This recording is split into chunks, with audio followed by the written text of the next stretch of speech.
Nation Audiobooks present Give and Take, a revolutionary approach to success by Adam Grant. The principle of give and take. The dangers and rewards of giving more than you get. That is diplomacy, give one and take 10. Mark Twain, author and humorist. On a sunny Saturday afternoon in Silicon Valley, two proud fathers stood on the sidelines of a soccer field. They were watching their young daughters play together, and it was only a matter of time before they struck up a conversation about work. The taller of the two men was Danny Shader, a serial entrepreneur who had spent time at Netscape, Motorola, and Amazon. Intense, dark-haired, and capable of talking about business forever, Shader was in his late 30s by the time he launched his first company, and he liked to call himself the old man of the internet. He loved building companies, and he was just getting his fourth startup off the ground. Shader had instantly taken a liking to the other father, a man named David Hornick who invests in companies for a living. At 5 feet 4 inches, with dark hair, glasses, and a goatee, Hornick is a man of eclectic interests. He collects Alice in Wonderland books, and in college he created his own major in computer music. He went on to earn a master's in criminology and a law degree, and after burning the midnight oil at a law firm, he accepted a job offer to join a venture capital firm, where he spent the next decade listening to pitches from entrepreneurs and deciding whether or not to fund them. During a break between soccer games, Shader turned to Hornick and said, "I'm working on something. Do you want to see a pitch?" Hornick specialized in internet companies, so he seemed like an ideal investor to Shader. The interest was mutual. Most people who pitch ideas are first-time entrepreneurs, with no track record of success. In contrast, Shader was a blue-chip entrepreneur who had hit the jackpot not once, but twice. In 1999, his first startup, Accept.com, was acquired by Amazon for $175 million. In 2007, his next company, Good Technology, was acquired by Motorola for $500 million. Given Shader's history, Hornick was eager to hear what he was up to next. A few days after the soccer game, Shader drove to Hornick's office and pitched his newest idea. Nearly a quarter of Americans have trouble making online purchases because they don't have a bank account or credit card, and Shader was proposing an innovative solution to this problem. Hornick was one of the first venture capitalists to hear the pitch, and right off the bat, he loved it. Within a week, he put Shader in front of his partners and offered him a term sheet. He wanted to fund Shader's company. Although Hornick had moved fast, Shader was in a strong position. Given Shader's reputation, and the quality of his idea, Hornick knew plenty of investors would be clamoring to work with Shader. "You're rarely the only investor giving an entrepreneur a term sheet," Hornick explains. "You're competing with the best venture capital firms in the country, and trying to convince the entrepreneur to take your money instead of theirs." The best way for Hornick to land the investment was to set a deadline for Shader to make his decision. If Hornick made a compelling offer with a short fuse, Shader might sign it before he had the chance to pitch to other investors. This is what many venture capitalists do to stack the odds in their favor. But Hornick didn't give Shader a deadline. In fact, he practically invited Shader to shop his offer around to other investors. Hornick believed that entrepreneurs need time to evaluate their options, so as a matter of principle, he refused to present exploding offers. "Take as much time as you need to make the right decision," he said. Although Hornick hoped Shader would conclude that the right decision was to sign with him, he put Shader's best interests ahead of his own, giving Shader space to explore other options. Shader did just that. He spent the next few weeks pitching his idea to other investors. In the meantime, Hornick wanted to make sure he was still a strong contender, so he sent Shader his most valuable resource, a list of 40 references who could attest to Hornick's caliber as an investor. Hornick knew that entrepreneurs look for the same attributes in investors that we all seek in financial advisors: competence and trustworthiness. When entrepreneurs sign with an investor, The investor joins their board of directors and provides expert advice. Hornick's list of references reflected the blood, sweat, and tears that he had devoted to entrepreneurs over the course of more than a decade in the venture business. He knew they would vouch for his skill and his character. A few weeks later, Hornick's phone rang. It was Shader, ready to announce his decision. "I'm sorry," Shader said, "but I'm signing with another investor." The financial terms of the offer from Hornick and the other investor were virtually identical, so Hornick's list of 40 references should have given him an advantage. And after speaking with the references, it was clear to Shader that Hornick was a great guy. But it was this very same spirit of generosity that doomed Hornick's case. Shader worried that Hornick would spend more time encouraging him than challenging him. Hornick might not be tough enough to help Shader start a successful business, and the other investor had a reputation for being a brilliant advisor who questioned and pushed entrepreneurs. Shader walked away thinking, "I should probably add somebody to the board who will challenge me more. Hornick is so affable that I don't know what he'll be like in the boardroom." When he called Hornick, he explained, "My heart said to go with you, but my head said to go with them. I decided to go with my head instead of my heart."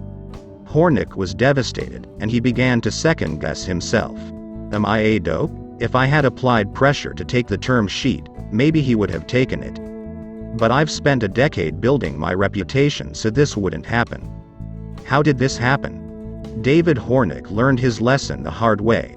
Good guys finish last. Or do they? According to conventional wisdom, highly successful people have three things in common: motivation, ability, and opportunity. If we want to succeed, we need a combination of hard work, talent, and luck. The story of Danny Shader and David Hornick highlights a fourth ingredient, one that's critical but often neglected. Success depends heavily on how we approach our interactions with other people. Every time we interact with another person at work, we have a choice to make. Do we try to claim as much value as we can, or contribute value without worrying about what we receive in return? As an organizational psychologist and Wharton professor, I've dedicated more than 10 years of my professional life to studying these choices at organizations ranging from Google to the US Air Force, and it turns out that they have staggering consequences for success. Over the past 3 decades, in a series of groundbreaking studies, social scientists have discovered that people differ dramatically in their preferences for reciprocity, their desired mix of taking and giving. To shed some light on these preferences, let me introduce you to 2 kinds of people who fall at opposite ends of the reciprocity spectrum at work. I call them takers and givers. Takers have a distinctive signature. They like to get more than they give. They tilt reciprocity in their own favor, putting their own interests ahead of others' needs. Takers believe that the world is a competitive, dog-eat-dog place. They feel that to succeed, they need to be better than others. To prove their competence, they self-promote and make sure they get plenty of credit for their efforts. Garden variety takers aren't cruel or cutthroat, they're just cautious and self-protective. If I don't look out for myself first, takers think, no one will. Had David Hornick been more of a taker, he would have given Danny Shader a deadline, putting his goal of landing the investment ahead of Shader's desire for a flexible timeline. But Hornick is the opposite of a taker, he's a giver. In the workplace, givers are a relatively rare breed. They tilt reciprocity in the other direction, preferring to give more than they get. Whereas takers tend to be self-focused, evaluating what other people can offer them. Givers are other-focused, paying more attention to what other people need from them. These preferences aren't about money. Givers and takers aren't distinguished by how much they donate to charity or the compensation that they command from their employers. Rather, givers and takers differ in their attitudes and actions toward other people. If you're a taker, you help others strategically, when the benefits to you outweigh the personal costs. If you're a giver, you might use a different cost-benefit analysis. You help whenever the benefits to others exceed the personal costs. Alternatively, you might not think about the personal costs at all, helping others without expecting anything in return. If you're a giver at work, you simply strive to be generous in sharing your time, energy, knowledge, skills, ideas, and connections with other people who can benefit from them. It's tempting to reserve the giver label for larger-than-life heroes such as Mother Teresa or Mahatma Gandhi, but being a giver doesn't require extraordinary acts of sacrifice. It just involves a focus on acting in the interests of others, such as by giving help, providing mentoring, sharing credit, or making connections for others. Outside the workplace, this type of behavior is quite common. According to research led by Yale psychologist Margaret Clark, most people act like givers in close relationships. In marriages and friendships, we contribute whenever we can without keeping score. But in the workplace, give and take becomes more complicated. Professionally, few of us act purely like givers or takers, adopting a third style instead. We become matchers, striving to preserve an equal balance of giving and getting. Matchers operate on the principle of fairness. When they help others, they protect themselves by seeking reciprocity. If you're a matcher, you believe in tit for tat, and your relationships are governed by even exchanges of favors. Giving, taking, and matching are three fundamental styles of social interaction, but the lines between them aren't hard and fast. You might find that you shift from one reciprocity style to another as you travel across different work roles and relationships. It wouldn't be surprising if you act like a taker when negotiating your salary, a giver when mentoring someone with less experience than you, and a matcher when sharing expertise with a colleague. But evidence shows that at work, the vast majority of people develop a primary reciprocity style, which captures how they approach most of the people most of the time. And this primary style can play as much of a role in our success as hard work, talent, and luck. In fact, the patterns of success based on reciprocity styles are remarkably clear. If I ask you to guess who's the most likely to end up at the bottom of the success ladder, what would you say? Takers, givers, or matchers? Professionally, all three reciprocity styles have their own benefits and drawbacks. But there's one style that proves more costly than the other two. Based on David Hornick's story, you might predict that givers achieve the worst results, and you'd be right. Research demonstrates that givers sink to the bottom of the success ladder.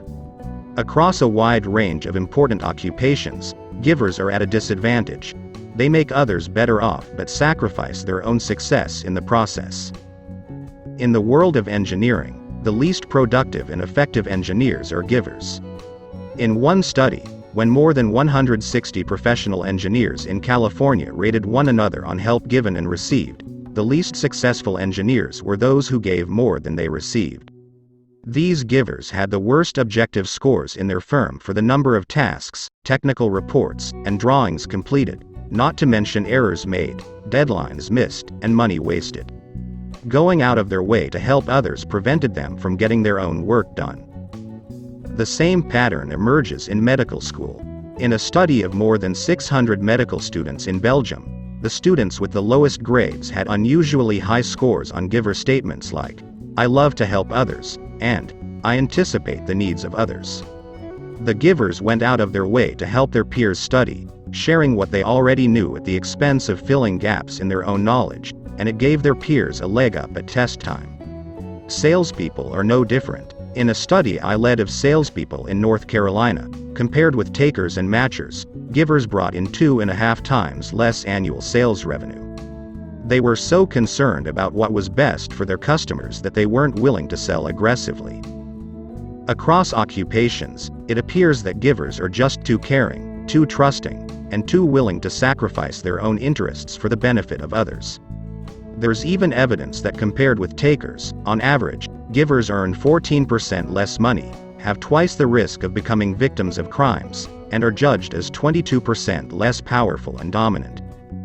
So if givers are most likely to land at the bottom of the success ladder, who's at the top? Takers or matchers? Neither. When I took another look at the data, I discovered a surprising pattern. It's the givers again. As we've seen, the engineers with the lowest productivity are mostly givers. But when we look at the engineers with the highest productivity, the evidence shows that they're givers too. The California engineers with the best objective scores for quantity and quality of results are those who consistently give more to their colleagues than they get. The worst performers and the best performers are givers. Takers and matchers are more likely to land in the middle. This pattern holds up across the board. The Belgian medical students with the lowest grades have unusually high giver scores, but so do the students with the highest grades. Over the course of medical school, being a giver accounts for 11% higher grades. Even in sales, I found that the least productive salespeople had 25% higher giver scores than average performers, but so did the most productive salespeople. The top performers were givers, and they averaged 50% more annual revenue than the takers and matchers. Givers dominate the bottom and the top of the success ladder. Across occupations, if you examine the link between reciprocity styles and success, the givers are more likely to become champs, not only chumps. Guess which one David Hornick turns out to be? After Danny Shader signed with the other investor, he had a gnawing feeling. We just closed a big round. We should be celebrating. Why am I not happier? I was excited about my investor, who's exceptionally bright and talented, but I was missing the opportunity to work with Hornick. Shader wanted to find a way to engage Hornick, but there was a catch. To involve him, Shader and his lead investor would have to sell more of the company, diluting their ownership. Shader decided it was worth the cost to him personally. Before the financing closed, he invited Hornick to invest in his company. Hornick accepted the offer and made an investment, earning some ownership of the company. He began coming to board meetings, and Shader was impressed with Hornick's ability to push him to consider new directions. I got to see the other side of him, Shader says. It had just been overshadowed by how affable he is. Thanks in part to Hornick's advice, Shader's startup has taken off. It's called Pay Near Me, and it enables Americans who don't have a bank account or a credit card to make online purchases with a barcode or a card, and then pay cash for them at participating establishments. Shader landed major partnerships with 7-Eleven and Greyhound to provide these services, and in the first year and a half since launching, Pay Near Me has been growing at more than 30% per month. As an investor, Hornick has a small share in this growth. Hornick has also added Shader to his list of references, which is probably even more valuable than the deal itself. When entrepreneurs call to ask about Hornick, Shader tells them, "You may be thinking he's just a nice guy, but he's a lot more than that. He's phenomenal, super hardworking and very courageous. He can be both challenging and supportive at the same time. And he's incredibly responsive, which is one of the best characteristics you can have in an investor. He'll get back to you any hour, day or night, quickly, on anything that matters." The payoff for Hornick was not limited to this single deal on Pay Near Me. After seeing Hornick in action, Shader came to admire Hornick's commitment to acting in the best interests of entrepreneurs, and he began to set Hornick up with other investment opportunities. In one case, after meeting the CEO of a company called Rocket Lawyer, Shader recommended Hornick as an investor.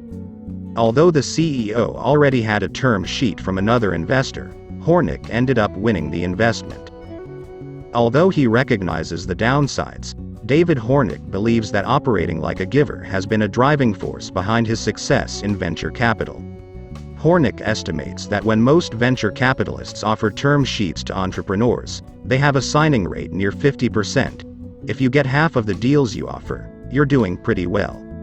Yet in 11 years as a venture capitalist, Hornick has offered 28 term sheets to entrepreneurs, and 25 have accepted. Shader is one of just 3 people who have ever turned down an investment from Hornick. The other 89% of the time entrepreneurs have taken Hornick's money. Thanks to his funding and expert advice, these entrepreneurs have gone on to build a number of successful startups. One was valued at more than $3 billion on its first day of trading in 2012, and others have been acquired by Google, Oracle, Ticketmaster, and Monster. Hornick's hard work and talent, not to mention his luck at being on the right sideline at his daughter's soccer game, played a big part in lining up the deal with Danny Shader. But it was his reciprocity style that ended up winning the day for him.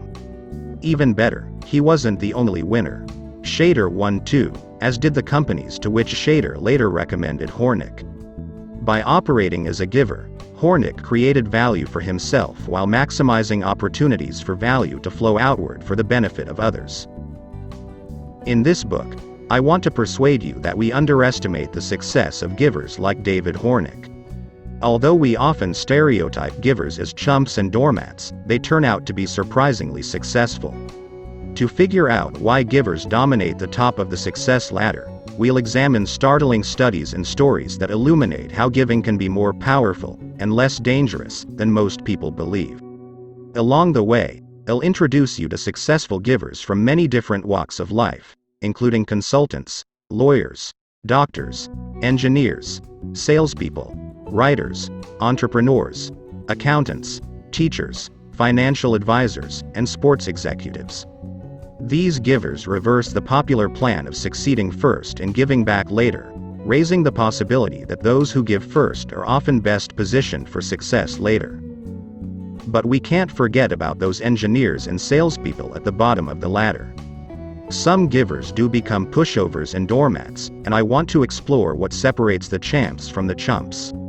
The answer is less about raw talent or aptitude, and more about the strategies givers use and the choices they make. To explain how givers avoid the bottom of the success ladder, I'm going to debunk 2 common myths about givers by showing you that they're not necessarily nice, and they're not necessarily altruistic. We all have goals for our own individual achievements, and it turns out that successful givers are every bit as ambitious as takers and matchers. They simply have a different way of pursuing their goals. This brings us to my third aim, which is to reveal what's unique about the success of givers.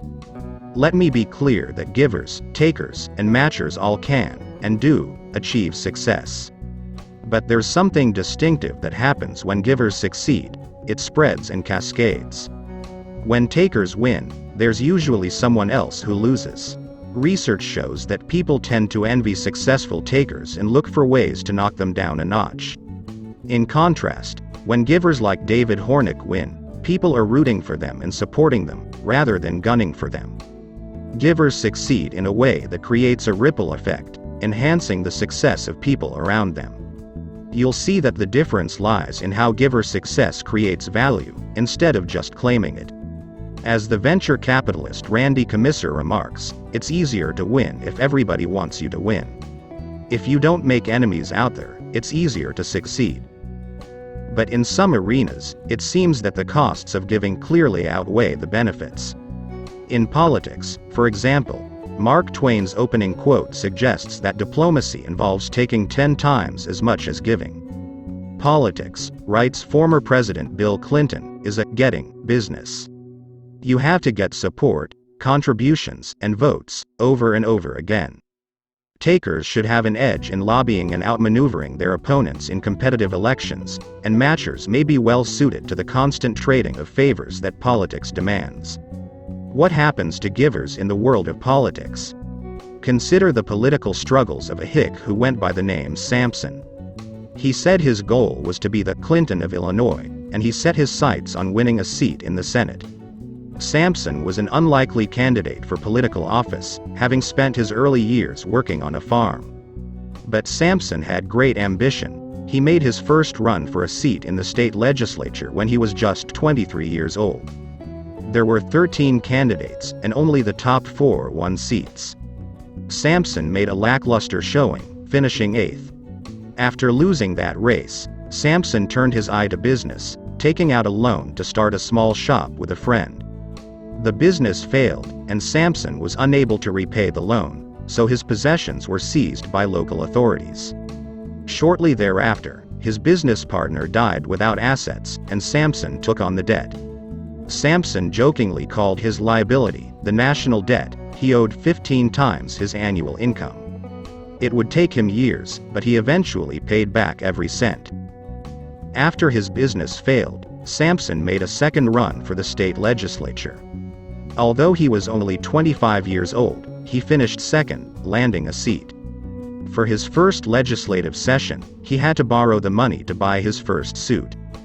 For the next 8 years, Sampson served in the state legislature, earning a law degree along the way. Eventually, at age 45, he was ready to pursue influence on the national stage. He made a bid for the Senate. Sampson knew he was fighting an uphill battle. He had two primary opponents, James Shields and Lyman Trumbull. Both had been state Supreme Court justices, coming from backgrounds far more privileged than Sampson's.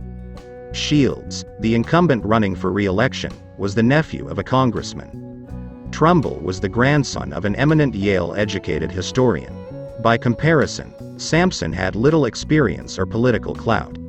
In the first poll, Sampson was a surprise frontrunner with 44% support. Shields was close behind at 41%, and Trumbull was a distant third at 5%. In the next poll, Sampson gained ground, climbing to 47% support. But the tide began to turn when a new candidate entered the race, the state's current governor, Joel Matson. Matson was popular, and he had the potential to draw votes from both Sampson and Trumbull. When Shields withdrew from the race, Matson quickly took the lead. Matson had 44%, Sampson was down to 38%, and Trumbull was at just 9%. But hours later, Trumbull won the election with 51%, narrowly edging out Matson's 47%. Why did Sampson plummet, and how did Trumbull rise so quickly? The sudden reversal of their positions was due to a choice made by Sampson, who seemed plagued by pathological giving. When Matson entered the race, Sampson began to doubt his own ability to garner enough support to win. He knew that Trumbull had a small but loyal following who would not give up on him. Most people in Sampson's shoes would have lobbied Trumbull's followers to jump ship. After all, with just 9% support, Trumbull was a long shot. But Sampson's primary concern wasn't getting elected. It was to prevent Matson from winning. Sampson believed that Matson was engaging in questionable practices. Some onlookers had accused Matson of trying to bribe influential voters. At minimum, Sampson had reliable information that some of his own key supporters had been approached by Matson. If it appeared that Sampson would not stand a chance, Matson argued, the voters should shift their loyalties and support him. Sampson's concerns about Matson's methods and motives proved prescient. A year later, when Matson was finishing his term as governor, he redeemed old government checks that were outdated or had been previously redeemed, but were never canceled. Matson took home several $100,000 and was indicted for fraud. In addition to harboring suspicions about Matson, Sampson believed in Trumbull, as they had something in common when it came to the issues. For several years, Sampson had campaigned passionately for a major shift in social and economic policy. He believed it was vital to the future of his state, and in this he and Trumbull were united. So instead of trying to convert Trumbull's loyal followers, Sampson decided to fall on his own sword. He told his floor manager, Stephen Logan, that he would withdraw from the race and ask his supporters to vote for Trumbull. Logan was incredulous. Why should the man with a larger following hand over the election to an adversary with a smaller following? Logan broke down into tears, but Sampson would not yield. He withdrew and asked his supporters to vote for Trumbull. It was enough to propel Trumbull to victory at Sampson's expense. That was not the first time Sampson put the interests of others ahead of his own. Before he helped Trumbull win the Senate race, despite earning acclaim for his work as a lawyer, Sampson's success was stifled by a crushing liability. He could not bring himself to defend clients if he felt they were guilty. According to a colleague, Sampson's clients knew they would win their case if it was fair. If not, that it was a waste of time to take it to him. In one case, a client was accused of theft, and Sampson approached the judge. "If you can say anything for the man, do it. I can't. If I attempt it, the jury will see I think he is guilty and convict him." In another case, during a criminal trial, Sampson leaned over and said to an associate, "This man is guilty. You defend him, I can't." Sampson handed the case over to the associate, walking away from a sizable fee. These decisions earned him respect, but they raised questions about whether he was tenacious enough to make tough political decisions. "Sampson comes very near being a perfect man," said one of his political rivals. He lacks but one thing. The rival explained that Samson was unfit to be trusted with power, because his judgment was too easily clouded by concern for others. In politics, operating like a giver put Samson at a disadvantage. His reluctance to put himself first cost him the Senate election, and left onlookers wondering whether he was strong enough for the unforgiving world of politics. Trumbull was a fierce debater. Samson was a pushover. "I regret my defeat," Samson admitted, but he maintained that Trumbull's election would help to advance the causes they shared. After the election, a local reporter wrote that in comparison with Samson, Trumbull was a man of more real talent and power. But Samson wasn't ready to step aside forever. 4 years after helping Lyman Trumbull win the seat, Samson ran for the Senate again. He lost again, but in the weeks leading up to the vote, one of the most outspoken supporters of Samson's was none other than Lyman Trumbull. Samson's sacrifice had earned goodwill, and Trumbull was not the only adversary who became an advocate in response to Samson's giving. In the first Senate race, when Samson had 47% of the vote and seemed to be on the brink of victory, a Chicago lawyer and politician named Norman Judd led a strong 5% who would not waver in their loyalty to Trumbull. During Samson's second Senate bid, Judd became a strong supporter. 2 years later, after 2 failed Senate races, Samson finally won his first election at the national level. According to one commentator, Judd never forgot Samson's generous behavior, and did more than anyone else to secure Samson's nomination. In 1999, C-SPAN, the cable TV network that covers politics, polled more than 1,000 knowledgeable viewers. They rated the effectiveness of Samson and 36 other politicians who vied for similar offices. Samson came out at the very top of the poll, receiving the highest evaluations. Despite his losses, he was more popular than any other politician on the list. You see, Samson's ghost was a pen name that the hick used in letters. His real name was Abraham Lincoln. In the 1830s, Lincoln was striving to be the DeWitt Clinton of Illinois, referencing a U.S. senator and New York governor who spearheaded the construction of the Erie Canal. When Lincoln withdrew from his first Senate race to help Lyman Trumbull win the seat, they shared a commitment to abolishing slavery. From emancipating slaves, to sacrificing his own political opportunities for the cause, to refusing to defend clients who appeared to be guilty, Lincoln consistently acted for the greater good. When experts in history, political science, and psychology rated the presidents, they identified Lincoln as a clear giver. Even if it was inconvenient, Lincoln went out of his way to help others, wrote 2 experts, demonstrating obvious concern for the well-being of individual citizens. It is noteworthy that Lincoln is seen as one of the least self-centered, egotistical, boastful presidents ever. In independent ratings of presidential biographies, Lincoln scored in the top 3, along with Washington and Fillmore, in giving credit to others and acting in the best interests of others. In the words of a military general who worked with Lincoln, he seemed to possess more of the elements of greatness, combined with goodness, than any other. In the Oval Office, Lincoln was determined to put the good of the nation above his own ego. When he won the presidency in 1860, he invited the 3 candidates whom he defeated for the Republican nomination to become his Secretary of State, Secretary of the Treasury, and Attorney General. In Team of Rivals, the historian Doris Kearns Goodwin documents how unusual Lincoln's cabinet was. Every member of the administration was better known, better educated, and more experienced in public life than Lincoln. Their presence in the cabinet might have threatened to eclipse the obscure prairie lawyer. In Lincoln's position, a taker might have preferred to protect his ego and power by inviting yes men to join him. A matcher might have offered appointments to allies who had supported him.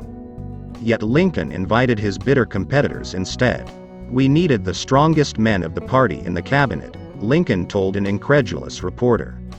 "I had no right to deprive the country of their services." Some of these rivals despised Lincoln, and others viewed him as incompetent, but he managed to win them all over. According to Kearns Goodwin, Lincoln's success in dealing with the strong egos of the men in his cabinet suggests that in the hands of a truly great politician the qualities we generally associate with decency and morality, Kindness, sensitivity, compassion, honesty, and empathy can also be impressive political resources. If politics can be fertile ground for givers, it's possible that givers can succeed in any job. Whether giving is effective, though, depends on the particular kind of exchange in which it's employed. This is one important feature of giving to keep in mind as we move through the ideas in this book. On any particular morning, giving may well be incompatible with success. In purely zero-sum situations and win-lose interactions, giving rarely pays off. This is a lesson that Abraham Lincoln learned each time he chose to give to others at his own expense. "If I have one vice," Lincoln said, "and I can call it nothing else, it is not to be able to say no." But most of life isn't zero-sum, and on balance, people who choose giving as their primary reciprocity style end up reaping rewards. For Lincoln, like David Hornick, seemingly self-sacrificing decisions ultimately worked to his advantage. When we initially concluded that Lincoln and Hornick lost, we hadn't stretched the time horizons out far enough. It takes time for givers to build goodwill and trust, but eventually, they establish reputations and relationships that enhance their success. In fact, you'll see that in sales and medical school, the giver advantage grows over time. In the long run, giving can be every bit as powerful as it is dangerous. As Chip Conley, the renowned entrepreneur who founded Joie de Vivre Hotels, explains, being a giver is not good for a 100-yard dash, but it's valuable in a marathon. In Lincoln's era, the marathon took a long time to run. Without telephones, the internet, and high-speed transportation, building relationships and reputations was a slow process. In the old world, you could send a letter, and no one knew, Conley says. Conley believes that in today's connected world, where relationships and reputations are more visible, givers can accelerate their pace. You no longer have to choose, says Bobby Silton, the former president of Dockers, who now runs global social and environmental responsibility for Gap Inc. You can be a giver and be successful. The fact that the long run is getting shorter isn't the only force that makes giving more professionally productive today. We live in an era when massive changes in the structure of work, and the technology that shapes it, have further amplified the advantages of being a giver. Today, more than half of American and European companies regularly use teams to get work done. We rely on teams to build cars and houses, perform surgeries, fly planes, fight wars, play symphonies, produce news reports, audit companies, and provide consulting services. Teams depend on givers to share information, volunteer for unpopular tasks, and provide help. When Lincoln invited his rivals to join his cabinet, they had the chance to see firsthand how much he was willing to contribute for the sake of other people and his country. Several years before Lincoln became president, one of his rivals, Edwin Stanton, had rejected him as a co-counsel in a trial, calling him a gawky, long-armed ape. Yet after working with Lincoln, Stanton described him as the most perfect ruler of men the world has ever seen. As we organize more people into teams, givers have more opportunities to demonstrate their value, as Lincoln did. Even if you don't work in a team, odds are that you hold a service job. Most of our grandparents worked in independent jobs producing goods. They didn't always need to collaborate with other people, so it was fairly inefficient to be a giver. But now, a high percentage of people work in interconnected jobs providing services to others. In the 1980s, the service sector made up about half of the world's gross domestic product, GDP. By 1995, the service sector was responsible for nearly 2/3 of world GDP. Today, more than 80% of Americans work in service jobs. As the service sector continues to expand, more and more people are placing a premium on providers who have established relationships and reputations as givers. Whether your reciprocity style is primarily giver, taker, or matcher, I'm willing to bet that you want your key service providers to be givers. You hope your doctor, lawyer, teacher, dentist, plumber, and real estate agent will focus on contributing value to you, not on claiming value from you. This is why David Hornick has an 89% success rate. Entrepreneurs know that when he offers to invest in their companies, he has their best interests at heart. Whereas many venture capitalists don't consider unsolicited pitches, preferring to spend their scarce time on people and ideas that have already shown promise, Hornick responds personally to emails from complete strangers. "I'm happy to be as helpful as I can independent of whether I have some economic interest," he says. According to Hornick, a successful venture capitalist is a service provider. Entrepreneurs are not here to serve venture capitalists. We are here to serve entrepreneurs. The rise of the service economy sheds light on why givers have the worst grades and the best grades in medical school. In the study of Belgian medical students, the givers earned significantly lower grades in their first year of medical school. The givers were at a disadvantage, and the negative correlation between giver scores and grades was stronger than the effect of smoking on the odds of getting lung cancer. But that was the only year of medical school in which the givers underperformed. By their second year, the givers had made up the gap. They were now slightly outperforming their peers. By the sixth year, the givers earned substantially higher grades than their peers. A giver style, measured 6 years earlier, was a better predictor of medical school grades than the effect of smoking on lung cancer rates, and the effect of using nicotine patches on quitting smoking. By the 7th year of medical school, when the givers became doctors, they had climbed still further ahead. The effect of giving on final medical school performance was stronger than the smoking effects above. It was even greater than the effect of drinking alcohol on aggressive behavior.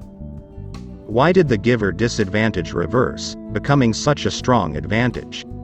Nothing about the givers changed, but their program did. As students progress through medical school, they move from independent classes into clinical rotations, internships, and patient care. The further they advance, the more their success depends on teamwork and service. As the structure of class work shifts, the givers benefit from their natural tendencies to collaborate effectively with other medical professionals and express concern to patients. This giver advantage in service roles is hardly limited to medicine. Steve Jones, the award-winning former CEO of one of the largest banks in Australia, wanted to know what made financial advisors successful. His team studied key factors such as financial expertise and effort. But the single most influential factor, Jones told me, was whether a financial advisor had the client's best interests at heart, above the company's and even his own. It was one of my 3 top priorities to get that value instilled, and demonstrate that it's in everybody's best interests to treat clients that way.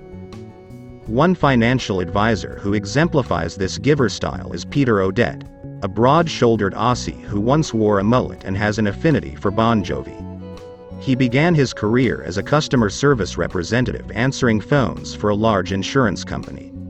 The first year after he was hired, Peter won the Personality of the Year award, beating out hundreds of other employees based on his passion for helping customers, and became the youngest department supervisor in the whole company.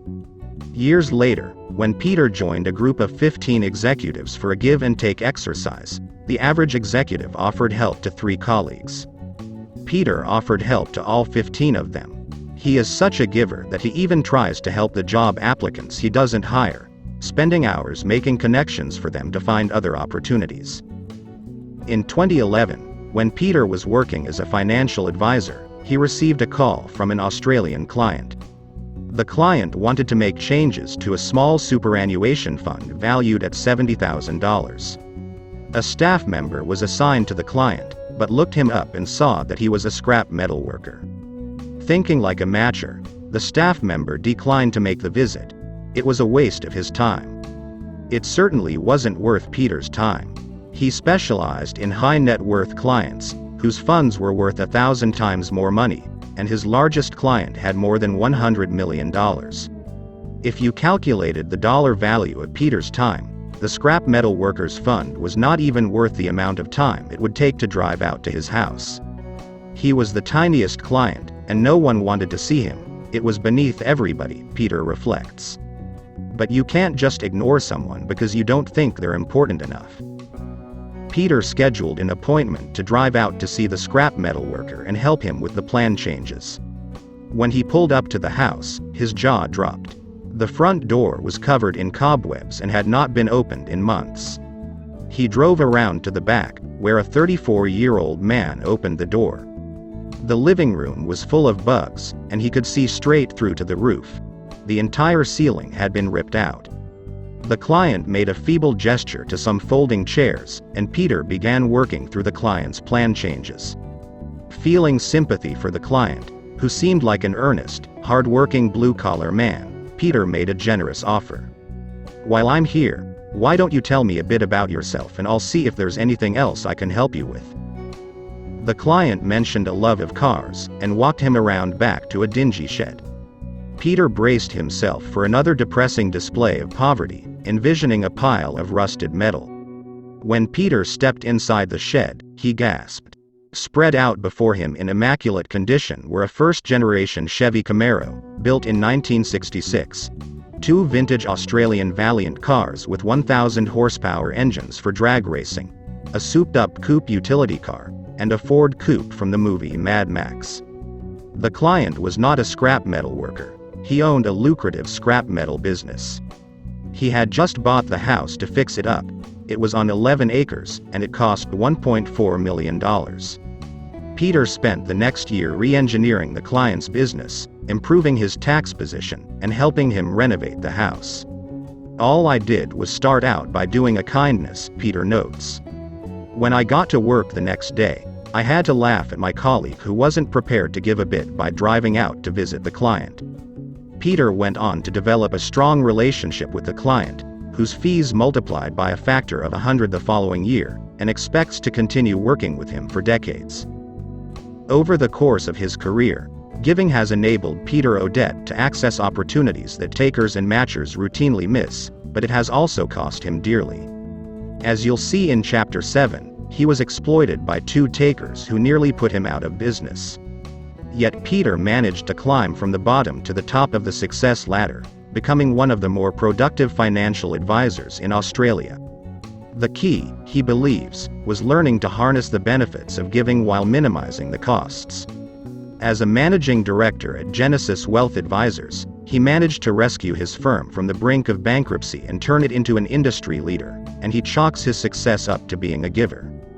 "There's no doubt that I've succeeded in business because I give to other people. It's my weapon of choice," Peter says. "When I'm head-to-head with another advisor to try and win business, people tell me this is why I win." Although technological and organizational changes have made giving more advantageous, there's one feature of giving that's more timeless. When we reflect on our guiding principles in life, many of us are intuitively drawn to giving. Over the past 3 decades, the esteemed psychologist Shalom Schwartz has studied the values and guiding principles that matter to people in different cultures around the world. One of his studies surveyed reasonably representative samples of thousands of adults in Australia, Chile, Finland, France, Germany, Israel, Malaysia, the Netherlands, South Africa, Spain, Sweden, and the United States. He translated his survey into a dozen languages, and asked respondents to rate the importance of different values. Here are a few examples. List 1. Wealth, money, material possessions, power, dominance, control over others, pleasure, enjoying life. Winning, doing better than others. List 2. Helpfulness, working for the well-being of others, responsibility, being dependable. Social justice, caring for the disadvantaged, compassion, responding to the needs of others. Takers favor the values in List 1, whereas givers prioritize the values in List 2. Schwartz wanted to know where most people would endorse giver values. Take a look back at the 12 countries above. Where do the majority of people endorse giver values above taker values? All of them. In all 12 countries, most people rate giving as their single most important value. They report caring more about giving than about power, achievement, excitement, freedom, tradition, conformity, security, and pleasure. In fact, this was true in more than 70 different countries around the world. Giver values are the #1 guiding principle in life to most people in most countries, from Argentina to Armenia, Belgium to Brazil, and Slovakia to Singapore. In the majority of the world's cultures, including that of the United States, the majority of people endorse giving as their single most important guiding principle. On some level, this comes as no surprise. As parents, we read our children books like The Giving Tree and emphasize the importance of sharing and caring. But we tend to compartmentalize giving, reserving a different set of values for the sphere of work.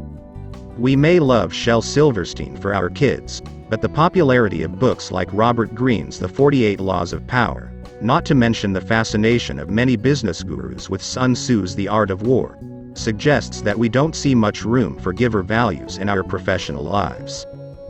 As a result, even people who operate like givers at work are often afraid to admit it. In the summer of 2011, I met a woman named Sherry Ann Pless, an executive at a prestigious financial services firm. Sherry Ann was clearly a giver. She spent countless hours mentoring junior colleagues and volunteered to head up a women's leadership initiative in a major charitable fundraising initiative at her firm. "My default is to give," she says. "I'm not looking for quid pro quo. I'm looking to make a difference and have an impact, and I focus on the people who can benefit from my help the most." To enrich her business acumen, Sherry Ann left her job for 6 weeks, enrolling in a leadership program with 60 executives from companies around the world. To identify her strengths, she underwent a comprehensive psychological assessment. Sherry Ann was shocked to learn that her top professional strengths were kindness and compassion. Fearing that the results would jeopardize her reputation as a tough and successful leader, Sherry Ann decided not to tell anyone. "I didn't want to sound like a flake. I was afraid people would perceive me differently, perhaps as a less serious executive," Sherry Ann confided. "I was conditioned to leave my human feelings at the door and win. I want my primary skills to be seen as hardworking and results-oriented, not kindness and compassion. In business, sometimes you have to wear different masks."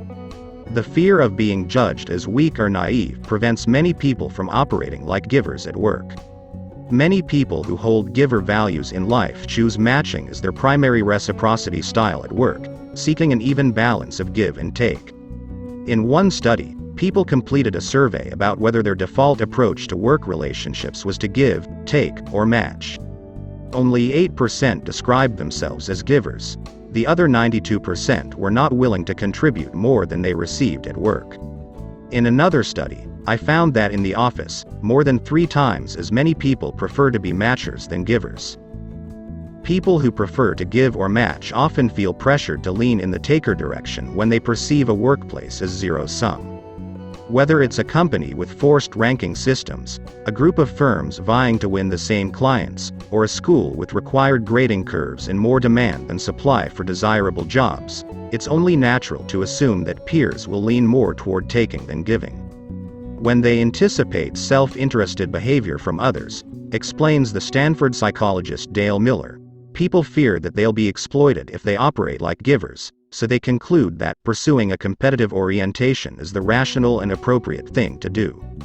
There's even evidence that just putting on a business suit and analyzing a Harvard Business School case is enough to significantly reduce the attention that people pay to relationships in the interests of others. The fear of exploitation by takers is so pervasive, writes the Cornell economist Robert Frank, that by encouraging us to expect the worst in others it brings out the worst in us. Dreading the role of the chump, we are often loath to heed our nobler instincts. Giving is especially risky when dealing with takers, and David Hornick believes that many of the world's most successful venture capitalists operate like takers. They insist on disproportionately large shares of entrepreneurs' startups and claim undue credit when their investments prove successful. Hornick is determined to change these norms. When a financial planner asked him what he wanted to achieve in life, Hornick said that, above all, "I want to demonstrate that success doesn't have to come at someone else's expense." In an attempt to prove it, Hornick has broken 2 of the most sacred rules in the venture business. In 2004, he became the first venture capitalist to start a blog. Venture capital was a black box, so Hornick invited entrepreneurs inside. He began to share information openly online, helping entrepreneurs to improve their pitches by gaining a deeper understanding of how venture capitalists think. Hornick's partners, and his firm's general counsel, discouraged him from doing it. Why would he want to give away trade secrets? If other investors read his blog, they could steal ideas without sharing any in return. The idea of a venture capitalist talking about what he was doing was considered insane, Hornick reflects. But I really wanted to engage in a conversation with a broad set of entrepreneurs and be helpful to them. His critics were right. Lots of venture capitalists ended up reading it. When I talked about specific companies I was excited about, getting deals became more competitive. But that was a price that Hornick was willing to pay. My focus was entirely on creating value for entrepreneurs, he says, and he has maintained the blog for the past 8 years. Hornick's second unconventional move was ignited by his frustration with dull speakers at conferences. Back in college, he had teamed up with a professor to run a speakers bureau so he could invite interesting people to campus. The lineup included the inventor of the game Dungeons & Dragons, the world yo-yo champion, and the animator who created the Wile E. Coyote and Roadrunner cartoon characters for Warner Brothers. By comparison, speakers at venture capital and technology conferences weren't measuring up. I discovered that I stopped going in to hear the speakers, and I would spend all my time chatting with people in the lobby about what they're working on. The real value of these events was the conversations and relationships that were created between people. What if a conference was about conversations and relationships, not content? In 2007, Hornick planned his first annual conference. It was called The Lobby, and the goal was to bring entrepreneurs together to share ideas about new media. Hornick was putting about $400,000 on the line, and people tried to talk him out of it. You could destroy your firm's reputation, they warned, hinting that if the conference failed, Hornick's own career might be ruined. But he pressed forward, and when it was time to send out invitations, Hornick did the unthinkable. He invited venture capitalists at rival firms to attend the conference. Several colleagues thought he was out of his mind. Why in the world would you let other venture capitalists come to the conference? They asked. If Hornick met an entrepreneur with a hot new idea at the lobby, he would have a leg up on landing the investment. Why would he want to give away his advantage and help his competitors find opportunities? Once again, Hornick ignored the naysayers. I want to create an experience to benefit everyone, not just me. One of the rival venture capitalists who attended liked the format so much that he created his own lobby-style conference, but he didn't invite Hornick, or any other venture capitalists. His partners wouldn't let him. Nevertheless, Hornick kept inviting venture capitalists to the lobby. David Hornick recognizes the costs of operating like a giver. Some people think I'm delusional. They believe the way you achieve is by being a taker, he says. If he were more of a taker, he probably wouldn't accept unsolicited pitches, respond personally to emails, share information with competitors on his blog, or invite his rivals to benefit from the lobby conference. He would protect his time, guard his knowledge, and leverage his connections more carefully. And if he were more of a matcher, he would have asked for quid pro quo with the venture capitalist who attended the lobby but didn't invite Hornick to his own conference. But Hornick pays more attention to what other people need than to what he gets from them. Hornick has been extremely successful as a venture capitalist while living by his values, and he's widely respected for his generosity. It's a win-win, Hornick reflects. I get to create an environment where other people can get deals and build relationships, and I live in the world I want to live in. His experience reinforces that giving not only is professionally risky, it can also be professionally rewarding. Understanding what makes giving both powerful and dangerous is the focus of Give and Take. The first section unveils the principles of giver success, illuminating how and why givers rise to the top. I'll show you how successful givers have unique approaches to interactions in 4 key domains: networking, collaborating, evaluating, and influencing. A close look at networking highlights fresh approaches for developing connections with new contacts and strengthening ties with old contacts. Examining collaboration reveals what it takes to work productively with colleagues and earn their respect. Exploring how we evaluate others offers counterintuitive techniques for judging and developing talent to get the best results out of others. And an analysis of influence sheds light on novel strategies for presenting, selling, persuading, and negotiating, all in the spirit of convincing others to support our ideas and interests. Across these 4 domains, you'll see what successful givers do differently, and what takers and matchers can learn from their approach. Along the way, you'll find out how America's best networker developed his connections, why the genius behind one of the most successful shows in television history toiled for years in anonymity, how a basketball executive responsible for some of the worst draft busts in history turned things around, whether a lawyer who stumbles on his words can beat a lawyer who speaks with confidence, and how you can spot a taker just from looking at a Facebook profile. In the second part of the book, the focus shifts from the benefits of giving to the costs and how they can be managed. I'll examine how givers protect themselves against burnout and avoid becoming pushovers and doormats.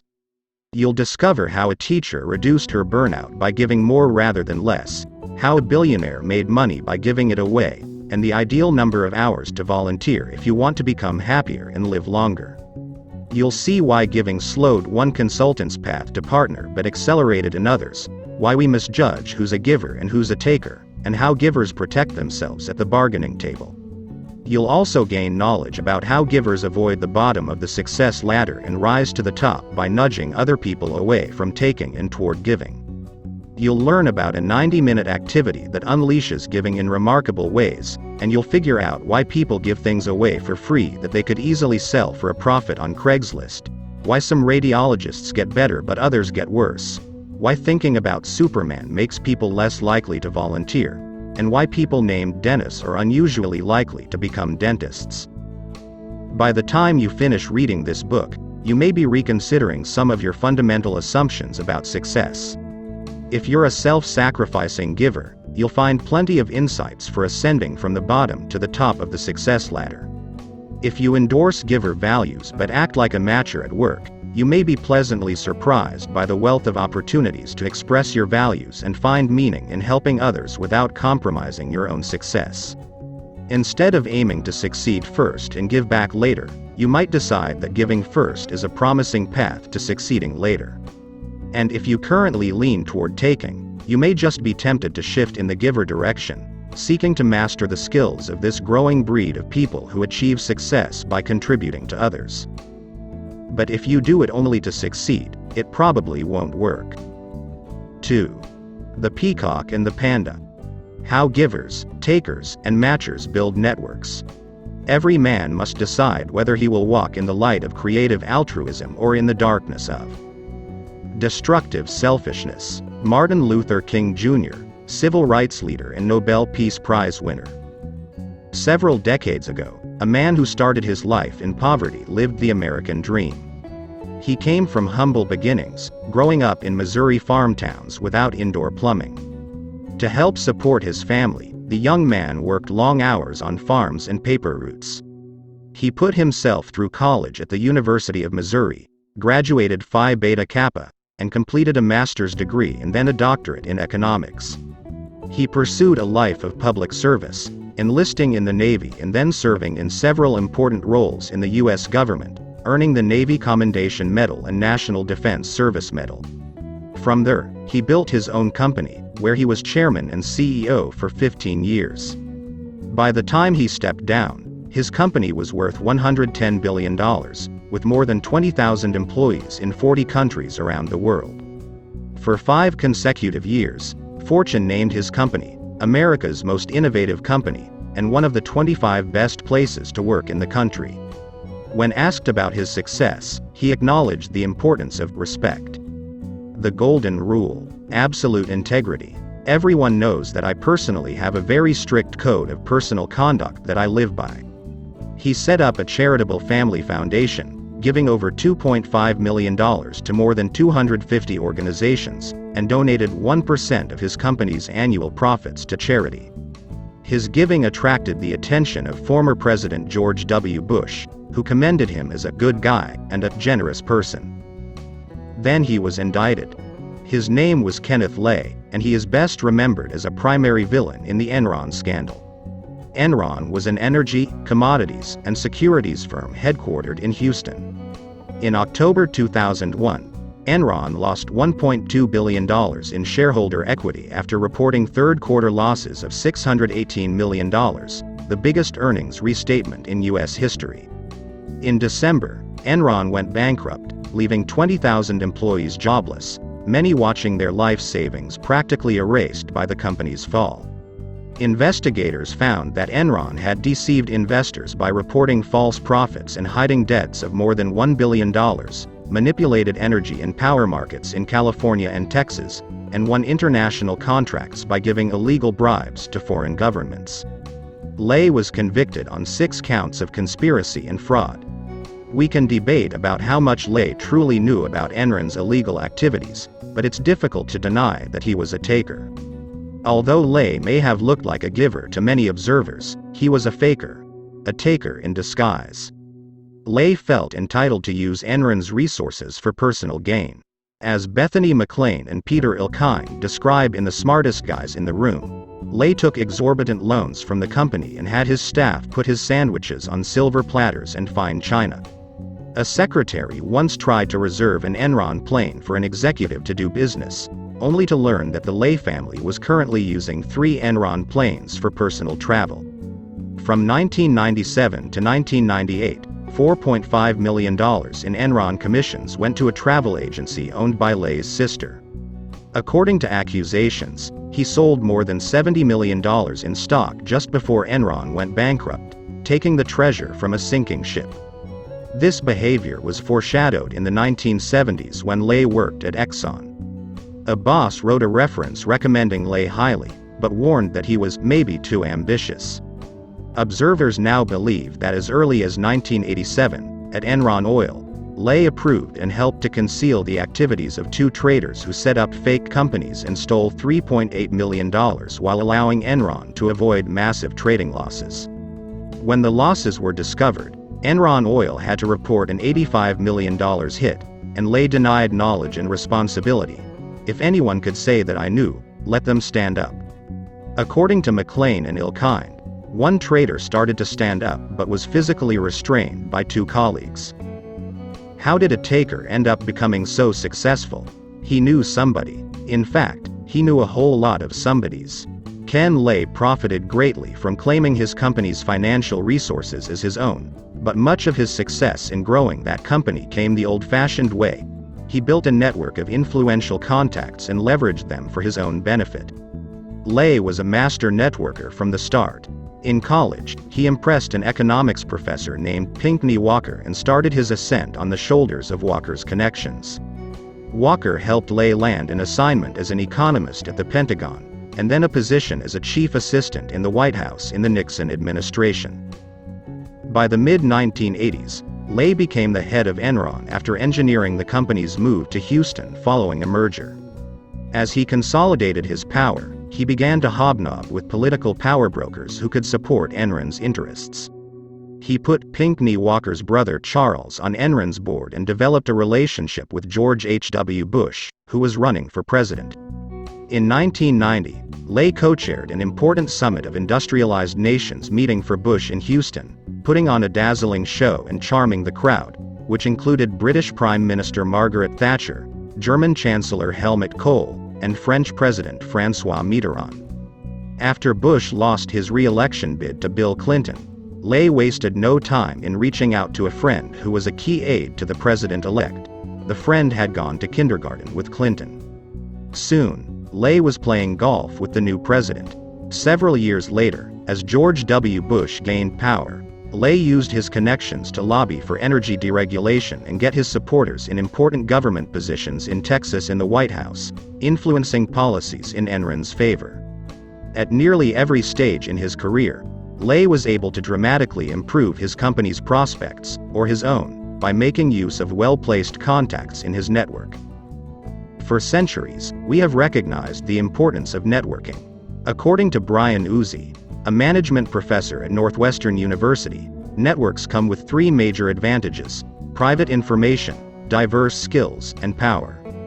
By developing a strong network, people can gain invaluable access to knowledge, expertise, and influence.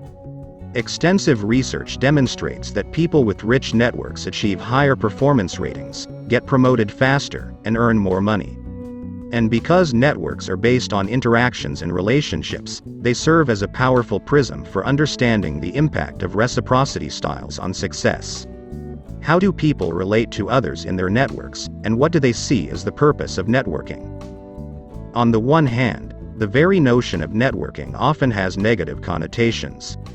When we meet a new person who expresses enthusiasm about connecting, we frequently wonder whether he's acting friendly because he's genuinely interested in a relationship that will benefit both of us, or because he wants something from us. At some point in your life, you've probably experienced the frustration of dealing with slick schmoozers who are nice to your face when they want a favor, but end up stabbing you in the back, or simply ignoring you after they get what they want. This faker style of networking casts the entire enterprise as Machiavellian, a self-serving activity in which people make connections for the sole purpose of advancing their own interests. On the other hand, givers and matchers often see networking as an appealing way to connect with new people and ideas. We meet many people throughout our professional and personal lives, and since we all have different knowledge and resources, it makes sense to turn to these people to exchange help, advice, and introductions. This raises a fundamental question. Can people build up networks that have breadth and depth using different reciprocity styles? Or does one style consistently create a richer network? In this chapter, I want to examine how givers, takers, and matchers develop fundamentally distinct networks, and why their interactions within these networks have different characters and consequences. You'll see how givers and takers build and manage their networks differently, and learn about some clues that they leak along the way, including how we could have recognized the takers at Enron 4 years before the company collapsed. Ultimately, I want to argue that while givers and takers may have equally large networks, givers are able to produce far more lasting value through their networks, and in ways that might not seem obvious. In 2011, Fortune conducted extensive research to identify the best networker in the United States. The goal was to use online social networks to figure out who had the most connections to America's most powerful people. The staff compiled a list of the Fortune 500 CEOs, as well as Fortune's lists of the 50 smartest people in technology, the 50 most powerful women, and the 40 hottest rising stars in business under age 40. Then, they cross-referenced this list of 640 powerful people against LinkedIn's entire database of more than 90 million members. The winning networker was connected on LinkedIn to more of Fortune's 640 movers and shakers than anyone else on Earth. The winner had more than 3,000 LinkedIn connections, including Netscape co-founder Mark Andreessen, Twitter co-founder Evan Williams, Flickr co-founder Katerina Fake, Facebook co-founder Dustin Moskovitz, Napster co-founder Sean Parker, and Half.com founder Josh Kopelman, not to mention the former chef of the Grateful Dead. As you'll see later, this networker extraordinaire is a giver.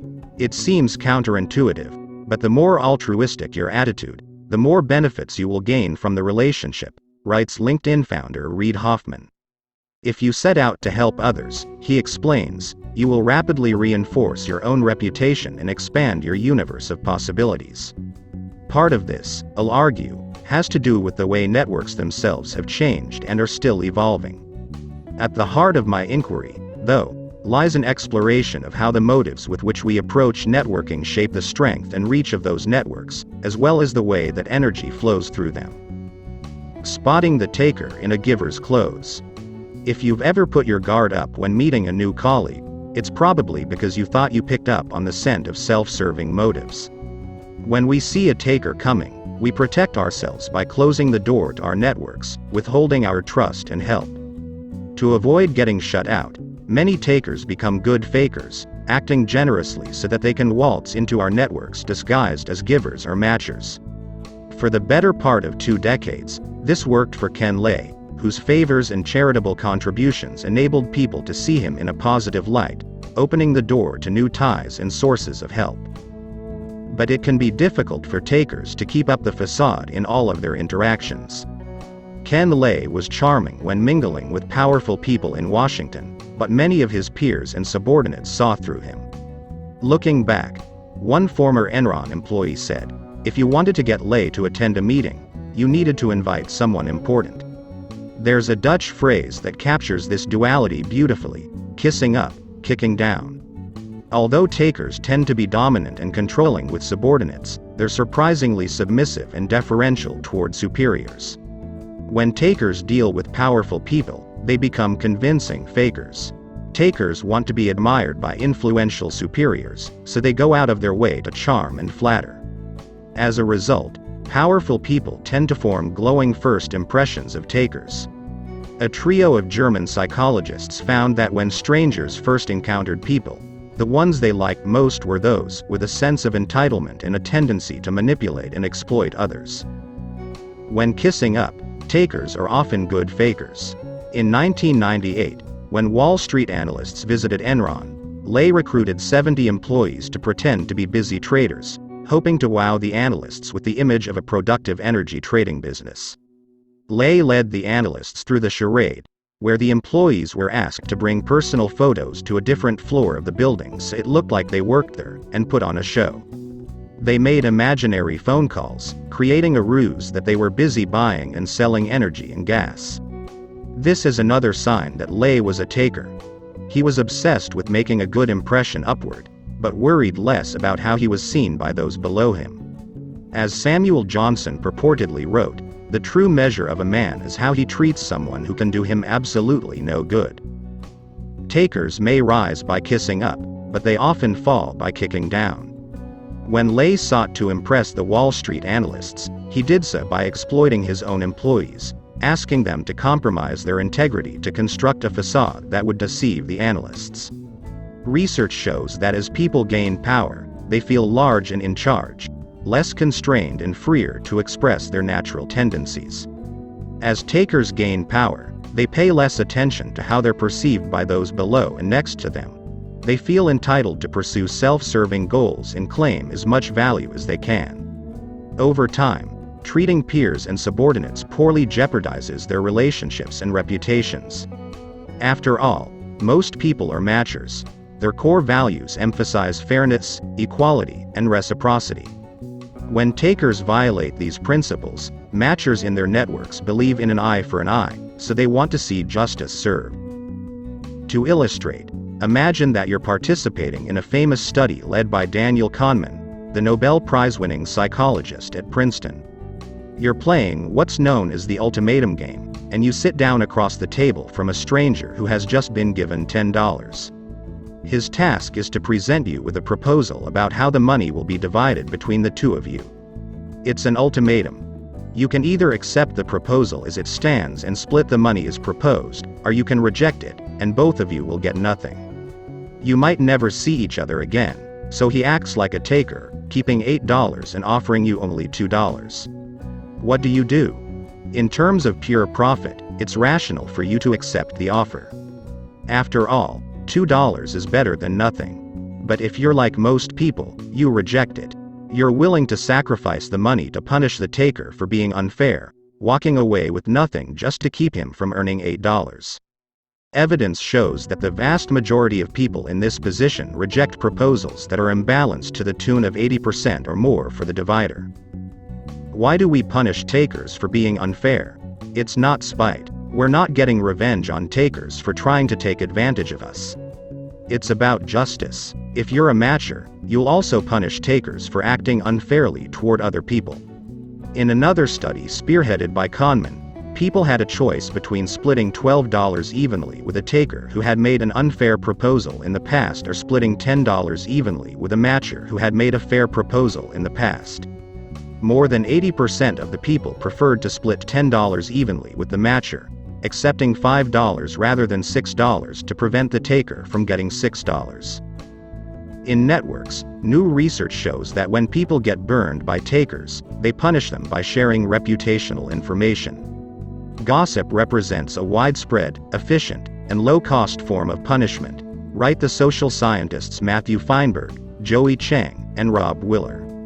When reputational information suggests that someone has taker tendencies, we can withhold trust and avoid being exploited. Over time, as their reputations spread, takers end up cutting existing ties and burning bridges with potential new ties. When Lay's taking was revealed, many of his former supporters, including the Bush family, distanced themselves from him. As Wayne Baker, a University of Michigan sociologist and networking expert, explains, if we create networks with the sole intention of getting something, we won't succeed. We can't pursue the benefits of networks. The benefits ensue from investments in meaningful activities and relationships. Before we make the leap of investing in relationships, though, we need to be able to recognize takers in our everyday interactions. For many of us, a challenge of networking lies in trying to guess the motives or intentions of a new contact, especially since we've seen that takers can be quite adept at posing as givers when there's a potential return. Is the next person you meet interested in a genuine connection or merely seeking personal gains, and is there a good way to tell the difference? Luckily, research shows that takers leak clues. Well, more precisely, takers leck clues. In the animal kingdom, lecking refers to a ritual in which males show off their desirability as mates. When it's time to breed, they gather in a common place and take their established positions. They put on extravagant displays to impress and court female audiences. Some do mating dances, some sing alluring songs, some even do acrobatics. The most striking display of lecking occurs among male peacocks. Each mating season, the males assume their positions and begin parading their plumage. They strut, they spread their feathers, they spin around to flaunt their tails. In the CEO kingdom, takers do a dance that looks remarkably similar. In a landmark study, strategy professors Arijit Chatterjee and Donald Hambrick studied more than 100 CEOs in computer hardware and software companies. They analyzed each company's annual reports over more than a decade, looking for signs of lecking. What they found would forever change the face of leadership. It turns out that we could have anticipated the collapse of Enron as early as 1997, without ever meeting Ken Lay or looking at a single number. The warning signs of Enron's demise are visible in a single image, captured 4 years before the company unraveled. Take a look at the 2 pictures of CEOs below, reproduced from their company's annual reports. Both men started their lives in poverty, worked in the Nixon administration, founded their own companies, became rich CEOs, and donated substantial sums of money to charity. Can you tell from their faces, or their clothes, which one was a taker? The man on the left is John Huntsman Sr., a giver whom we'll meet in Chapter 6, from his company's 2006 annual report. The photo on the right depicts Ken Lay. Thousands of experts have analyzed Enron's financial statements, but they've missed an important fact. A picture really is worth 1,000 words. Had we looked more carefully at the Enron reports, we might have recognized the telltale signs of takers lecking at the helm. But these signs aren't where I expected to find them. They're not in the faces or attire of the CEOs. In their study of CEOs in the computer industry, Chatterjee and Hambrick had a hunch that takers would see themselves as the suns in their company's solar systems. They found several clues of takers lecking at the top.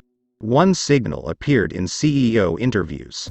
Since takers tend to be self-absorbed, they're more likely to use first-person singular pronouns like I, me, mine, my, and myself, versus first-person plural pronouns like we, us, our, ours, and ourselves. In the computer industry, when talking about the company, on average, 21% of CEOs' first-person pronouns were in the singular. For the extreme takers, 39% of their first-person pronouns were in the singular. Of every 10 words that the taker CEOs uttered referencing themselves, 4 were about themselves alone and no one else. Another signal was compensation. The taker CEOs earned far more money than other senior executives in their companies. The takers saw themselves as superior, so they felt entitled to substantial pay discrepancies in their own favor. In the computer industry, a typical taker CEO took home more than triple the annual salary and bonus of anyone else in the company. By contrast, the average across the industry was for CEOs to earn just over 1.5 times the next highest paid. The taker CEOs also commanded stock options and other non-cash compensation of 7 times higher than the next highest paid, compared with the industry average of 2.5 times higher. But the most interesting clue was in the annual reports that the companies produced for shareholders each year.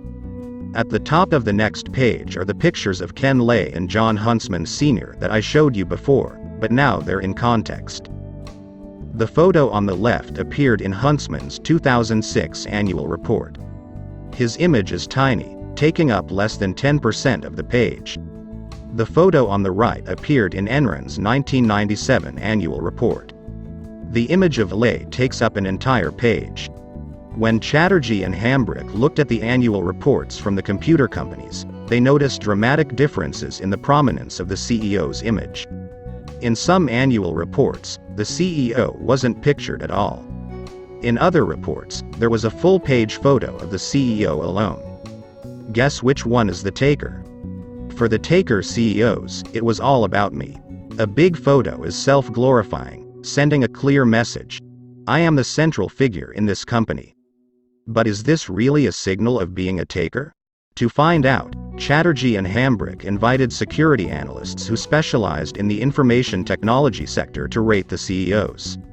The analysts rated whether each CEO had an inflated sense of self that is reflected in feelings of superiority, entitlement, and a constant need for attention and admiration. Enjoying being the center of attention, insisting upon being shown a great deal of respect, exhibitionism, and arrogance. The analysts' ratings correlated almost perfectly with the size of the CEO's photos. At Enron, in that prescient 1997 report, the spotlight was on Ken Lay. Of the first 9 pages, 2 were dominated by giant full-page images of Lay and then COO Jeff Skilling. The pattern continued in 1998 and 1999, with full-page photos of Lay and Skilling. By 2000, Lay and Skilling had moved up to pages 4 and 5, albeit with smaller images. There were 4 different photos of each of them, like a film strip, only they were better fit for a cartoon. 3 of the photos of Lay were virtually identical, revealing the subtle, smug smile of an executive who knew he was special. A fairy tale ending was not in the cards for Lay, who died of a heart attack before sentencing. So far, we've looked at 2 different ways to recognize takers. First, when we have access to reputational information, we can see how people have treated others in their networks. Second, when we have a chance to observe the actions and imprints of takers, we can look for signs of lekking. Self-glorifying images, self-absorbed conversations, and sizable pay gaps can send accurate, reliable signals that someone is a taker. Thanks to some dramatic changes in the world since 2001, these signals are easier to spot today than ever before. Networks have become more transparent, providing us with new windows through which we can view other people's reputations and lekking. The transparent network. In 2002, just months after Enron fell apart, a computer scientist by the name of Jonathan Abrams founded Friendster, creating the world's first online social network. Friendster made it possible for people to post their profiles online and broadcast their connections to the world. In the following 2 years, entrepreneurs launched LinkedIn, MySpace, and Facebook. Strangers now had access to one another's relationships and reputations. By 2012, the world population reached 7 billion. At the same time, Facebook's active users approached 1 billion, meaning that more than 10% of the people in the world are connected on Facebook. Social networks have always existed, write psychologists Benjamin Crozier, Gregory Webster, and Haley Dillon. It is only recently that the internet has provided a venue for their electronic explosion. From mundane communication to meeting the love of one's life to inciting political revolutions, network ties are the conduits by which information and resources are spread. These online connections have simulated a defining feature of the old world. Before technological revolutions helped us communicate by phone and email, and travel by car and plane, people had relatively manageable numbers of social ties in tightly connected, transparent circles. Within these insulated networks, people could easily gather reputational information and observe lekking. As communication and transportation became easier, and the sheer size of the population grew, interactions became more dispersed and anonymous. Reputations in Leking became less visible. This is why Ken Lay was able to keep much of his taking hidden. As he moved from one position and organization to another, his contacts didn't always have easy access to one another, and the new people who entered his network didn't gain a great deal of information about his reputation. Inside Enron, his impromptu actions couldn't be documented on YouTube, broadcast on Twitter, easily indexed in a Google search, or posted anonymously on internal blogs or the company intranet. Now, it's much harder for takers to get away with being fakers, fooling people into thinking they're givers. On the internet, we can now track down reputational information about our contacts by accessing public databases and discovering shared connections. And we no longer need a company's annual report to catch a taker, because Leking in its many sizes and forms abounds in social network profiles. Tiny cues like words and photos can reveal profound clues about us, and research suggests that ordinary people can identify takers just by looking at their Facebook profiles. In one study, psychologists asked people to fill out a survey measuring whether they were takers. Then, the psychologists sent strangers to visit their Facebook pages. The strangers were able to detect the takers with astonishing accuracy. The takers posted information that was rated as more self-promoting, self-absorbed, and self-important. They featured quotes that were evaluated as boastful and arrogant. The takers also had significantly more Facebook friends, racking up superficial connections so they could advertise their accomplishments and stay in touch to get favors, and posted vainer, more flattering pictures of themselves. Howard Lee, the former head of South China at Groupon, is one of a growing number of people who use social media to catch takers. When Lee hired salespeople, many of the strong candidates were aggressive, making it difficult to distinguish the takers from the candidates who are simply gregarious and driven. Lee was enamored with one candidate who had an outstanding resume, aced his interview, and had glowing references. But the candidate could have been faking. Talking to someone for an hour only gives you a glimpse, the tip of the iceberg, Lee thought, and the references were self-selected. A taker could easily find some superiors to sing his praises. So Lee searched through his LinkedIn and Facebook networks and identified a mutual connection, who shared some disconcerting information about the candidate. He seemed to be a taker, and it carried a lot of weight. If he's been ruthless in one company, do I want to work with him? Lee feels that online social networks have revolutionized Groupon's hiring process. Nowadays, I don't need to call into a company to find out about someone's reputation. Everyone is incredibly connected. Once they make it past the technical rounds, I check their LinkedIn or Facebook. Sometimes we have mutual friends, or went to the same school, or the people on my team will have a link to them, Lee explains. You can understand someone's reputation at a peer level pretty quickly. When your relationships and reputations are visible to the world, it's harder to achieve sustainable success as a taker. In Silicon Valley, a quiet man who looks like a panda bear is taking transparent networks to the next level. His name is Adam Forrest Rifkin, and he has been called the giant panda of programming. He describes himself as a shy, introverted computer nerd who has two favorite languages: JavaScript, the computer programming language, and Klingon, the language spoken by the aliens on Star Trek. Rifkin is an anagrammaniac. He has spent countless hours rearranging the letters in his name to find the one that captures him best, generating candidates such as Offer Radiant Smirk and Feminist Radar Fork. Rifkin has 2 master's degrees in computer science, owns a patent, and has developed supercomputer applications for NASA and Internet systems for Microsoft.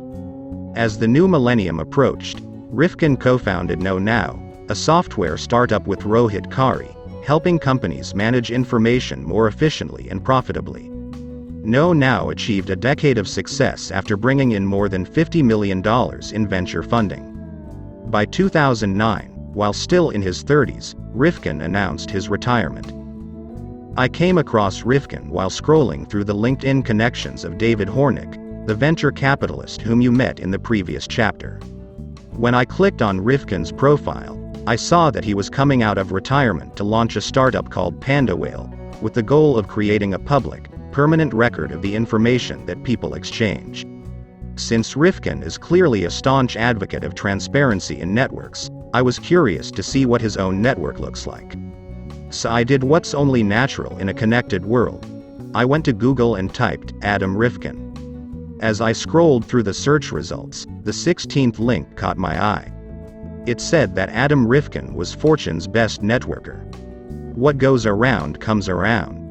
In 2011, Adam Rifkin had more LinkedIn connections to the 640 powerful people on Fortune's lists than any human being on the planet. He beat out luminaries like Michael Dell, the billionaire founder of the Dell Computer Company, and Jeff Weiner, the CEO of LinkedIn. I was stunned that a shy, Star Trek-loving, anagram-obsessing software geek managed to build a network that includes the founders of Facebook, Netscape, Napster, Twitter, Flickr, and Half.com. Adam Rifkin built his network by operating as a bona fide giver. My network developed little by little, in fact a little every day through small gestures and acts of kindness, over the course of many years, Rifkin explains, with a desire to make better the lives of the people I'm connected to. Since 1994, Rifkin has served as a leader and watchdog in a wide range of online communities, working diligently to strengthen relationships and help people resolve online conflicts. As the co-founder of Renku, a startup with Joyce Park, Rifkin created applications that were used more than 500 million times by more than 36 million people on Facebook and MySpace. Despite their popularity, Rifkin wasn't satisfied. If you're going to get tens of millions of people using your software, you really should do something meaningful, something that changes the world, he says. Frankly, I would like to see more people helping other people. He decided to shut down Renku and become a full-time giver, offering extensive guidance to startups and working to connect engineers and entrepreneurs with businesspeople in larger companies. To this end, in 2005, Rifkin and Joyce Park founded 106 Miles, a professional network with the social mission of educating entrepreneurial engineers through dialogue. This network has brought together more than 5,000 entrepreneurs who meet twice every month to help one another learn and succeed. I get roped into giving free advice to other entrepreneurs, which is usually worth less than they pay for it, he muses, that helping others is my favorite thing to do. This approach has led to great things, not just for Rifkin, but also for those he's shepherded along the way. In 2001, Rifkin was a big fan of Blogger, an early blog publishing service. Blogger had run out of funding, so Rifkin offered a contract to Blogger's founder to do some work for his own first startup, KnowNow. We decided to hire him because we wanted to see Blogger survive, Rifkin says. We gave him a contract to build something for our company so we could use it as a demo and he could keep Blogger going. The money from the contract helped the founder keep Blogger afloat, and he went on to co-found a company called Twitter. There were several other people who also contracted with Evan Williams so he could keep his company going, Rifkin reflects. You never know where somebody's going to end up. It's not just about building your reputation, it really is about being there for other people. In the search for Fortune's best networker, when Rifkin popped up as the winner, the reporter on the story, Jessica Shambora, laughed out loud. Not surprisingly, I had already met him. Someone had referred me to him for a story I was researching on virtual goods and social networks. Shambora, who now works at Facebook, says that Rifkin is the consummate networker, and he didn't get that way by being some sort of climber, or calculated. People go to Adam because they know his heart is in the right place. When he first moved up to Silicon Valley, Rifkin felt that giving was a natural way to come out of his shell. As a very shy, sheltered computer guy, the concept of the network was my North Star, he says. When you have nothing, what's the first thing you try to do? You try to make a connection and have a relationship that gives you an opportunity to do something for someone else. On Rifkin's LinkedIn page, his motto is, I want to improve the world, and I want to smell good while doing it. As of September 2012, on LinkedIn, 49 people have written recommendations for Rifkin, and no attribute is mentioned more frequently than his giving. A matcher would write recommendations back for the same 49 people, and perhaps sprinkle in a few unsolicited recommendations for key contacts, in the hopes that they'll reciprocate. But Rifkin gives more than 5 times as much as he gets. On LinkedIn, he has written detailed recommendations for 265 different people. Adam is off the charts in how much he helps, says the entrepreneur Raymond Roof. He gives a lot more than he receives. It's part of his mantra to be helpful. Rifkin's networking style, which exemplifies how givers tend to approach networks, stands in stark contrast to the way that takers and matchers tend to build and extract value from their connections.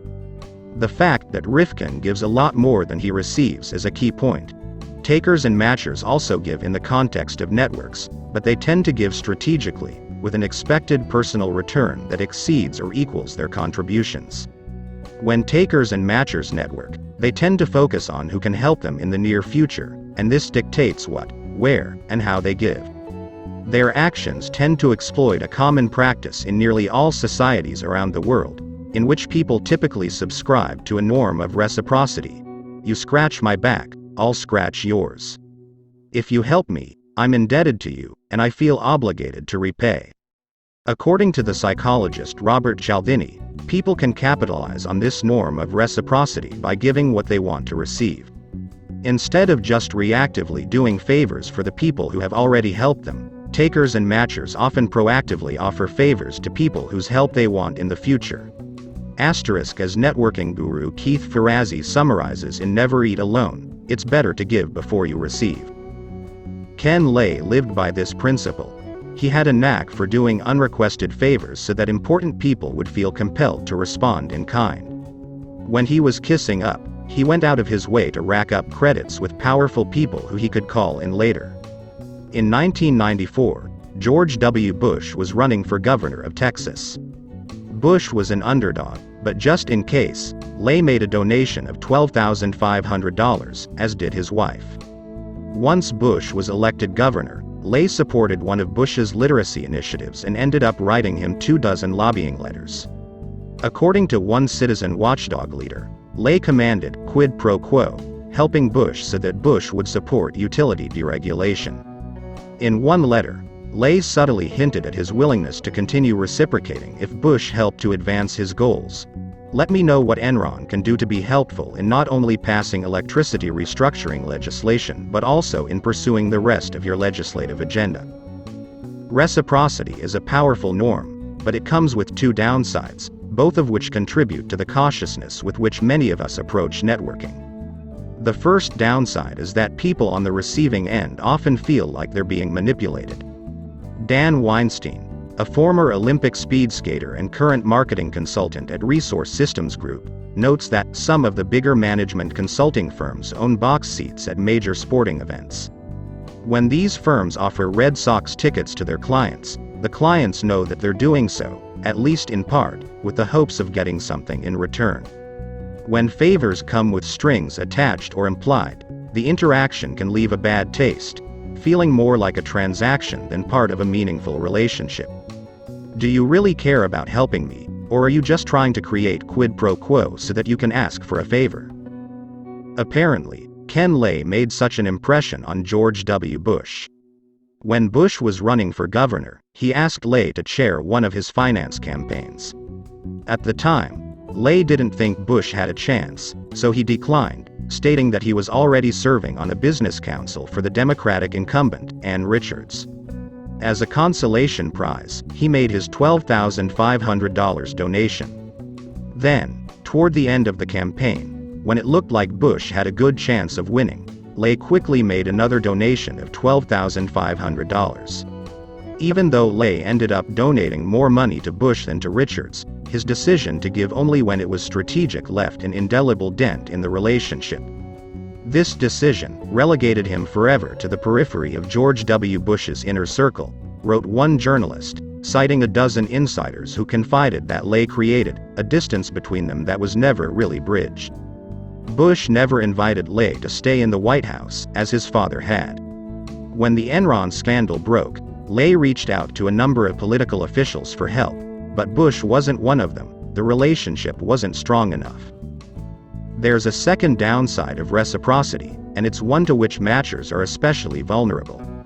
Matchers tend to build smaller networks than either givers, who seek actively to help a wider range of people, or takers, who often find themselves expanding their networks to compensate for bridges burned in previous transactions.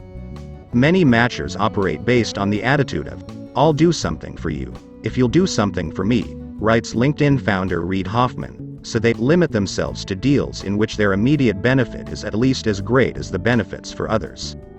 If you insist on a quid pro quo every time you help others, you will have a much narrower network. When matchers give with the expectation of receiving, they direct their giving toward people who they think can help them. After all, if you don't benefit from having your favors reciprocated, what's the value of being a matcher? As these disadvantages of strict reciprocity accrue over time, they can limit both the quantity and quality of the networks that takers and matchers develop. Both disadvantages ultimately arise out of a short-sightedness about networks, in that takers and matchers make hard and fast assumptions about just who will be able to provide the most benefit in exchange. At its core, the giver approach extends a broader reach, and in doing so enlarges the range of potential payoffs, even though those payoffs are not the motivating engine. When you meet people, says former Apple evangelist and Silicon Valley legend Guy Kawasaki, regardless of who they are, you should be asking yourself, how can I help the other person? This may strike some as a way to overinvest in others, but as Adam Rifkin once learned to great effect, we can't always predict who can help us. Waking the Sleeping Giants. In 1993, a college student named Graham Spencer teamed up with 5 friends to build an internet startup. Spencer was a shy, introverted computer engineer with a receding hairline, huge glasses, and an obsession with comic books. Looking back, he says Superman taught him justice and virtue, the X-Men kindled concern for oppressed groups, and Spider-Man gave him hope. Even superheroes could have a rough time in school. Spencer and his friends co-founded Excite, an early web portal and search engine that quickly became one of the most popular sites on the internet. In 1998, Excite was purchased for $6.7 billion, and Spencer was flying high as its largest shareholder and chief technology officer. In 1999, shortly after selling Excite, Spencer received an email out of the blue from Adam Rifkin, who was asking for advice on a startup. They had never met, but Spencer volunteered to sit down with Rifkin anyway. After they met, Spencer connected Rifkin with a venture capitalist who ended up funding his startup. How did Rifkin get access to Spencer? And why did Spencer go out of his way to help Rifkin? Early in 1994, 5 years before seeking Spencer's help, Rifkin became enamored with an emerging band. He wanted to help the band gain popularity, so he put his computer prowess into action and created a fan website, hosted on the Caltech server. It was an authentic expression of being a fan of music. I loved the music. The page took off. Hundreds of thousands of people found it as the band skyrocketed from anonymity into stardom. The band was called Green Day. Rifkin's fan site was so popular in the burgeoning days of the commercial internet that in 1995, Green Day's managers contacted him to ask if they could take it over and make it the band's official page. I said, "Great, it's all yours," Rifkin recalls. I just gave it to them. The previous summer, in 1994, millions of people had visited Rifkin's site. One of the visitors, a serious punk rock fan, felt that Green Day was really pop music. He had emailed Rifkin to educate him about real punk rock. The fan was none other than Graham Spencer. Spencer suggested that when people searched for punk rock on the internet, they should find more than Green Day. When Rifkin read the email, he imagined Spencer as a stereotypical punk rock fan with a green mohawk. Rifkin had no idea that Spencer would ever be able to help him. It would only come out much later that Spencer had just started Excite. A taker or matcher might have ignored the email from Spencer. But as a giver, Rifkin's natural inclination was to help Spencer spread the word about punk rock and help struggling bands build up a fan base. So Rifkin set up a separate page on the Green Day fan site with links to the punk rock bands that Spencer suggested. There's an elegance to Adam Rifkin's experience with Graham Spencer, a satisfying sense of good deeds rewarded. But if we take a closer look, we find an example of just what makes giver networks so powerful, and it has as much to do with the 5 years that passed after Rifkin's generosity as with the generosity itself. Rifkin's experiences foreshadow how givers have the advantage of accessing the full breadth of their networks. One of Rifkin's maxims is, "I believe in the strength of weak ties." It's in homage to a classic study by the Stanford sociologist Mark Granovetter. Strong ties are our close friends and colleagues, the people we really trust. Weak ties are our acquaintances, the people we know casually. Testing the common assumption that we get the most help from our strong ties, Granovetter surveyed people in professional, technical, and managerial professions who had recently changed jobs. Nearly 17% heard about the job from a strong tie. Their friends and trusted colleagues gave them plenty of leads. But surprisingly, people were significantly more likely to benefit from weak ties.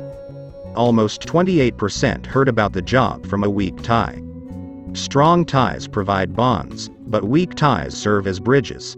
They provide more efficient access to new information. Our strong ties tend to travel in the same social circles and know about the same opportunities as we do. Weak ties are more likely to open up access to a different network, facilitating the discovery of original leads. Here's the wrinkle. It's tough to ask weak ties for help. Although they're the faster route to new leads, we don't always feel comfortable reaching out to them. The lack of mutual trust between acquaintances creates a psychological barrier. But givers like Adam Rifkin have discovered a loophole. It's possible to get the best of both worlds. The trust of strong ties coupled with the novel information of weak ties. The key is reconnecting, and it's a major reason why givers succeed in the long run. After Rifkin created the punk rock links on the Green Day site for Spencer in 1994, Excite took off, and Rifkin went back to graduate school. They lost touch for 5 years. When Rifkin was moving to Silicon Valley, he dug up the old email chain and drafted a note to Spencer. "You may not remember me from 5 years ago. I'm the guy who made the change to the Green Day website," Rifkin wrote. "I'm starting a company and moving to Silicon Valley, and I don't know a lot of people. Would you be willing to meet with me and offer advice?" Rifkin wasn't being a matcher. When he originally helped Spencer, he did it with no strings attached, never intending to call in a favor. But 5 years later, when he needed help, he reached out with a genuine request. Spencer was glad to help, and they met up for coffee. "I still pictured him as this huge guy with a mohawk," Rifkin says. "When I met him in person, he hardly said any words at all. He was even more introverted than I am."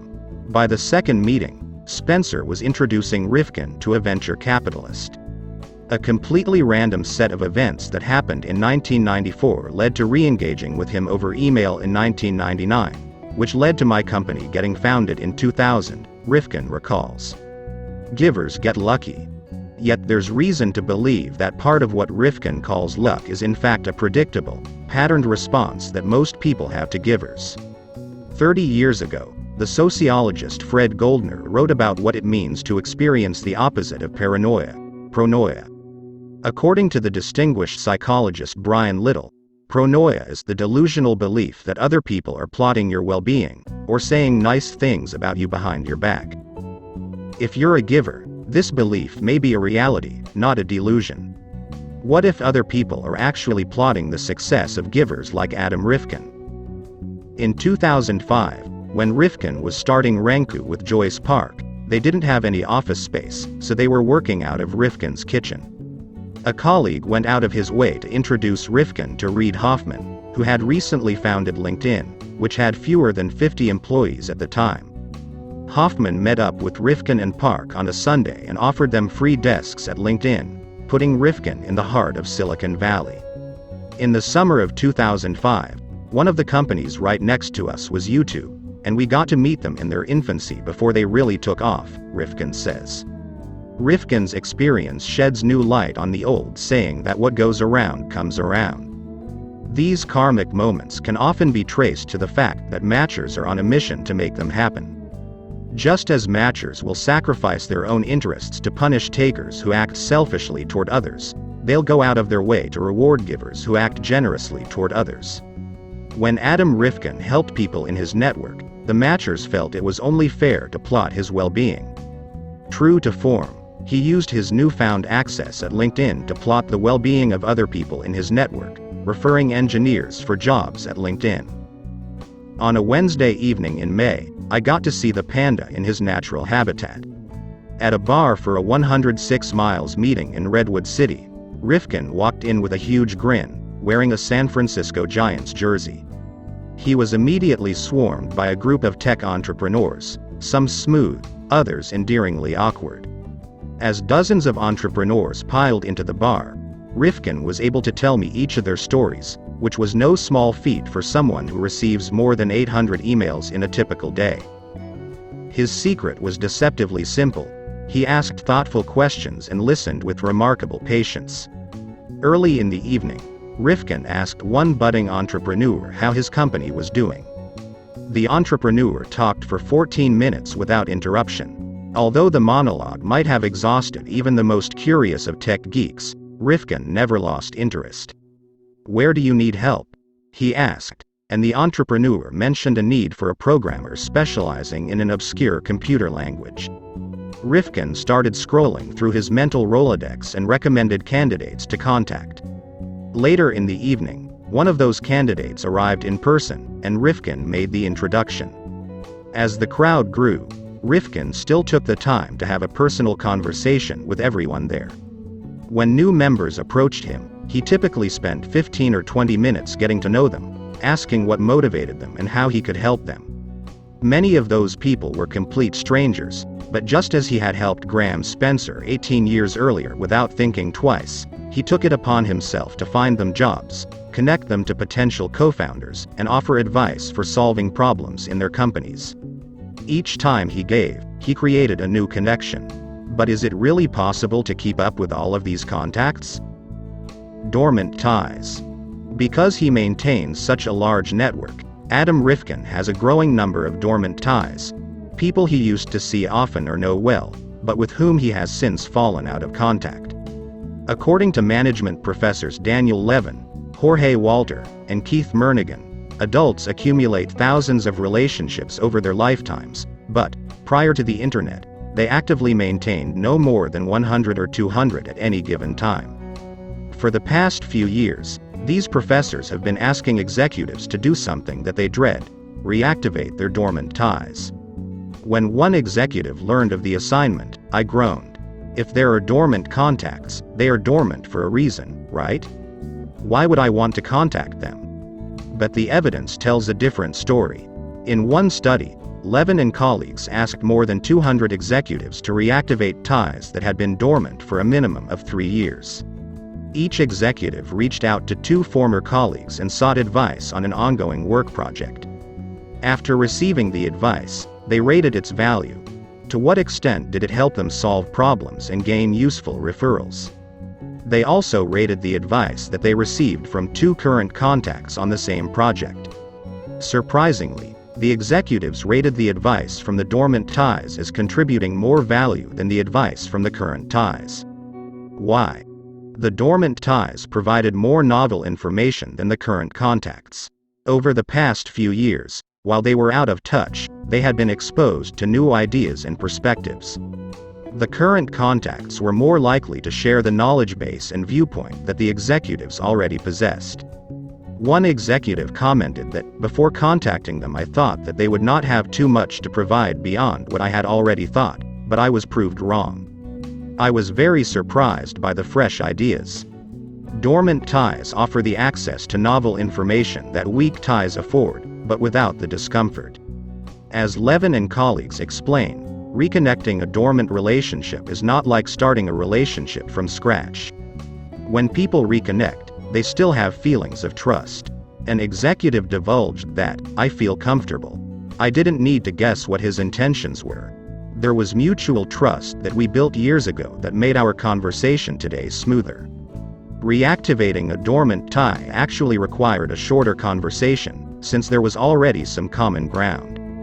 The executives didn't need to invest in building a relationship from the start with their dormant ties, as they would with weak ties. Levin and colleagues asked another group of more than 100 executives to identify 10 dormant ties and rank them in order of the likely value they would provide. The executives then reactivated all 10 dormant ties and rated the value of the conversations. All 10 dormant ties provided high value, and there were no differences by rank. The executives got just as much value from their 10th choice as from their first choice. When we need new information, we may run out of weak ties quickly, but we have a large pool of dormant ties that prove to be helpful. And the older we get, the more dormant ties we have, and the more valuable they become. Levin and colleagues found that people in their 40s and 50s received more value from reactivating dormant ties than people in their 30s, who in turn benefited more than people in their 20s. The executive who groaned about reconnecting admitted that it has been eye-opening for me. It has shown me how much potential I have in my Rolodex. Dormant ties are the neglected value in our networks, and givers have a distinctive edge over takers and matchers in unlocking this value. For takers, reactivating dormant ties is a challenge. If the dormant ties are fellow takers, they'll be suspicious and self-protective, withholding novel information. If the dormant ties are matchers, they may be motivated to punish takers, as we saw in the ultimatum game. If the dormant ties are smart givers, as you'll see later in this book, they won't be so willing to help takers. And of course, if a taker's self-serving actions were what caused a tie to become dormant in the first place, it may be impossible to revive the relationship at all. Matchers have a much easier time reconnecting, but they're often uncomfortable reaching out for help because of their fidelity to the norm of reciprocity. When they ask for a favor, they feel that they'll owe one back. If they're already indebted to the dormant tie and haven't yet evened the score, it's doubly difficult to ask. And for many matchers, dormant ties haven't built up a deep reservoir of trust, since they've been more like transactional exchanges than meaningful relationships. According to networking experts, reconnecting is a totally different experience for givers, especially in a wired world. Givers have a track record of generously sharing their knowledge, teaching us their skills, and helping us find jobs without worrying about what's in it for them, so we're glad to help them when they get back in touch with us. Today, Adam Rifkin spends less time networking with new people than he did earlier in his career, focusing instead on a growing number of dormant ties. Now my time is spent going back to people who I haven't talked to in a while. When he reactivates one of his many dormant ties, the contact is usually thrilled to hear from him. His generosity and kindness have earned their trust. They're grateful for his help, and they know it didn't come with strings attached. He's always willing to share his knowledge, offer advice, or make an introduction. In 2006, Rifkin was looking for a dynamite speaker for a 106 Miles meeting. He reconnected with Evan Williams, and although Williams had become famous and was extremely busy with the launch of Twitter, he agreed. 5 years later, when we asked him to speak to the group, he never forgot, Rifkin says. The type of goodwill that givers like Rifkin build is the subject of fascinating research. Traditionally, social network researchers map information exchange, the flows of knowledge from person to person. But when Wayne Baker collaborated with University of Virginia professor Rob Cross and IBM's Andrew Parker, he realized that it was also possible to track the flows of energy through networks. In a range of organizations, employees rated their interactions with one another on a scale from strongly de-energizing to strongly energizing. The researchers created an energy network map, which looked like a model of a galaxy. The takers were black holes. They sucked the energy from those around them. The givers were suns. They injected light around the organization. Givers created opportunities for their colleagues to contribute, rather than imposing their ideas and hogging credit for achievements. When they disagreed with suggestions, givers showed respect for the people who spoke up, rather than belittling them. If you mapped energy in Adam Rifkin's network, you'd find that he looks like the sun in many different solar systems. Several years ago at a holiday party, Rifkin met a struggling entrepreneur named Raymond Roof. They started chatting, and Rifkin gave him some feedback. 6 months later, Roof was working on a new startup and reached out to Rifkin for advice. Rifkin replied the same day and set up a breakfast for the next morning, where he spent 2 hours giving more feedback to Roof. A few months later, they crossed paths again. Roof had gone 2 years without an income, and the plumbing in his house wasn't working, so he bought a gym membership just to shower there. He ran into Rifkin, who asked how the startup was going and offered some invaluable insights about how to reposition his company. Rifkin then proceeded to introduce Roof to a venture capitalist, who ended up funding his company and becoming a board member. The two of them would have meetings about me, to discuss how they could help me, Roof says. Roof's company, Graph Science, has become one of the top Facebook analytics companies in the world, and he says it never would have happened without Rifkin's help. Rifkin has even managed to light up projects for a Hollywood writer-director. As you'll see in Chapter 8, they met because Rifkin shared his contact information openly on the internet. In a casual conversation, the Hollywood director mentioned that he had just finished production on a Showtime series and asked Rifkin for help. Although he is quite successful in his chosen field, I didn't put too much credence in his skill as a Hollywood publicist, says the director. Boy, was I wrong. Within 24 hours, Rifkin set up meetings and private screenings of the show with top-ranking executives at Twitter and YouTube. The Hollywood contact explains. It's important to emphasize, Adam had absolutely no stake in my show's success. Sink or swim, he wouldn't benefit or suffer either way. But true to his genuine joy of giving, he went out of his way to introduce us to countless media opportunities. When the dust had settled, he was single-handedly responsible for positive and glowing articles in countless national media outlets as well as incredible social media publicity. In the end, his generosity was more far-reaching and far more effective than our show's highly paid Hollywood publicist. As a result, the show enjoyed the highest ratings ever received in its time slot in Showtime's history. Showtime, so impressed with our modest show's numbers, has already given the green light to another series. His generosity is responsible for the show being a hit and Showtime saying yes to my current series. For someone who gives off these vibes and inspires such goodwill, reconnecting is an energizing experience. Think back to the 265 people for whom Rifkin has written LinkedIn recommendations, or the hundreds of entrepreneurs he helps in 106 miles. It's not a stretch to imagine that every one of them will be enthusiastic about reconnecting with Rifkin and helping him out if they happen to lose touch.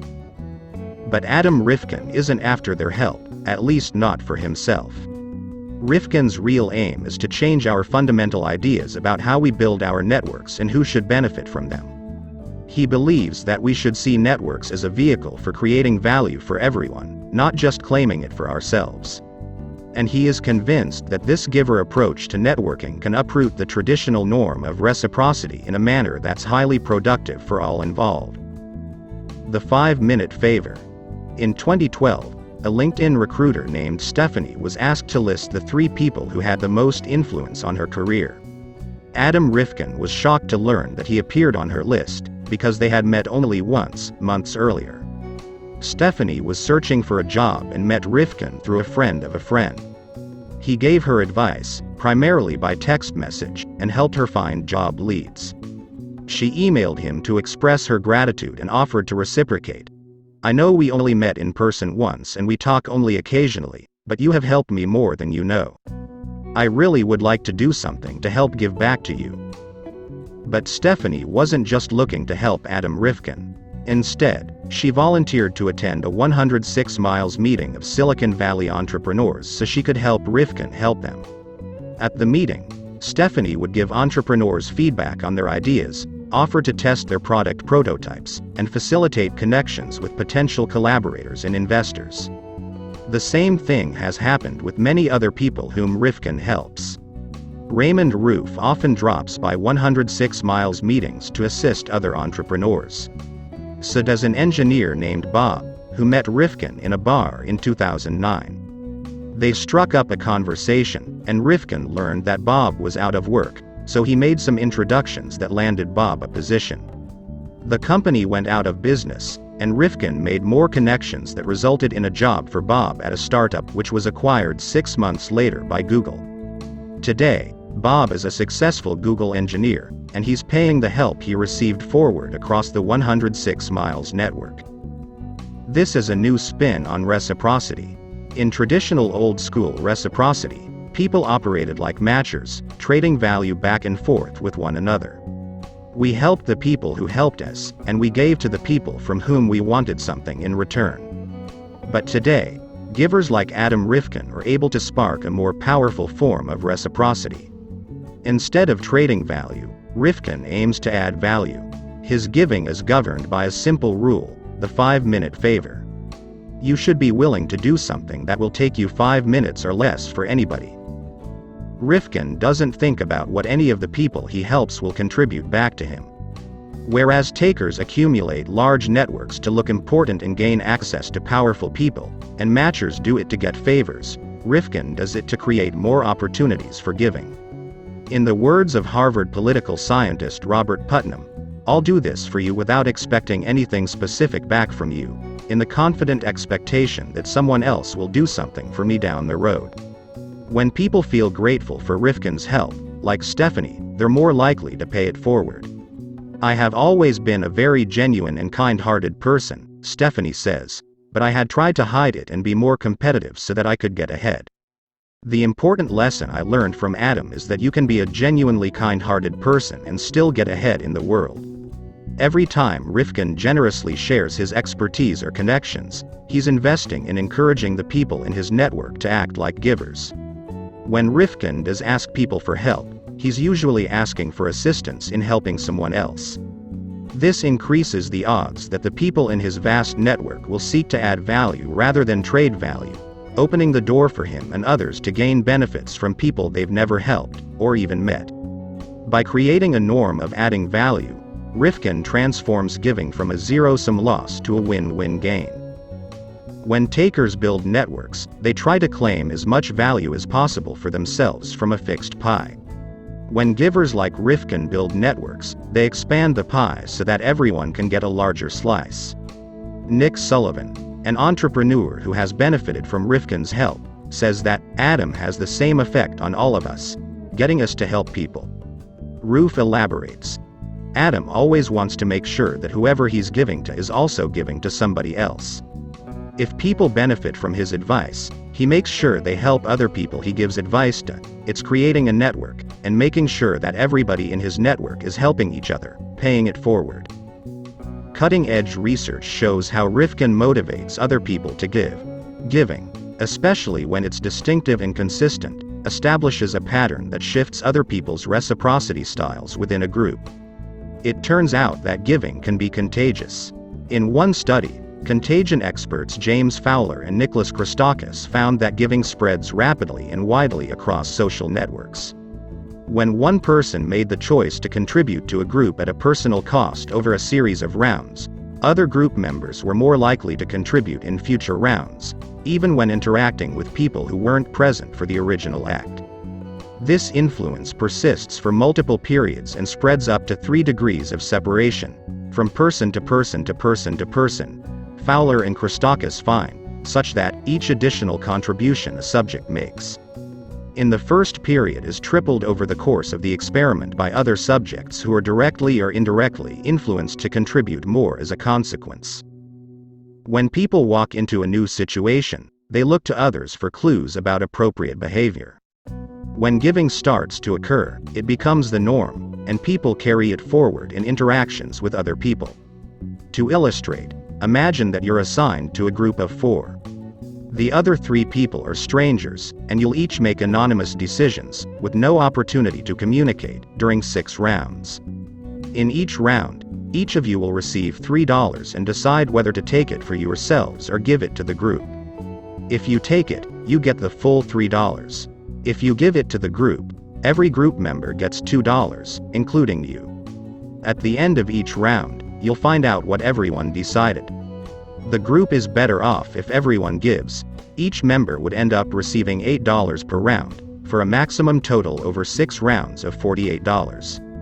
But if you give and no one else does, you only get $12. This creates an incentive to take, which will guarantee you $18. Since you can't communicate with one another, giving is a risky strategy. But in the actual study, 15% of the participants were consistent givers. They contributed to the group in all 6 rounds, making a personal sacrifice for the benefit of the group. And it wasn't as costly as you'd expect. Surprisingly, the consistent givers still ended up doing well. They walked away with an average of 26% more money than participants from groups without a single consistent giver. How could they give more and get more? When the groups included one consistent giver, the other members contributed more. The presence of a single giver was enough to establish a norm of giving. By giving, participants were able to make their group members better off and managed to get more in the process. Even though they earned 50% less from each contribution, because they inspired others to give, they made a larger total sum available to all participants. The givers raised the bar and expanded the pie for the whole group. In this experiment, the consistent givers were doing the equivalent of a 5-minute favor when they contributed their money every round. They were making small sacrifices to benefit each member of the group, and it inspired the group members to do the same. Through the 5-minute favor, Rifkin is expanding the pie for his whole network. In 106 miles, the norm is for all 5,000 entrepreneurs to help one another. Rifkin explains that, you're not doing somebody a favor because you're getting something in return. The goal of the group is to instill the value of giving. You don't have to be transactional about it, you don't have to trade it. If you do something for somebody in the group, then when you need it, someone in the group will do something for you. For takers and matchers, this type of relentless giving still seems a bit risky. Can givers like Adam Rifkin maintain their productivity, especially when there are no guarantees that their help will come back around to benefit them directly? To shed light on this question, Stanford professor Frank Flynn studied professional engineers at a large telecommunications firm in the Bay Area.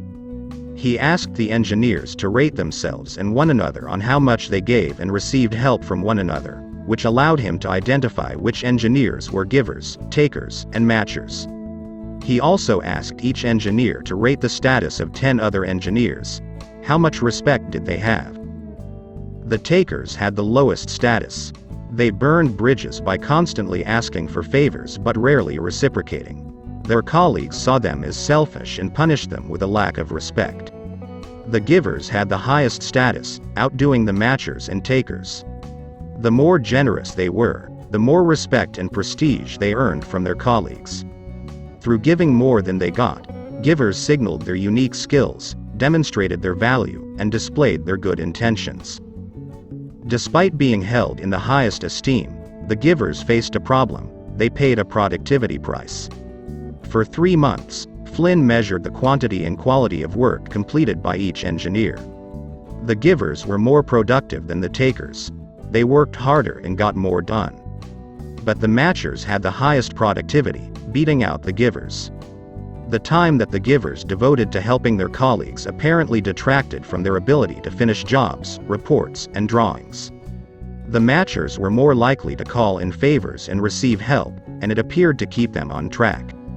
On the face of it, this seems like a stumbling block to the giver style of networking. If givers sacrifice their productivity by helping others, how can it be worth it? Yet Adam Rifkin has managed to be a giver and stay highly productive as the co-founder of several successful companies. How does he avoid the trade-off between giving and productivity? He gives more. In the study of engineers, the givers didn't always pay a productivity price. Flynn measured whether the engineers were givers, matchers, or takers by asking their colleagues to rate whether they gave more, the same, or less than they received. This meant that some engineers could score as givers even if they didn't help others very often, as long as they asked for less in return. When Flynn examined the data based on how often the engineers gave and received help, the givers only took a productivity dive when they gave infrequently. Of all engineers, the most productive were those who gave often, and gave more than they received. These were the true givers, and they had the highest productivity and the highest status. They were revered by their peers. By giving often, Engineers built up more trust and attracted more valuable help from across their work groups, not just from the people they helped. This is exactly what has happened to Adam Rifkin with his 5-minute favors. In the days before social media, Rifkin might have toiled in anonymity. Thanks to the connected world, his reputation as a giver has traveled faster than the speed of sound. It takes him no time to raise funding for his startups, Roof says with a trace of astonishment. He has such a great reputation, people know he's a good guy. That's a dividend that gets paid because of who he is. Rifkin's experience illustrates how givers are able to develop and leverage extraordinarily rich networks. By virtue of the way they interact with other people in their networks, givers create norms that favor adding rather than claiming or trading value, expanding the pie for all involved. When they truly need help, givers can reconnect with dormant ties, receiving novel assistance from near-forgotten but trusted sources.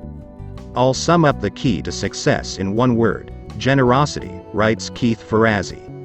If your interactions are ruled by generosity, your rewards will follow suit. Perhaps it's not a coincidence that Ivan Misner, the founder and chairman of BNI, the world's largest business networking organization, needs just 2 words to describe his guiding philosophy: giver's gain. After years of rearranging the letters in his name, Adam Rifkin has settled on the perfect anagram: I find karma. 3. The ripple effect. Collaboration and the dynamics of giving and taking credit. It is well to remember that the entire universe, with one trifling exception, is composed of others. John Andrew Holmes, former U.S. Representative and Senator. You probably don't recognize George Meyer's name, but you're definitely familiar with his work. In fact, odds are that someone close to you is a big fan of his ideas, which have captivated an entire generation of people around the world. Although I didn't know it belonged to him until recently, I've admired his work since I was 9 years old. Meyer is a tall, angular man in his mid-50s who sports long, stringy hair and a goatee.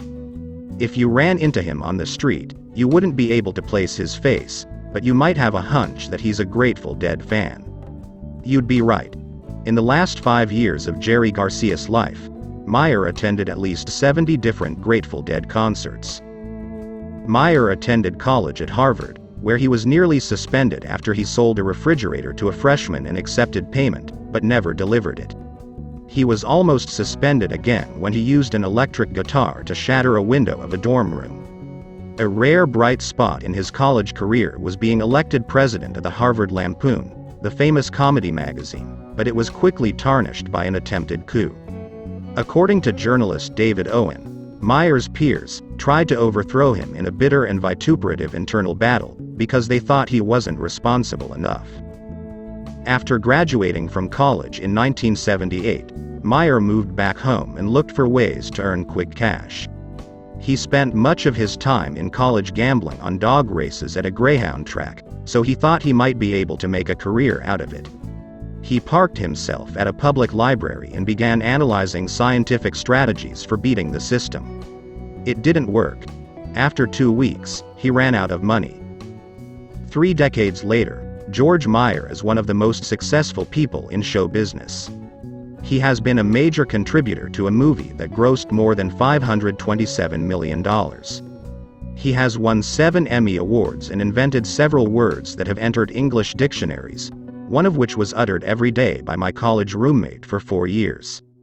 But he is most celebrated for his role in a television phenomenon that has changed the world.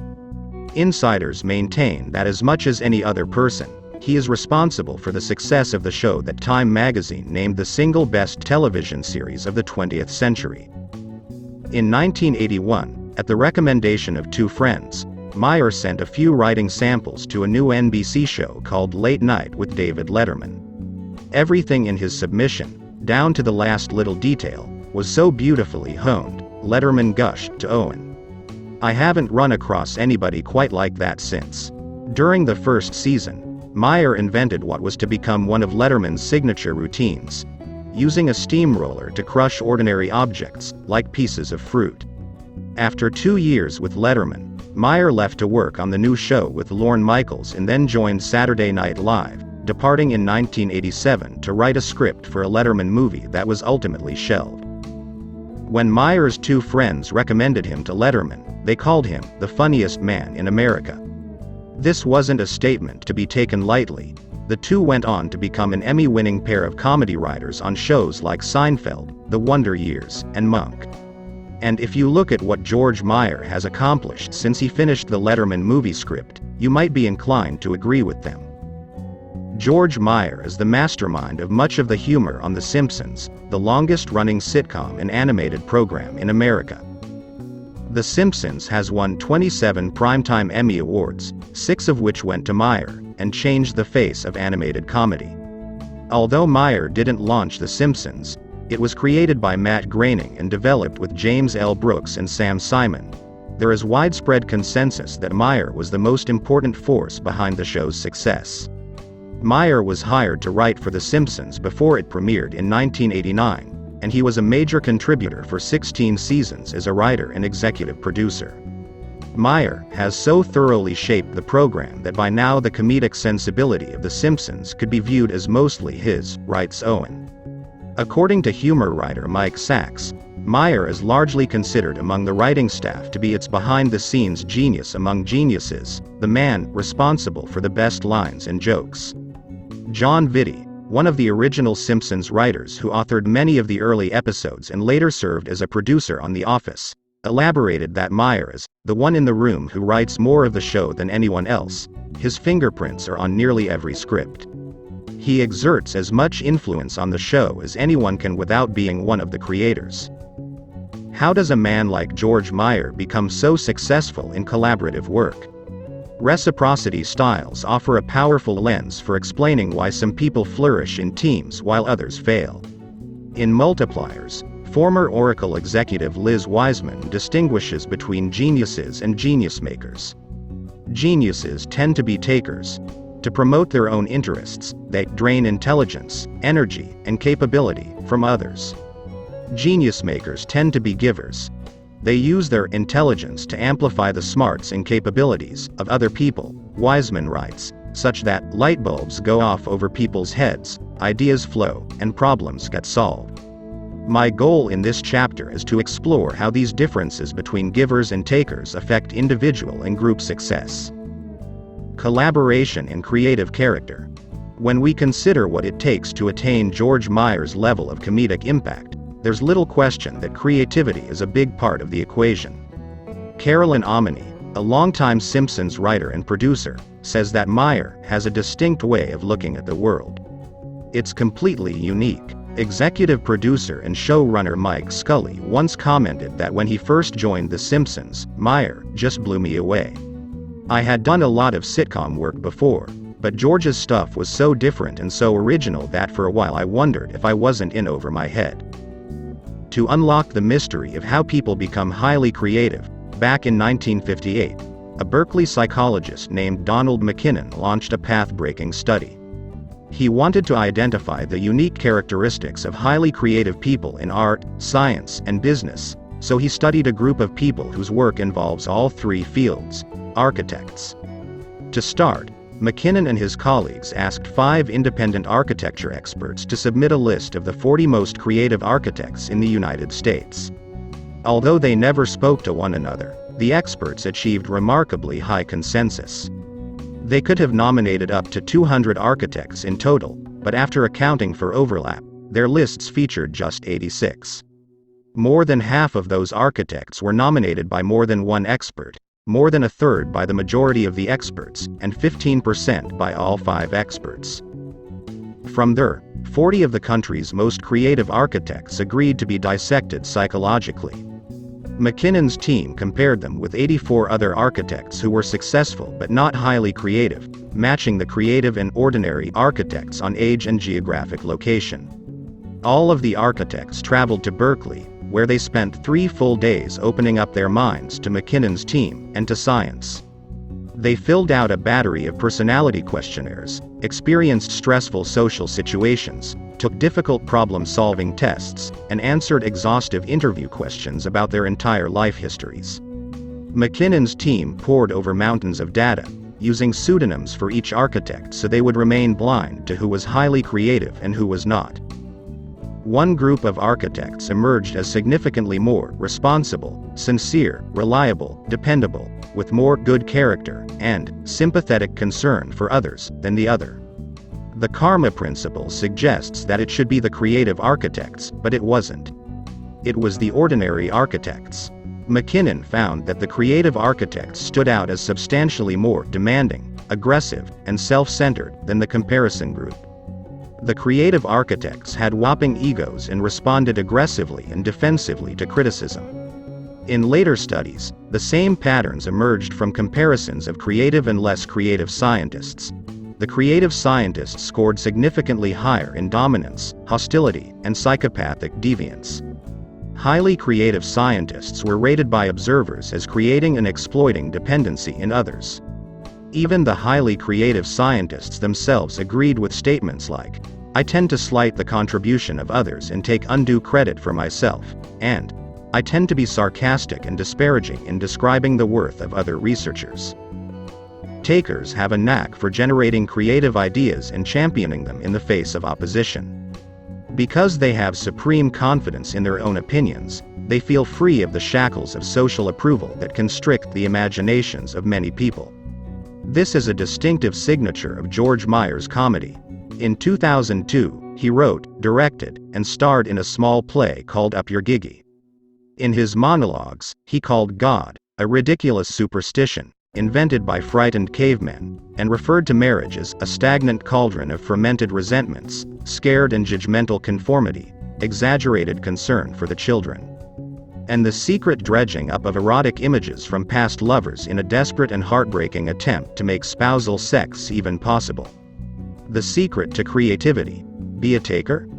Not so fast. Meyer may harbor a cynical sense of humor, deep-seated suspicion about time-honored traditions, and a few past indiscretions, but in a Hollywood universe dominated by takers, he has spent much of his career in giver style. It started early in life. Growing up, he was an Eagle Scout and an altar boy. At Harvard, Meyer majored in biochemistry and was accepted to medical school, but decided not to attend. He was turned off by the hyper-competitive pre-med students he met in college, who would regularly sabotage each other's experiments. So lame. After being elected president of the Lampoon, when peers attempted to depose him, Owen notes that Meyer not only survived that coup but also, characteristically, became a close friend of his principal rival. After graduating and failing at the dog track, Meyer worked in a cancer research lab and as a substitute teacher. When I asked Meyer what drew him to comedy, he said, "I love to make people laugh, entertain people, and try to make the world a little better." Meyer has used his comedic talent to promote social and environmental responsibility. In 1992, an early Simpsons episode that Meyer wrote, Mr. Lisa Goes to Washington, was nominated for an Environmental Media Award, granted to the best episodic comedy on television with a pro-environmental message. During his tenure, The Simpsons won 6 of these awards. In 1995, The Simpsons won a Genesis Award from the Humane Society for raising public awareness of animal issues. Meyer is a vegetarian who practices yoga, and in 2005 he co-wrote Earth to America, a TBS special that utilized comedy as a vehicle for raising awareness about global warming and related environmental issues.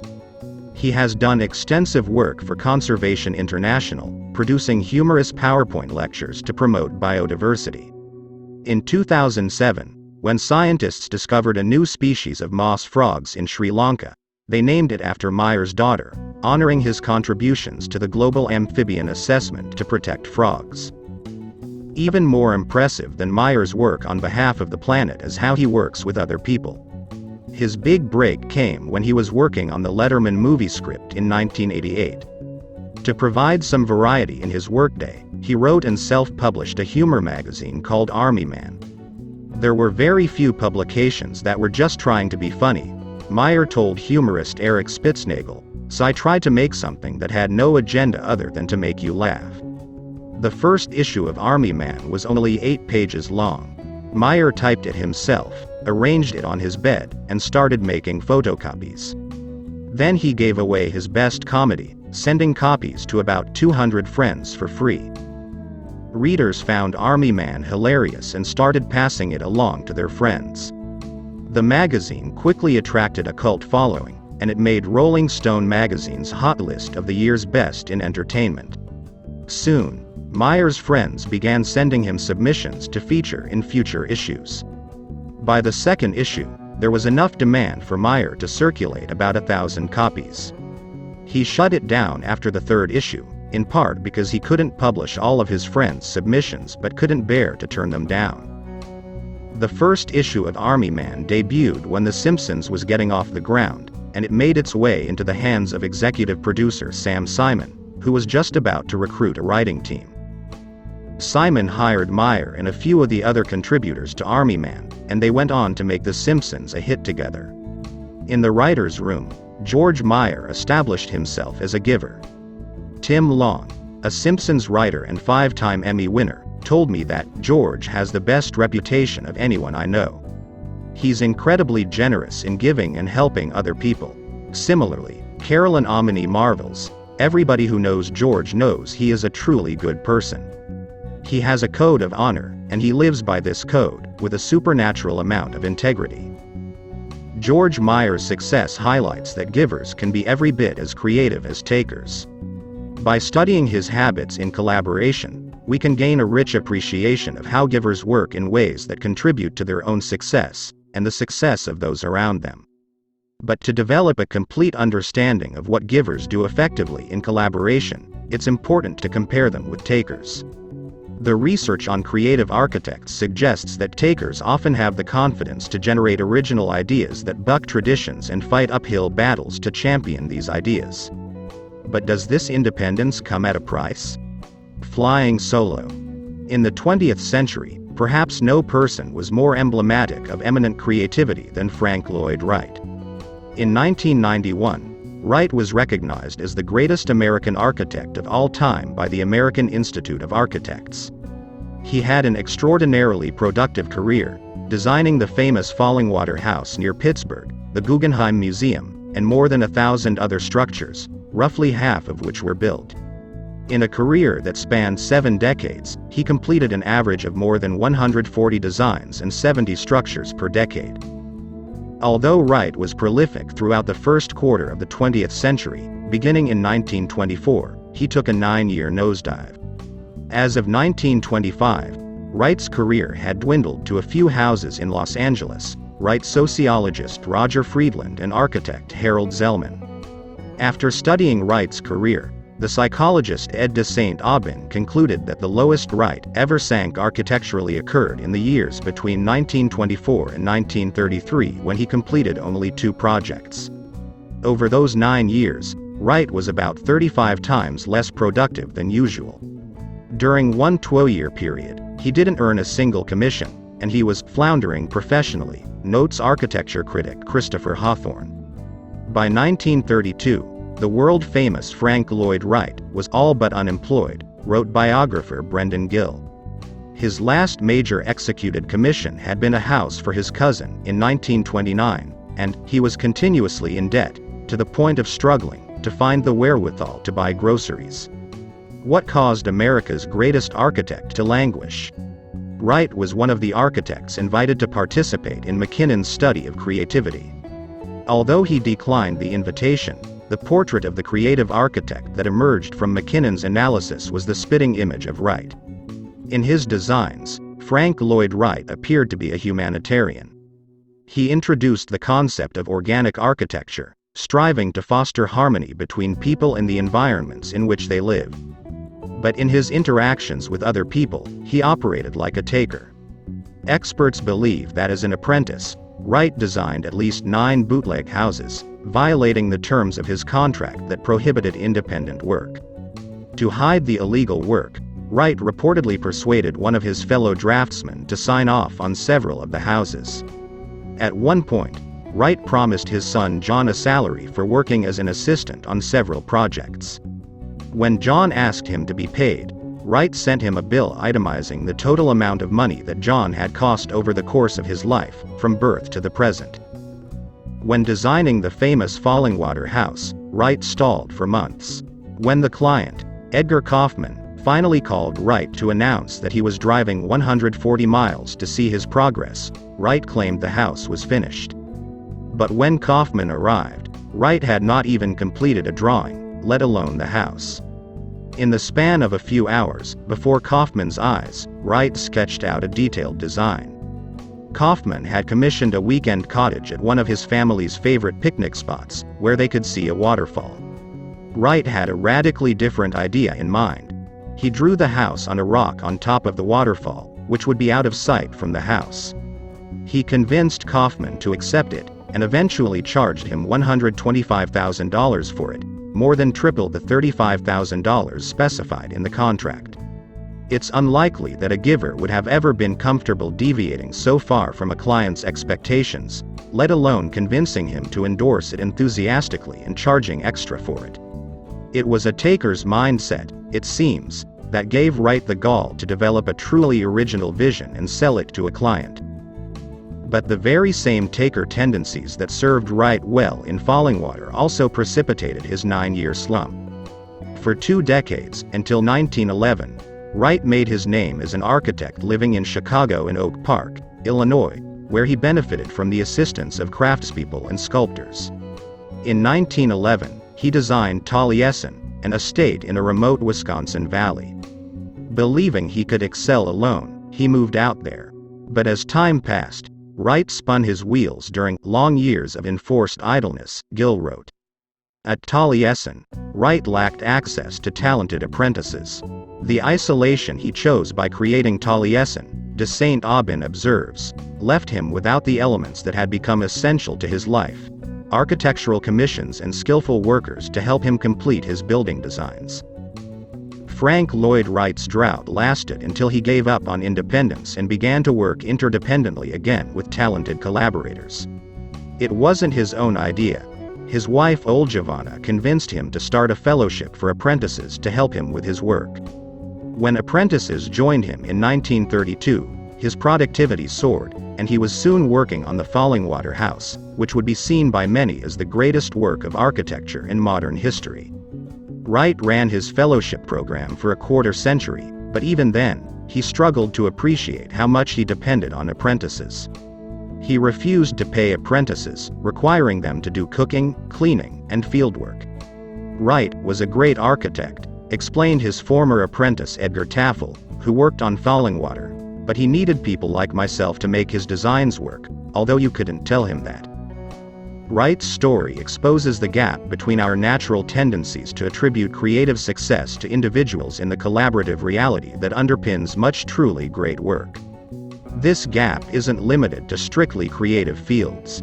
Even in seemingly independent jobs that rely on raw brainpower, our success depends more on others than we realize. For the past decade, several Harvard professors have studied cardiac surgeons in hospitals and security analysts in investment banks. Both groups specialize in knowledge work. They need serious smarts to rewire patients' hearts and organize complex information for stock recommendations. According to management guru Peter Drucker, these knowledge workers, unlike manual workers in manufacturing, own the means of production. They carry that knowledge in their heads and can therefore take it with them. But carrying knowledge isn't actually so easy. In one study, Professors Robert Huckman and Gary Pisano wanted to know whether surgeons get better with practice. Since surgeons are in high demand, they perform procedures at multiple hospitals. Over a 2-year period, Huckman and Pisano tracked 38,577 procedures performed by 203 cardiac surgeons at 43 different hospitals. They focused on coronary artery bypass grafts, where surgeons open a patient's chest and attach a vein from a leg or a section of chest artery to bypass a blockage in an artery to the heart. On average, 3% of patients died during these procedures. When Huckman and Pisano examined the data, they discovered a remarkable pattern. Overall, the surgeons didn't get better with practice. They only got better at the specific hospital where they practiced. For every procedure they handled at a given hospital, the risk of patient mortality dropped by 1%. But the risk of mortality stayed the same at other hospitals. The surgeons couldn't take their performance with them. They weren't getting better at performing coronary artery bypass grafts. They were becoming more familiar with particular nurses and anesthesiologists, learning about their strengths and weaknesses, habits, and styles. This familiarity helped them avoid patient deaths, but it didn't carry over to other hospitals. To reduce the risk of patient mortality, the surgeons needed relationships with specific surgical team members. While Huckman and Pisano were collecting their hospital data, down the hall at Harvard, a similar study was underway in the financial sector. In investment banks, security analysts conduct research to produce earnings forecasts and make recommendations to money management firms about whether to buy or sell a company's stock. Star analysts carry superior knowledge and expertise that they should be able to use regardless of who their colleagues are. As investment research executive Fred Frankel explains, analysts are one of the most mobile Wall Street professions because their expertise is portable. I mean, you've got it when you're here and you've got it when you're there. The client base doesn't change. You need your Rolodex and your files, and you're in business. To test this assumption, Boris Groysberg studied more than 1,000 equity and fixed income security analysts over a 9-year period at 78 different firms. The analysts were ranked in effectiveness by thousands of clients at investment management institutions based on the quality of their earnings estimates, industry knowledge, written reports, service, stock selection, and accessibility and responsiveness.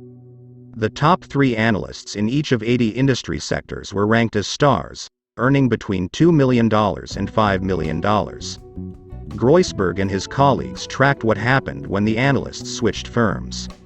Over the 9-year period, 366 analysts, 9%, moved, so it was possible to see whether the stars maintained their success in new firms. Even though they were supposed to be individual stars, their performance wasn't portable. When star analysts moved to a different firm, their performance dropped, and it stayed lower for at least 5 years. In the first year after the move, the star analysts were 5% less likely to be ranked first, 6% less likely to be ranked second, 1% less likely to be ranked third, and 6% more likely to be unranked. Even 5 years after the move, the stars were 5% less likely to be ranked first and 8% more likely to be unranked. On average, firms lost about $24 million by hiring star analysts. Contrary to the beliefs of Frankel and other industry insiders, Groysberg and his colleagues conclude that hiring stars is advantageous neither to stars themselves, in terms of their performance, nor to hiring companies in terms of their market value.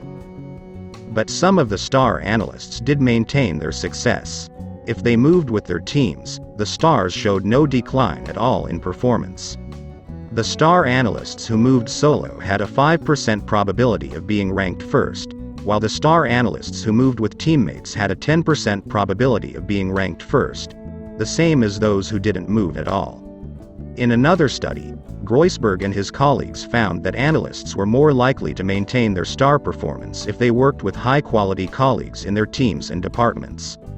The star analysts relied on knowledgeable colleagues for information and new ideas.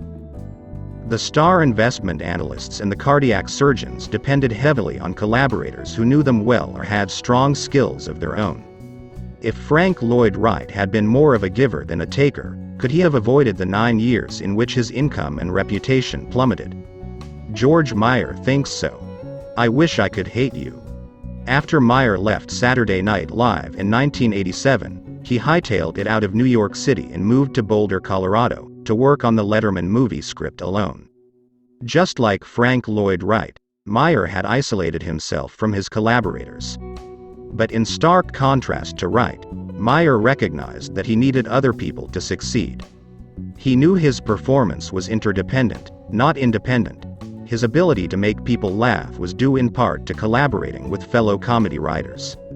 So he reached out to people who had worked with him at the Lampoon and on his past shows, inviting them to contribute to Army Man. I believe that collaboration is such a beautiful thing, especially in comedy, Meyer told me.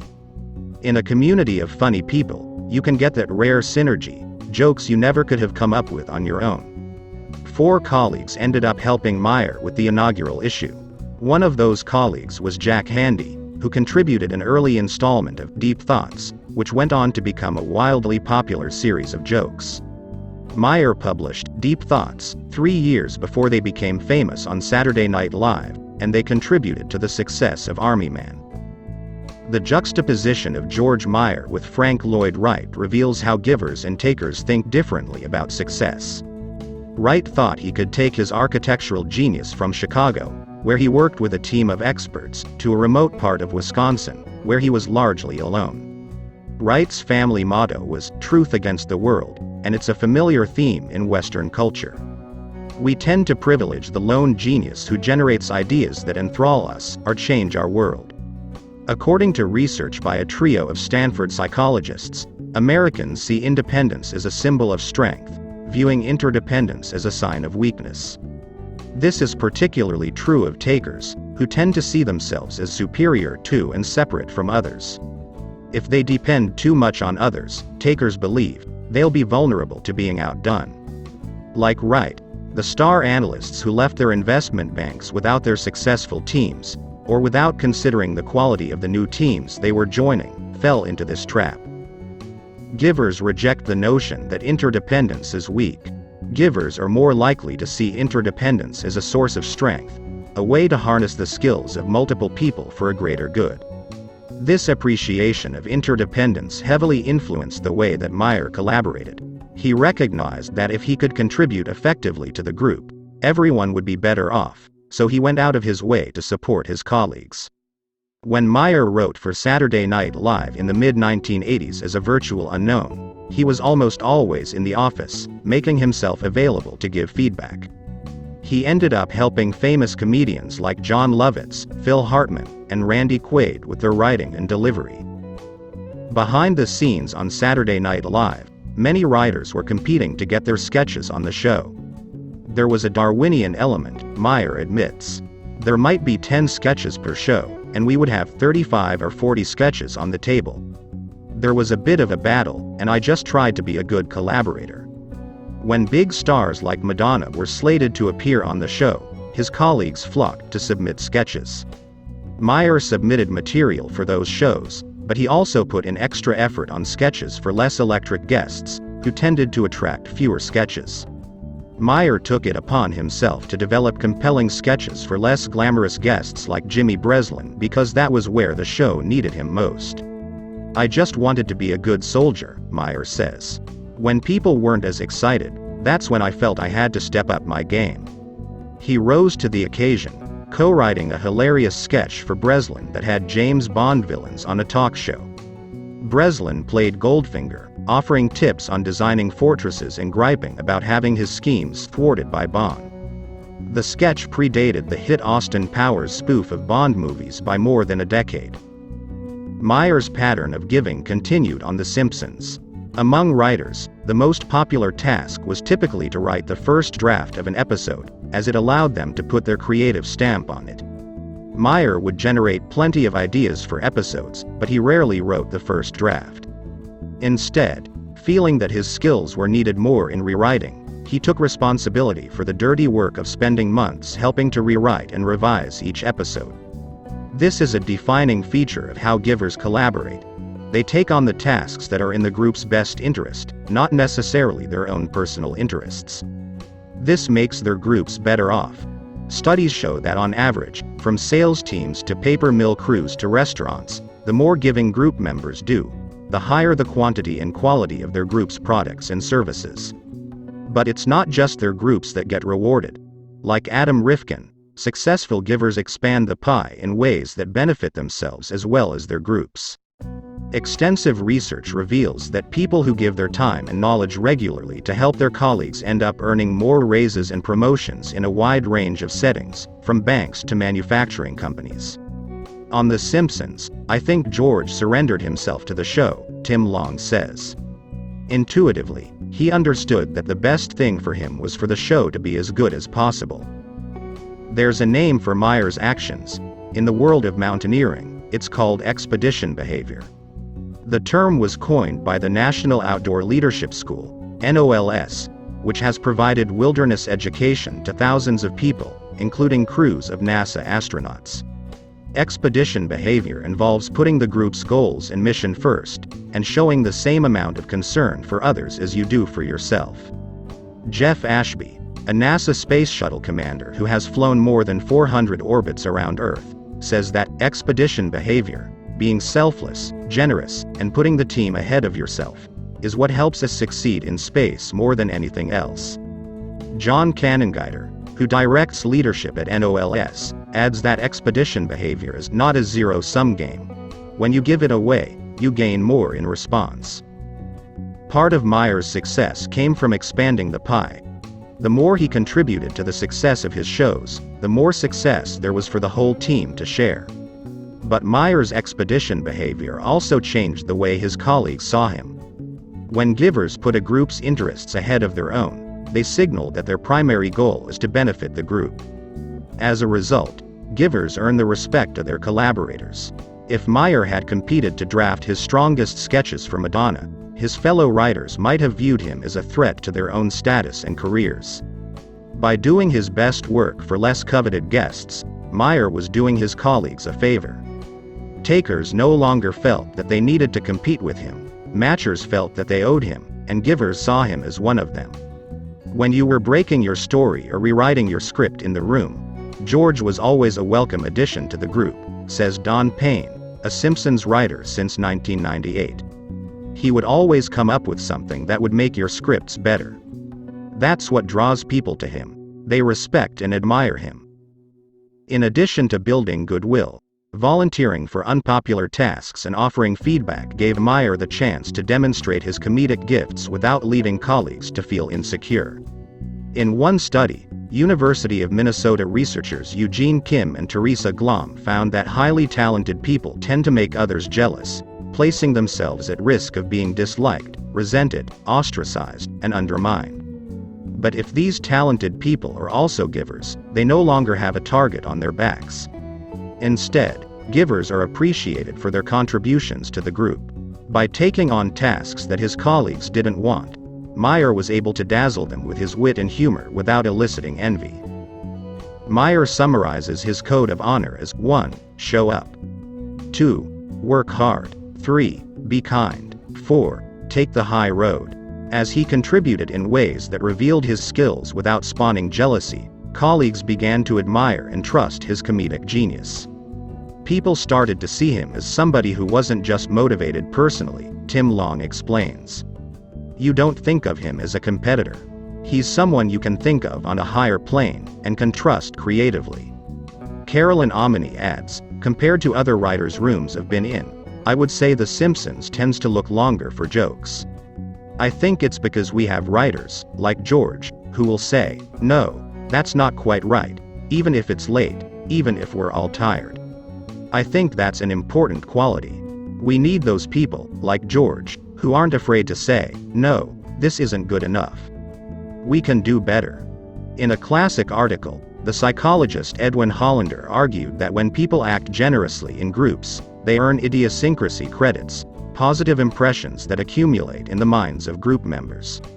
Since many people think like matchers, when they work in groups, it's very common for them to keep track of each member's credits and debits. Once a group member earns idiosyncrasy credits through giving, matchers grant that member a license to deviate from a group's norms or expectations. As Berkeley sociologist Rob Willer summarizes, groups reward individual sacrifice. On The Simpsons, Meyer amassed plenty of idiosyncrasy credits, earning latitude to contribute original ideas and shift the creative direction of the show. One of the best things about developing that credibility was if I wanted to try something that was fairly strange, people would be willing to at least give it a shot at the table read, Meyer reflects. They ended up not rewriting my stuff as much as they had early on, because they knew I had a decent track record. I think people saw that my heart was in the right place, my intentions were good. That goes a long way.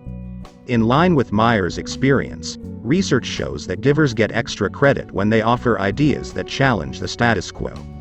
In studies that I conducted with colleagues Sharon Parker and Catherine Collins, when takers presented suggestions for improvement, colleagues were skeptical of their intentions, writing them off as self-serving. But when ideas that might be threatening were proposed by givers, their colleagues listened and rewarded them for speaking up, knowing they were motivated by a genuine desire to contribute. When I think about George in a writer's room, nice is not what I would say. He's spicier than that. Carolyn Omni laughs. But when George is tough, you know it is only because he cares so much about getting it right.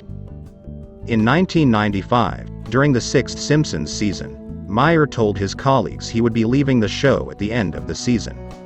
Rather than seeing his departure as an opportunity for personal advancement, the writers didn't want to let him go. They quickly joined forces to recruit him back, persuading him to return as a consultant. Soon they had him all the way back as a full-time writer. At a very early point, they realized that George was too important to let out of the room, John Vitti told the Harvard Crimson. Nobody's opinion is more valued than George's.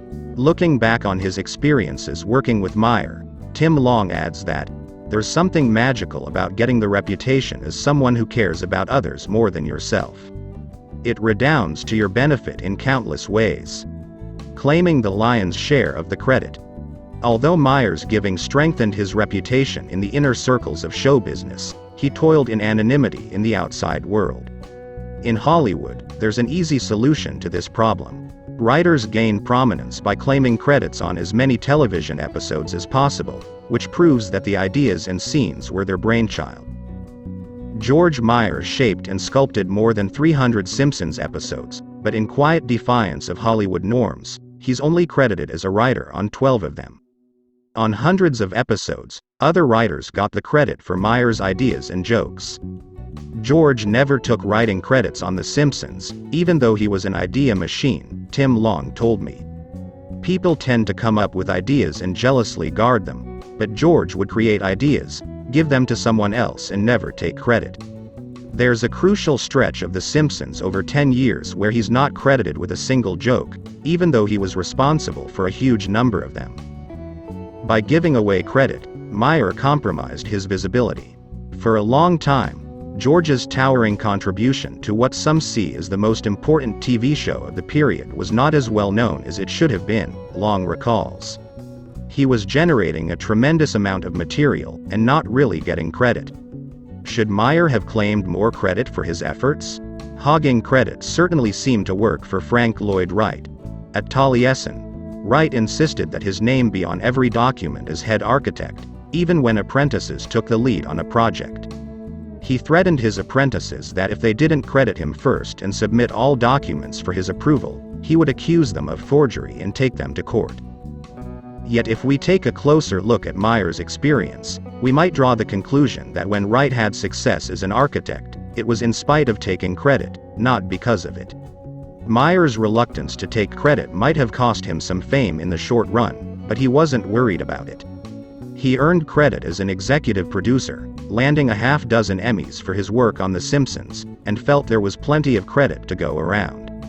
A lot of people feel they're diminished if there are too many names on a script, like everybody's trying to share a dog bowl, Meyer says. But that's not really the way it works. The thing about credit is that it's not zero-sum. There's room for everybody, and you'll shine if other people are shining. Time would prove Meyer right. Despite his short-term sacrifices, Meyer ended up receiving the credit he deserved.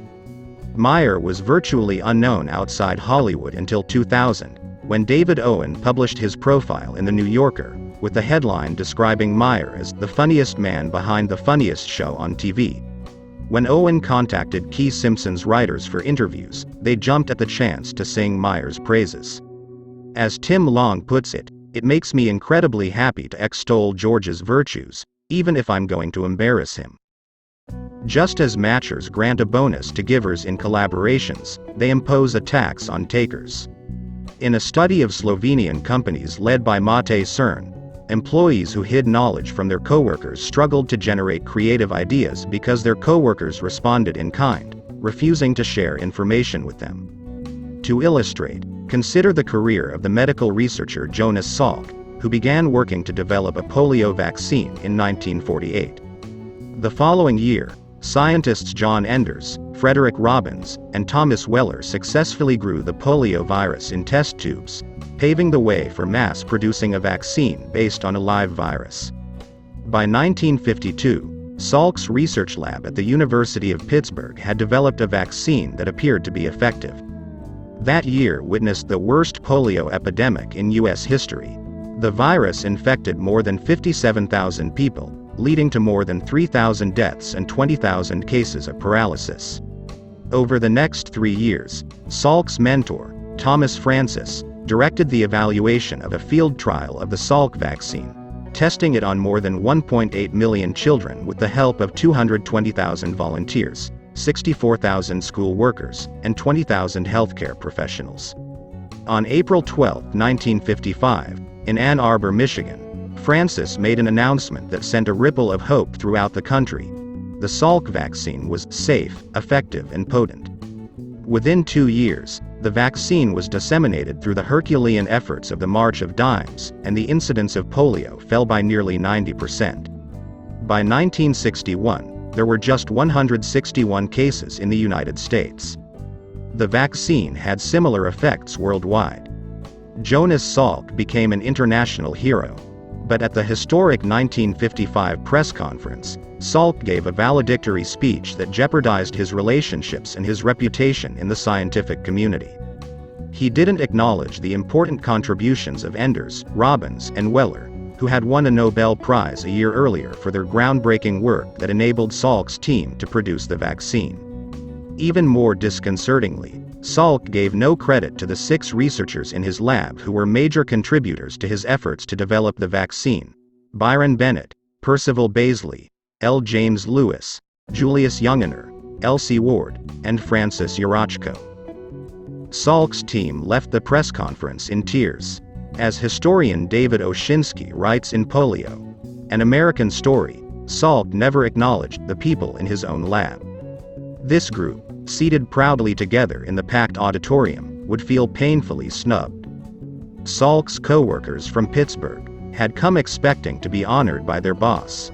A tribute seemed essential and long overdue. This was especially true from a matcher's perspective. One colleague told a reporter, "At the beginning, I saw him as a father figure. And at the end, an evil father figure."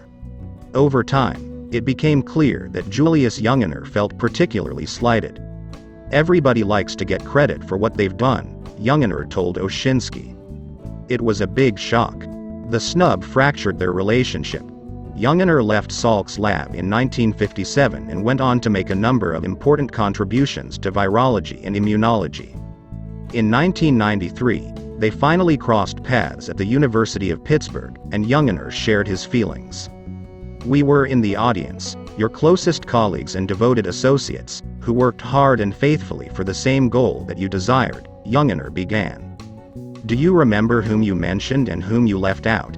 Do you realize how devastated we were at that moment and ever afterward when you persisted in making your co-workers invisible?" Jungener reflected that Salk was clearly shaken by these memories and offered little response. Jonas Salk's moment of taking sole credit haunted him for the rest of his career. He launched the Salk Institute for Biological Studies, where hundreds of researchers continue to push the envelope of humanitarian science today. But Salk's own productivity waned. Later in his career, he tried unsuccessfully to develop an AIDS vaccine, and he was shunned by his colleagues. He never won a Nobel Prize, and he was never elected to the prestigious National Academy of Sciences. In the coming years, almost every prominent polio researcher would gain entrance, Oshinsky writes. The main exception, of course, was Jonas Salk. As one observer put it, Salk had broken the unwritten commandments of scientific research, which included, "Thou shalt give credit to others." According to Jungener, people really held it against him that he had grandstanded like that and really done the most uncollegial thing that you can imagine. Salk thought his colleagues were jealous. If someone does something and gets credit for it, then there is this tendency to have this competitive response, he acknowledged in rare comments about the incident. "I was not unscathed by Ann Arbor." But Salk passed away in 1995 without ever acknowledging the contributions of his colleagues. 10 years later, in 2005, the University of Pittsburgh held an event to commemorate the 50th anniversary of the vaccine announcement. With Youngener in attendance, Salk's son, AIDS researcher Peter Salk, finally set the record straight. It was not the accomplishment of one man. It was the accomplishment of a dedicated and skilled team, Peter Salk said. This was a collaborative effort. It appears that Jonas Salk made the same mistake as Frank Lloyd Wright. He saw himself as independent rather than interdependent. Instead of earning the idiosyncrasy credits that George Meyer attained, Salk was penalized by his colleagues for taking sole credit. Why didn't Salk ever credit the contributions of his colleagues to the development of the polio vaccine? It's possible that he was jealously guarding his own accomplishments, as a taker would naturally do, but I believe there's a more convincing answer. He didn't feel they deserved credit. Why would that be? The responsibility bias. To understand this puzzle, we need to take a trip to Canada, where psychologists have been asking married couples to put their relationships on the line. Think about your marriage, or your most recent romantic relationship. Of the total effort that goes into the relationship, from making dinner and planning dates to taking out the garbage and resolving conflicts, what percentage of the work do you handle? Let's say you claim responsibility for 55% of the total effort in the relationship. If you're perfectly calibrated, your partner will claim responsibility for 45%, and your estimates will add up to 100%. In actuality, psychologists Michael Ross and Fiore Siccoli found that 3 out of every 4 couples add up to significantly more than 100%. Partners overestimate their own contributions. This is known as the responsibility bias, exaggerating our own contributions relative to others' inputs. It's a mistake to which takers are especially vulnerable, and it's partially driven by the desire to see and present ourselves positively. In line with this idea, Jonas Salk certainly didn't avoid the spotlight. One of his great gifts, Oshinsky writes, was a knack for putting himself forward in a manner that made him seem genuinely indifferent to his fame. Reporters and photographers would always find Salk grudging but available. He would warn them not to waste too much of his time. He would grouse about the important work they were keeping him from doing. And then, having lodged his formulaic protest, he would fully accommodate. But there's another factor at play that's both more powerful and more flattering: information discrepancy. We have more access to information about our own contributions than the contributions of others. We see all of our own efforts, but we only witness a subset of our partner's efforts. When we think about who deserves the credit, we have more knowledge of our own contributions. Indeed, when asked to list each spouse's specific contributions to their marriage, on average, people were able to come up with 11 of their own contributions, but only 8 of their partner's contributions. When Salk claimed sole credit for the polio vaccine, he had vivid memories of the blood, sweat, and tears that he invested in developing the vaccine, but comparatively little information about his colleagues' contributions. He literally hadn't experienced what Youngener and the rest of the team did, and he wasn't present for the Nobel Prize-winning discovery that Enders, Robbins, and Weller made. Even when people are well-intentioned, writes LinkedIn founder Reid Hoffman, they tend to overvalue their own contributions and undervalue those of others. This responsibility bias is a major source of failed collaborations. Professional relationships disintegrate when entrepreneurs, inventors, investors, and executives feel that their partners are not giving them the credit they deserve, or doing their fair share. In Hollywood, between 1993 and 1997 alone, more than 400 screenplays, roughly a third of all submitted, went to credit arbitration. If you're a taker, your driving motivation is to make sure you get more than you give, which means you're carefully counting every contribution that you make. It's all too easy to believe that you've done the lion's share of the work, overlooking what your colleagues contribute. George Meyer was able to overcome the responsibility bias. The Simpsons has contributed many words to the English lexicon, the most famous being Homer's dough. Response to an event that causes mental or physical anguish. Meyer didn't invent that word, but he did coin yoink, the familiar phrase that Simpsons characters utter when they snatch an item from another character's hands. In 2007, the humor magazine Cracked ran a feature on the top words created by The Simpsons. Making the list were classics like cromulent, describing something that's fine, acceptable, or illegitimately legitimate, and tomako, a crossbreed of tomato and tobacco made by Homer, first suggested in a 1959 Scientific American piece, and actually crossbred in 2003 by a Simpsons fan named Rob Bauer. But the top invented word on the list was meh, the expression of pure indifference that debuted in the 6th season of the show. In one episode, Marge Simpson is fascinated by a weaving loom at a Renaissance fair, having studied weaving in high school. She weaves a message, "Hi Bart, I am weaving on a loom." Bart's response, "Meh." 6 years later, an episode aired in which Lisa Simpson actually spells out the word. Meh has appeared in numerous dictionaries, from Macmillan, used for showing that you do not care what happens or that you are not particularly interested in something, to dictionary.com, an expression of boredom or apathy, to Collins English Dictionary, an interjection to suggest indifference or boredom, or as an adjective to say something is mediocre or a person is unimpressed. Several years ago, George Meyer was caught by surprise when a Simpsons writer shared a memory with him about the episode in which meh first appeared. He reminded me I had worked on that episode, and he thought I came up with the word meh. I didn't remember it. When I asked Tim Long who created meh, he was pretty confident it was George Meyer. I'm almost sure he invented meh. It's everywhere. Most people don't even realize it started with The Simpsons. Eventually, conversations with writers jogged Meyer's memory. I was trying to think of a word that would be the easiest word to say with minimal effort. Just a parting of the lips and air would come out. Why didn't Meyer have a better memory of his contributions? As a giver, his focus was on achieving a collective result that entertained others, not on claiming personal responsibility for that result. He would suggest as many lines, jokes, and words as possible, letting others run with them and incorporate them into their scripts. His attention centered on improving the overall quality of the script, rather than on tracking who was responsible for it. A lot of the stuff is just like a basketball assist. When somebody would say, "George, that was yours," I genuinely did not know, Meyer says. I tended to not be able to remember the stuff that I had done, so I wasn't always saying when I did this and that. I was saying when we did this and that. I think it's good to get into the habit of doing that. Research shows that it's not terribly difficult for matchers and takers to develop this habit. Recall that the responsibility bias occurs because we have more information about our own contributions than others. The key to balancing our responsibility judgments is to focus our attention on what others have contributed. All you need to do is make a list of what your partner contributes before you estimate your own contribution.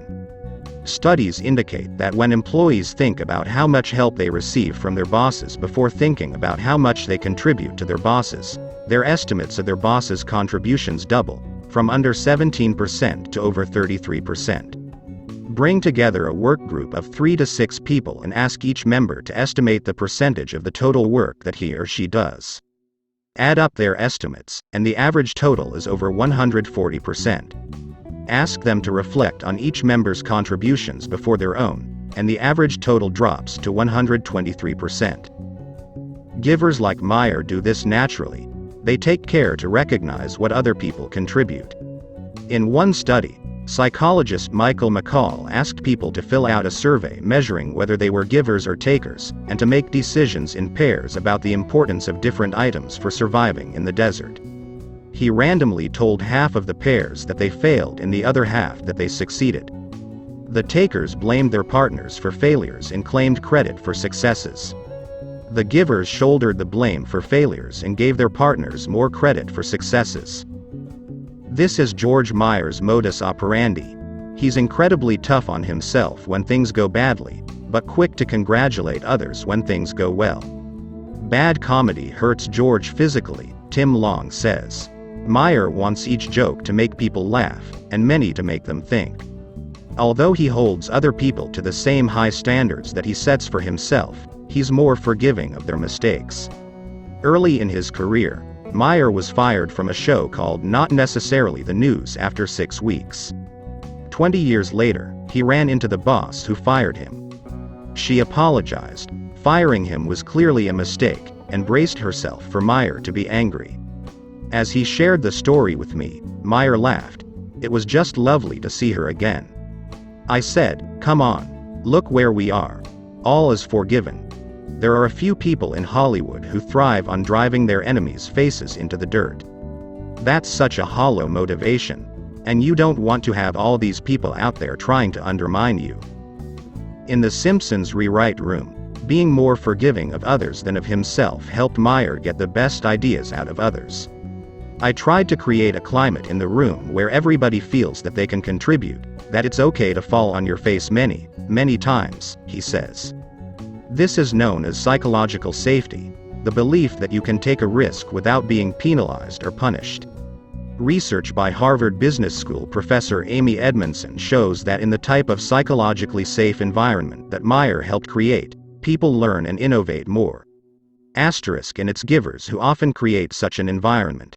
In one study, engineers who shared ideas without expecting anything in return were more likely to play a major role in innovation, as they made it safe to exchange information.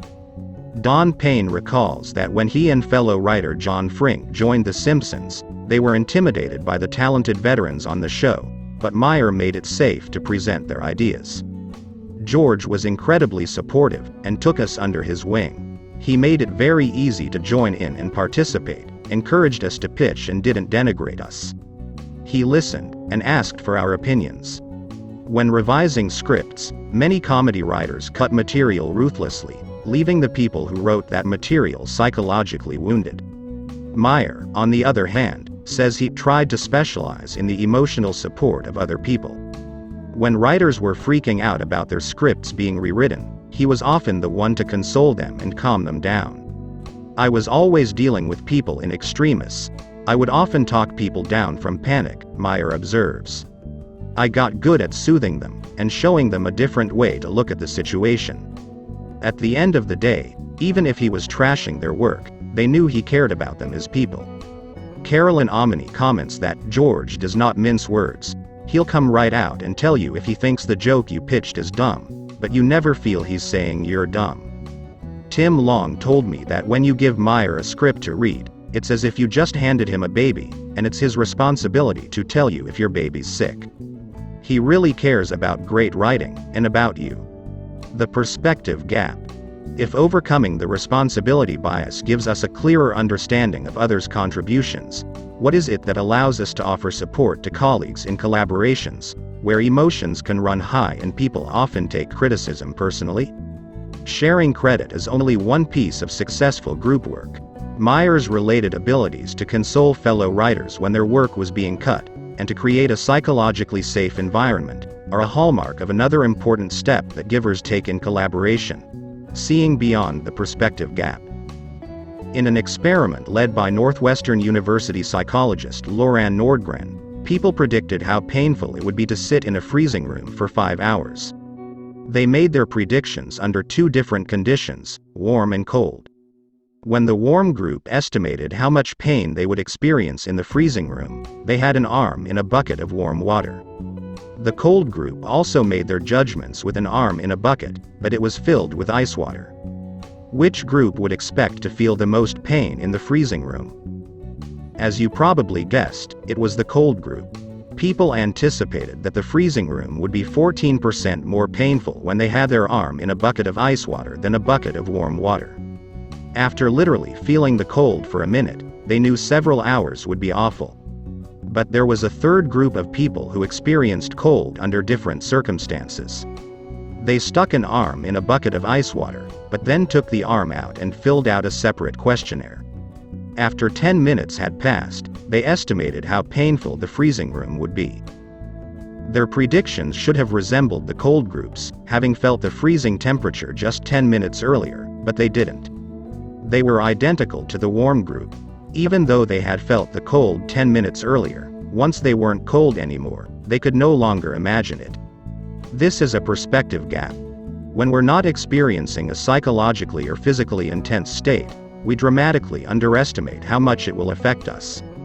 For instance, evidence shows that physicians consistently think their patients are feeling less pain than they actually are. Without being in a state of pain themselves, physicians can't fully realize what it's like to be in that state. In a San Francisco hospital, a respected oncologist was concerned about a patient. He's not as mentally clear as he was yesterday. The patient was old, and he had advanced metastatic cancer. The oncologist decided to order a spinal tap to see what was wrong, in the hopes of prolonging the patient's life. Maybe he has an infection, meningitis, a brain abscess, something treatable. The neurologist on call, Robert Burton, had his doubts. The patient's prognosis was grim, and the spinal tap would be extremely painful. But the oncologist was not ready to throw in the towel. When Burton entered the room with the spinal tap tray, the patient's family protested. "Please, no more," they said together. The patient, too frail to speak from a terminal illness, nodded, declining the spinal tap. Burton paged the oncologist and explained the family's wishes to avoid the spinal tap, but the oncologist was not ready to give up. Finally, the patient's wife grabbed Burton's arm, begging him for support in refusing the oncologist's plan to do the spinal tap. "It's not what we want," the wife pleaded. The oncologist was still determined to save the patient. He explained why the spinal tap was essential, and eventually, the family and patient gave in. Burton performed the spinal tap, which was challenging to carry out and quite painful for the patient. The patient developed a pounding headache, fell into a coma and died 3 days later due to the cancer. Although the oncologist was a prominent expert in his field, Burton remembers him, mainly for what he taught me about uncritical acceptance of believing that you are doing good. The only way you can really know is if you ask the patient and you have a dialogue. In collaborations, takers rarely cross this perspective gap. They're so focused on their own viewpoints that they never end up seeing how others are reacting to their ideas and feedback. On the other hand, researcher Jim Barry and I discovered that in creative work, givers are motivated to benefit others, so they find ways to put themselves in other people's shoes. When George Meyer was editing the work of Simpsons animators and writers, he was facing a perspective gap. He was cutting their favorite scenes and jokes, not his own. Recognizing that he couldn't literally feel what they were feeling, he found a close substitute. He reflected on what it felt like to receive feedback and have his work revised when he was in their positions. When he joined The Simpsons in 1989, Meyer had written a Thanksgiving episode that included a dream sequence. He thought the sequence was hilarious, but Sam Simon, the showrunner at the time, didn't agree. When Simon cut the dream from the script, Meyer was furious. "I flipped out. I was so enraged that Sam had to send me to do another task, just to get me out of the room." When criticizing and changing the work of animators and writers, Meyer would look back on this experience. "I could relate to that sense of being eviscerated when other people were rewriting their stuff," he told me. This made him more empathetic and considerate, helping other people to simmer down from intense states and accept his revisions. Like Meyer, successful givers shift their frames of reference to the recipient's perspective. For most people, this isn't the natural starting point. Consider the common dilemma of giving a gift for a wedding or a new baby's arrival. When the recipient has created a registry, do you pick something from the registry or send a unique gift? One evening, my wife was searching for a wedding gift for some friends. She decided it was more thoughtful and considerate to find something that wasn't on their registry, and chose to send candlesticks, assuming that our friends would appreciate the unique gift. Personally, I was perplexed. Several years earlier, when we received wedding gifts, my wife was often disappointed when people sent unique gifts, rather than choosing items from our registry. She knew she wanted particular items, and it was quite rare for anyone to send a gift that she preferred over the ones she had actually selected. Knowing that she preferred the registry gift when she was the recipient, why did she opt for a unique gift when she was in the giving role? To get to the bottom of this puzzle, researchers Francesca Gino of Harvard and Frank Flynn of Stanford examined how senders and receivers react to registry gifts and unique gifts. They found that senders consistently underestimated how much recipients appreciated registry gifts. In one experiment, they recruited 90 people to either give or receive a gift from Amazon.com. The receivers had 24 hours to create a wish list of 10 products in the price range of $20 to $30. The senders accessed the wish lists and were randomly assigned to either choose a registry gift from the list, or a unique gift, an idea of their own. The senders expected that the recipients would appreciate the unique gift as somewhat more thoughtful and personal. In fact, the opposite was true. The recipients reported significantly greater appreciation of the registry gifts than the unique gifts. The same patterns emerged with friends giving and receiving wedding gifts and birthday gifts. The senders preferred to give unique gifts, but the recipients actually preferred the gifts they solicited on their registries and wish lists. Why? Research shows that when we take others' perspectives, we tend to stay within our own frames of reference, asking, "How would I feel in this situation?" When we're giving a gift, we imagine the joy that we would experience in receiving the gifts that we're selecting. But this isn't the same joy that the recipient will experience, because the recipient has a different set of preferences. In the giver's role, my wife loved the candlesticks she picked out. But if our friends were enamored with those candlesticks, they would have put them on their gift registry. To effectively help colleagues, people need to step outside their own frames of reference. As George Meyer did, they need to ask, how will the recipient feel in this situation? This capacity to see the world from another person's perspective develops very early in life. In one experiment, Berkeley psychologists Betty Repacholi and Alison Gopnik studied 14-month-old and 18-month-old toddlers. The toddlers had 2 bowls of food in front of them, one with goldfish crackers and one with broccoli.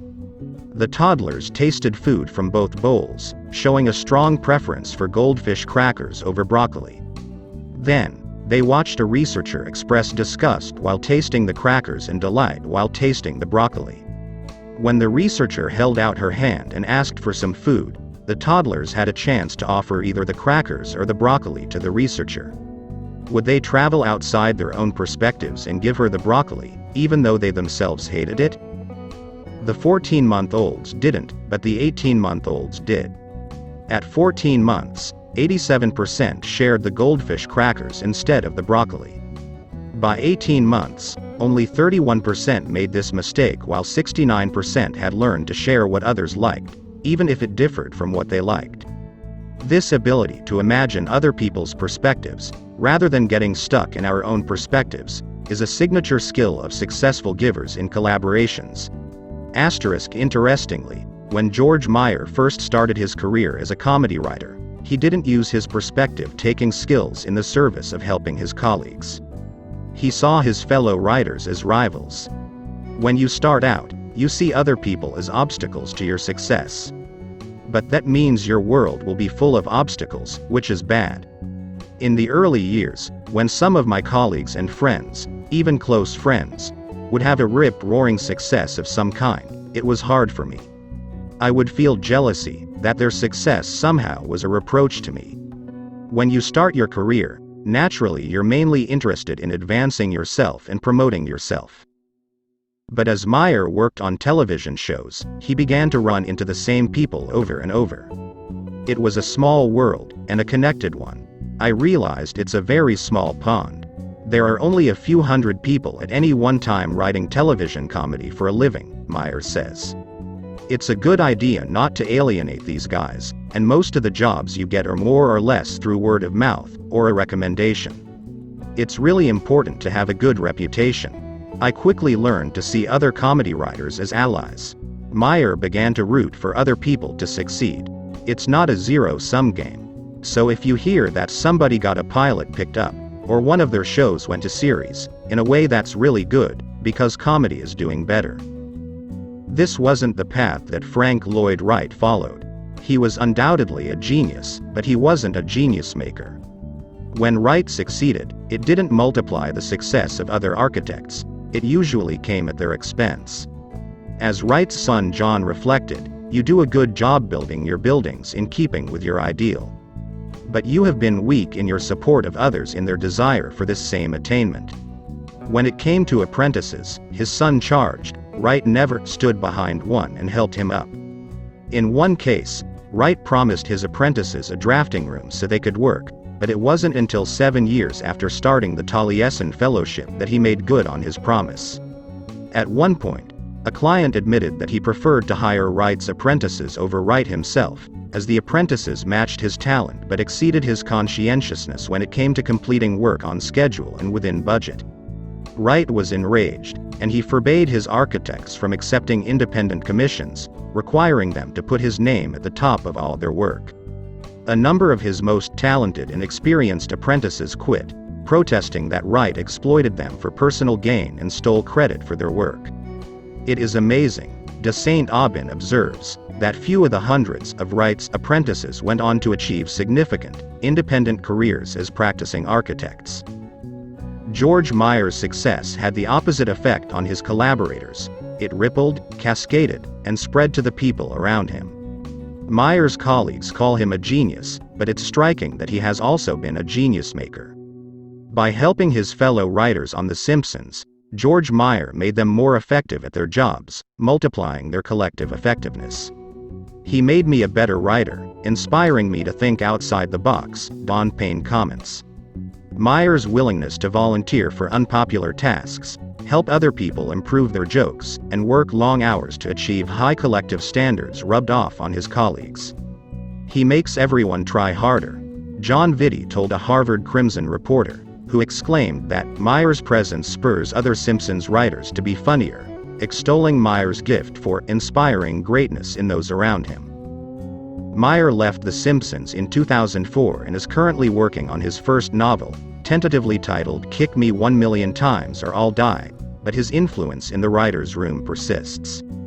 Today, George's voice is strongly in the DNA of the show, says Payne, and he showed me that you don't have to be a jerk to get ahead. Carolyn Omni adds that, we all picked up a lot of George's comedic sense. Even though he's not here at The Simpsons anymore, we sometimes think in his way. Years later, Meyer is still working to lift his colleagues up.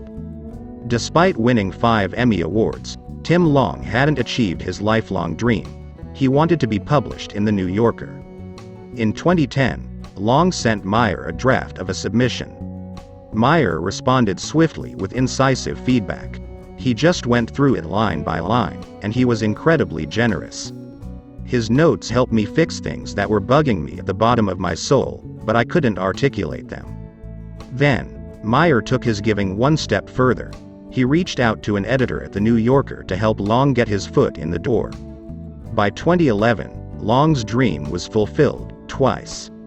By the time Meyer released the second issue of Army Man, he had 30 contributors.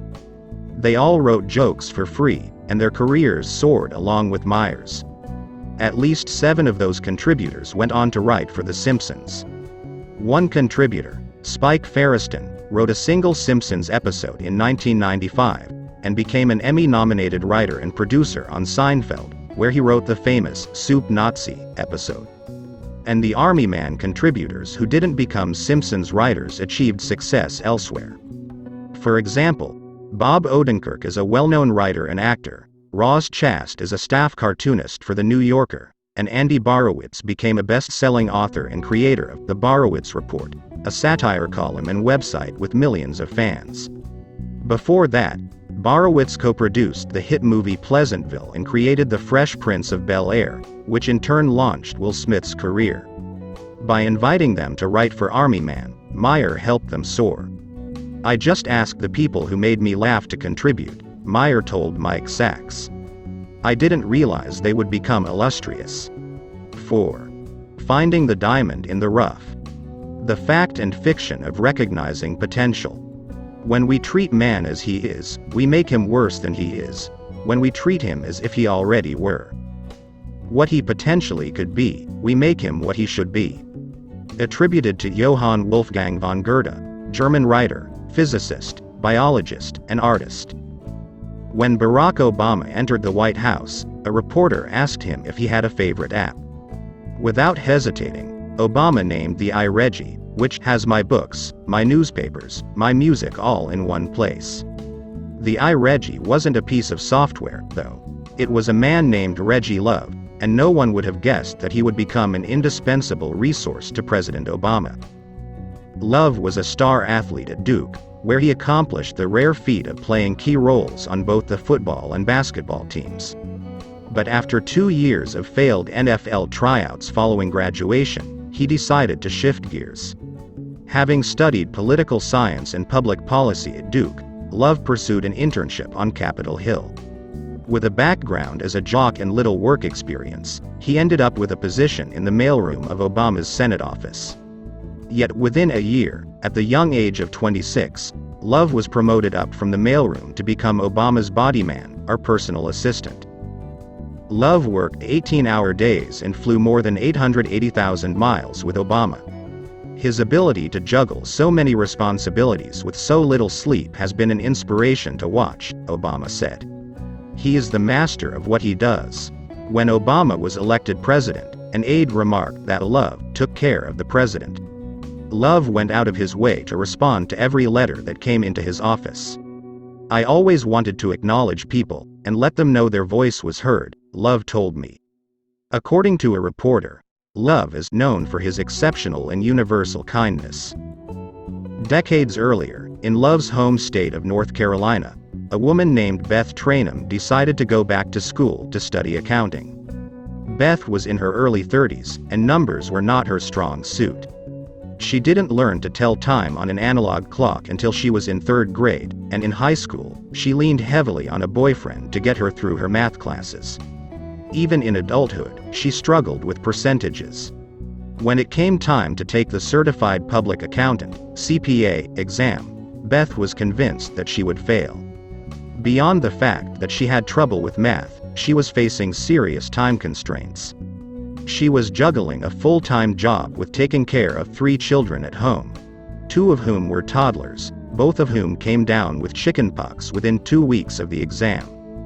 The lowest point came when she spent an entire weekend trying to understand pension accounting, and after 3 days, felt like she understood less than when she started.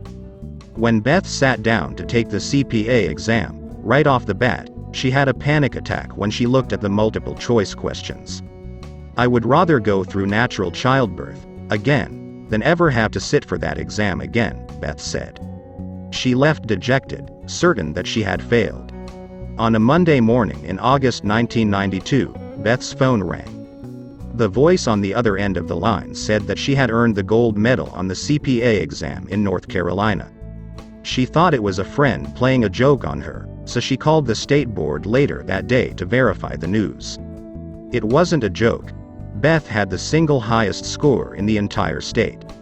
Later, she was dumbfounded when she received another award, the National Elijah Watt Sells Award for Distinctive Performance, granted to the top 10 CPA exam scores in the whole country, beating out 136,525 other candidates. Today, Beth is a widely respected partner at the accounting firm Hughes, Pittman & Gupton, LLC. She has been named an Impact 25 financial leader and one of the top 25 women in business in the Research Triangle.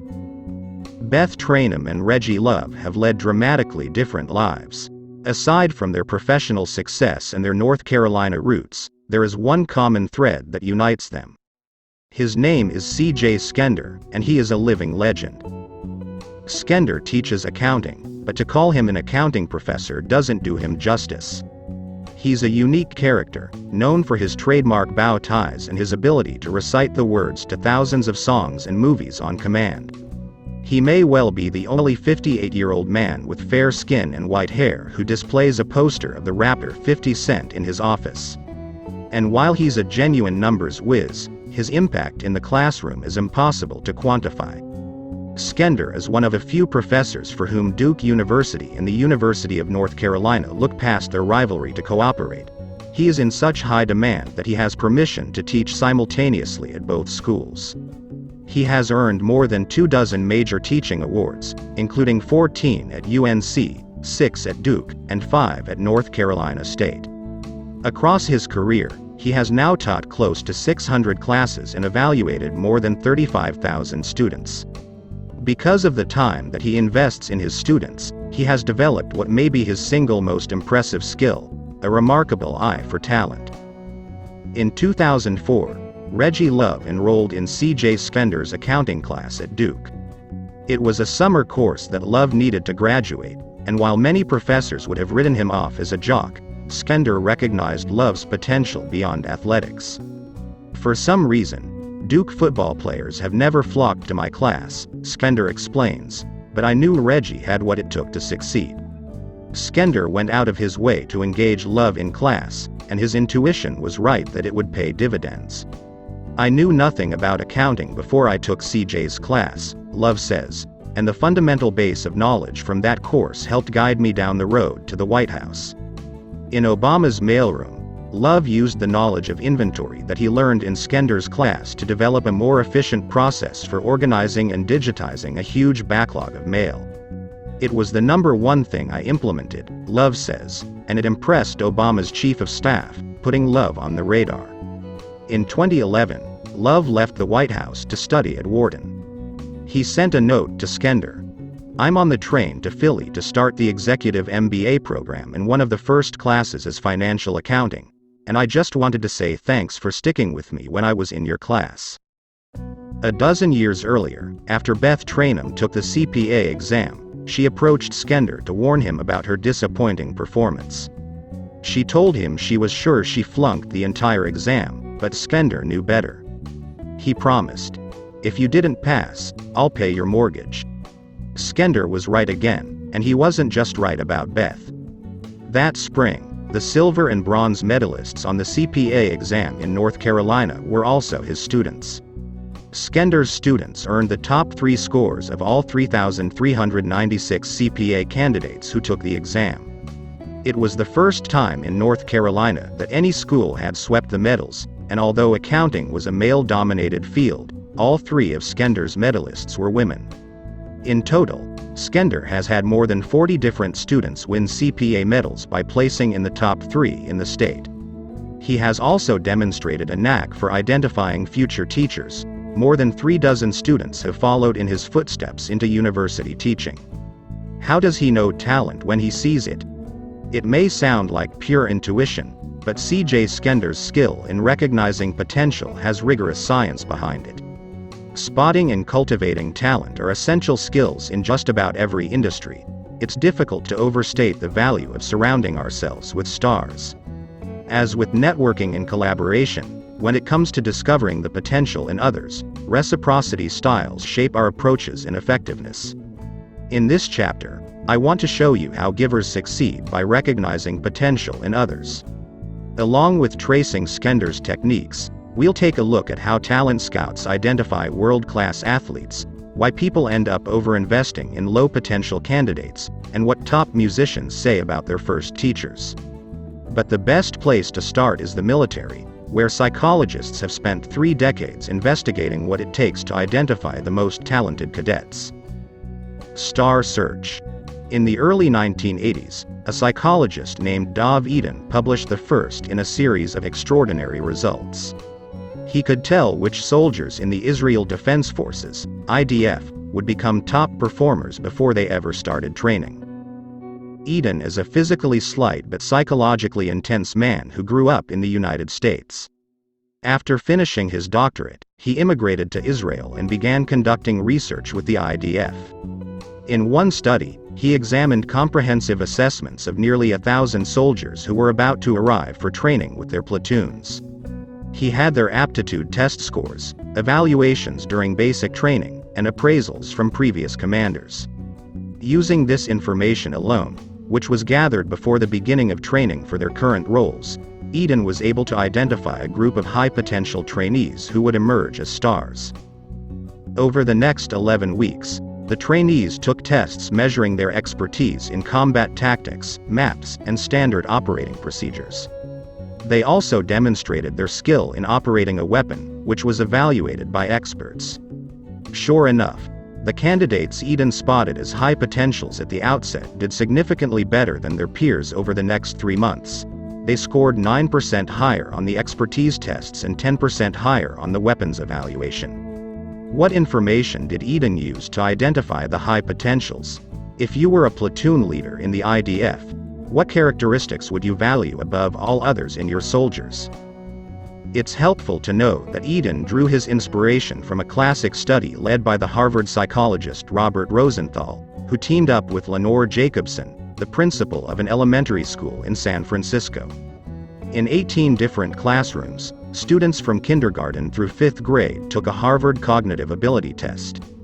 The test objectively measured students' verbal and reasoning skills, which are known to be critical to learning and problem solving. Rosenthal and Jacobson shared the test results with the teachers. Approximately 20% of the students had shown the potential for intellectual blooming, or spurting. Although they might not look different today, their test results suggested that these bloomers would show unusual intellectual gains over the course of the school year. The Harvard test was discerning. When the students took the cognitive ability test a year later, the bloomers improved more than the rest of the students. The bloomers gained an average of 12 IQ points, compared with average gains of only 8 points for their classmates. The bloomers outgained their peers by roughly 15 IQ points in 1st grade and 10 IQ points in 2nd grade.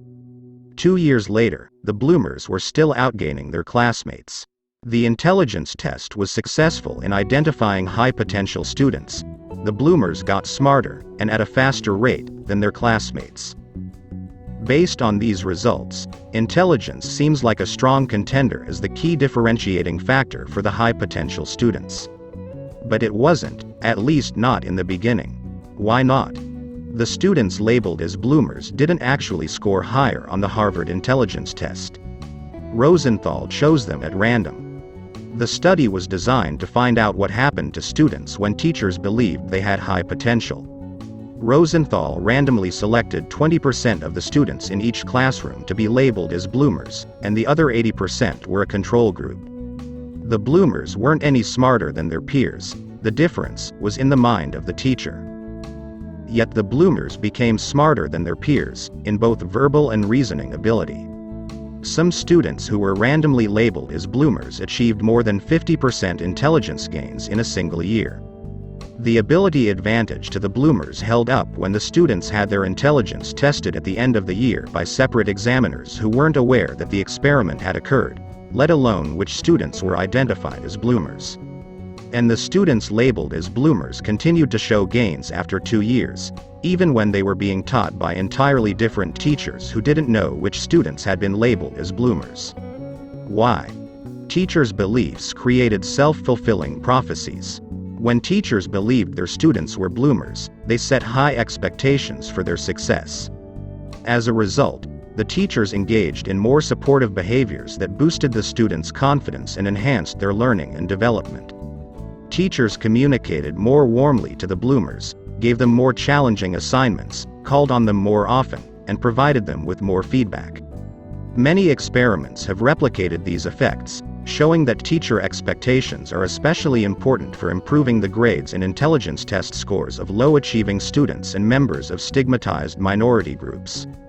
In a comprehensive review of the evidence, psychologists Lee Jussum and Kent Harbour concluded, self-fulfilling prophecies in the classroom are real. But we all know that children are impressionable in the early phases of intellectual development. When Dov Eden began his research at the IDF, he wondered whether these types of self-fulfilling prophecies could play out with more fully formed adults. He told some platoon leaders that he had reviewed aptitude test scores, evaluations during basic training, and appraisals from previous commanders, and that the average command potential of your trainees is appreciably higher than the usual level. Therefore, you can expect unusual achievements from the trainees in your group. As in the elementary school study, Eden had selected these trainees as high potentials at random. He was testing the effect of leaders believing that their trainees were high potentials. Amazingly, the trainees randomly labeled as high potentials did significantly better on expertise tests and weapons evaluations than the trainees who were not arbitrarily designated as high potentials. Just like the teachers, when the platoon leaders believed in the trainees' potential, they acted in ways that made this potential a reality. The platoon leaders who held high expectations of their trainees provided more help, career advice, and feedback to their trainees. When their trainees made mistakes, instead of assuming that they lacked ability, the platoon leaders saw opportunities for teaching and learning. The supportive behaviors of the platoon leaders boosted the confidence and ability of the trainees, enabling and encouraging them to achieve higher performance. Evidence shows that leaders' beliefs can catalyze self-fulfilling prophecies in many settings beyond the military. Management researcher Brian McNatt conducted an exhaustive analysis of 17 different studies with nearly 3,000 employees in a wide range of work organizations, from banking to retail sales to manufacturing. Overall, when managers were randomly assigned to see employees as bloomers, employees bloomed. McNatt concludes that these interventions can have a fairly large effect on performance. He encourages managers to recognize the possible power and influence in having a genuine interest and belief in the potential of their employees, and b. engaging in actions that support others and communicate that belief. Increasing others' motivation and effort and helping them achieve that potential. Some managers and teachers have already internalized this message. They see people as bloomers naturally, without ever being told. This is rarely the case for takers, who tend to place little trust in other people. Because they assume that most people are takers, they hold relatively low expectations for the potential of their peers and subordinates. Research shows that takers harbor doubts about others' intentions, so they monitor vigilantly for information that others might harm them, treating others with suspicion and distrust. These low expectations trigger a vicious cycle, constraining the development and motivation of others. Even when takers are impressed by another person's capabilities or motivation, they're more likely to see this person as a threat, which means they're less willing to support and develop him or her. As a result, takers frequently fail to engage in the types of supportive behaviors that are conducive to the confidence and development of their peers and subordinates. Matchers are better equipped to inspire self-fulfilling prophecies. Because they value reciprocity, when a peer or subordinate demonstrates high potential, matchers respond in kind, going out of their way to support, encourage, and develop their promising colleagues and direct reports. But the matcher's mistake lies in waiting for signs of high potential. Since matchers tend to play it safe, they often wait to offer support until they've seen evidence of promise. Consequently, they miss out on opportunities to develop people who don't show a spark of talent or high potential at first. Givers don't wait for signs of potential. Because they tend to be trusting and optimistic about other people's intentions, in their roles as leaders, managers, and mentors, givers are inclined to see the potential in everyone. By default, givers start by viewing people as bloomers. This is exactly what has enabled C.J. Skender to develop so many star students. He isn't unusual in recognizing talented people. He simply starts by seeing everyone as talented and tries to bring out the best in them. In Skender's mind, every student who walks into his classroom is a diamond in the rough, able and willing to be mined, cut, and polished. He sees potential where others don't, which has set in motion a series of self-fulfilling prophecies. Polishing the diamond in the rough. In 1985, a student of Skender's named Marie Arcuri sat for the CPA exam. She wasn't a good standardized test taker, and she didn't pass the first time. A few days later, she received a letter in the mail from Skender. He wrote to every single student who had taken the exam, congratulating those who passed and encouraging those who didn't. For the past quarter century, Marie has saved the letter. Your husband, family, and friends love you because of the beautiful person you have made yourself, not because of a performance on an examination. Remember that. Focus on November. Concentrate on practice. I want what's best for you. You will get through this thing, Marie. I write on my tests. The primary purpose has already been served by your preparation for this exam. Success doesn't measure a human being, effort does. Studies show that accountants are more likely to achieve their potential when they receive the type of encouragement that Skender provided. Several years ago, 72 new auditors joined a Big Four accounting firm. Half of the auditors were randomly assigned to receive information that they had high potential to succeed. The study was led by researcher Brian McNatt, who had a doctorate, 2 accounting degrees, a CPA certification, and 5 years of experience as an accountant and auditor. McNatt read the resumes of the auditors who were randomly assigned to believe in their potential. Then, he met with each of the auditors and informed them that they were hired after a highly competitive selection process. Management had high expectations for their success, and they had the skills to overcome challenges and be successful. 3 weeks later, McNatt sent them a letter reinforcing this message. For a full month, the auditors who received McNatt's message earned higher performance ratings than the auditors in the control group, who never met with McNatt or received a letter from him. This was true even after controlling for the auditors' intelligence test scores and college grades. This is the effect that Skender's letter had on Marie Curie. He encouraged her to believe in her potential and set high expectations for her to succeed. He saw the best in his students, and still sees the best in his students, Marie says. She took the exam again and passed 2 sections, leaving 2 more to go. Along the way, Skender continued encouraging her. He wasn't going to let me slack off one bit. He would call me and check in on my progress.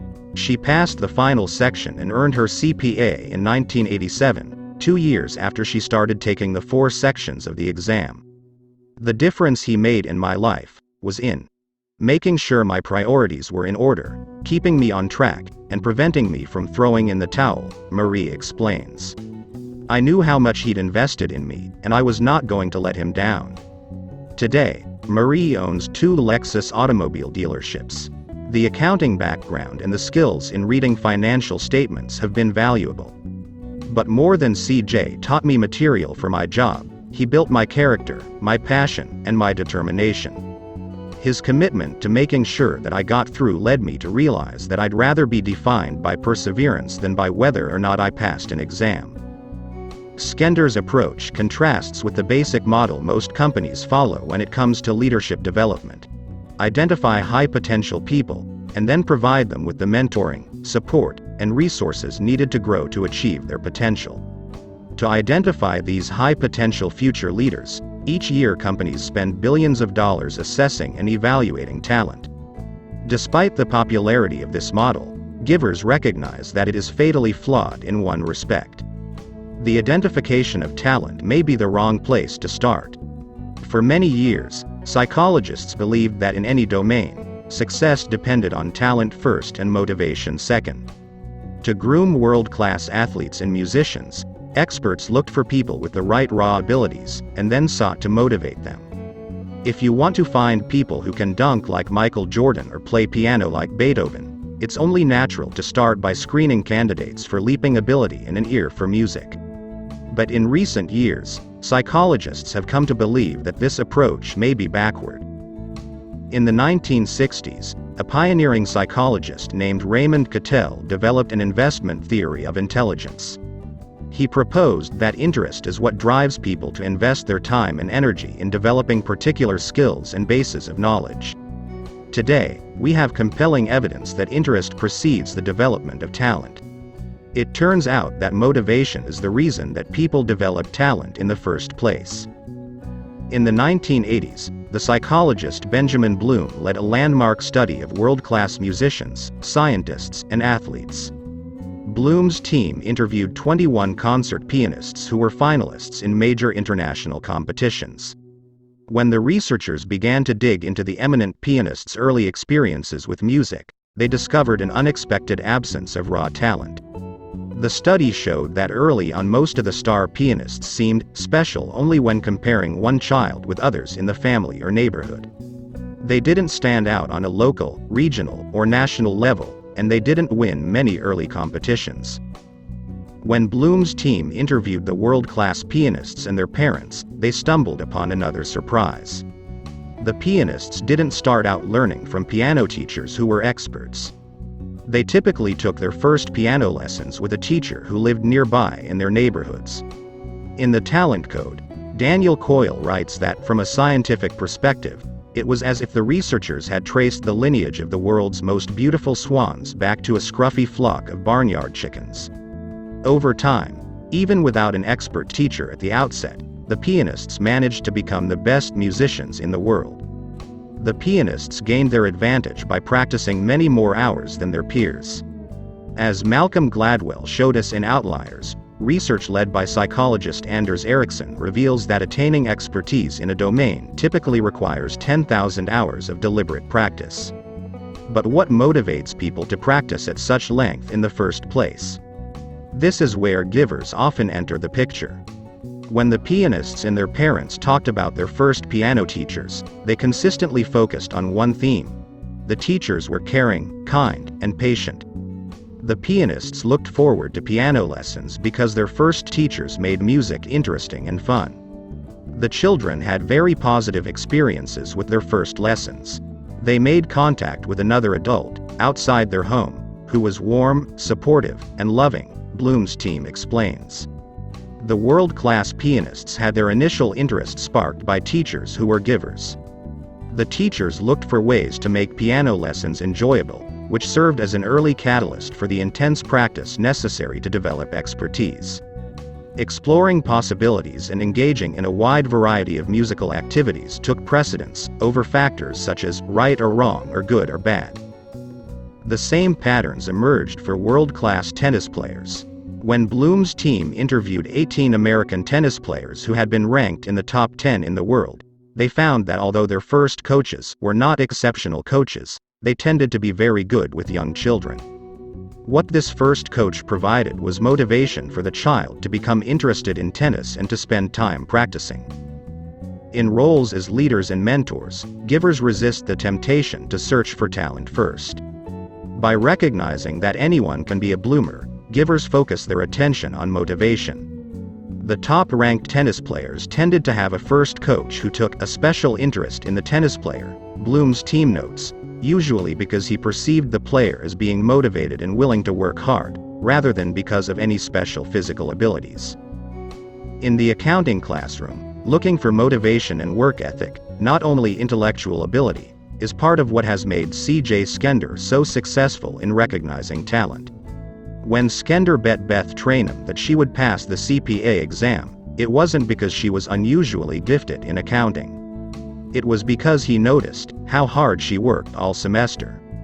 When Skender recognized that Reggie Love had promise, whereas others wrote him off as just another jock, it was because Love worked diligently and was always prepared for class, Skender says. He was interested in learning and bettering himself. When Skender encouraged Marie Curie, it was because she was the most involved and committed individual I have ever met. Her persistence set her apart. The psychologist Angela Duckworth calls this grit, having passion and perseverance toward long-term goals. Her research shows that above and beyond intelligence and aptitude, gritty people, by virtue of their interest, focus, and drive, achieve higher performance. Persistence is incredibly important, says psychologist Tom Kolditz, a brigadier general who headed up behavioral sciences and leadership at the U.S. Military Academy for a dozen years. The standard selection rate for Army officers to key command positions is 12%.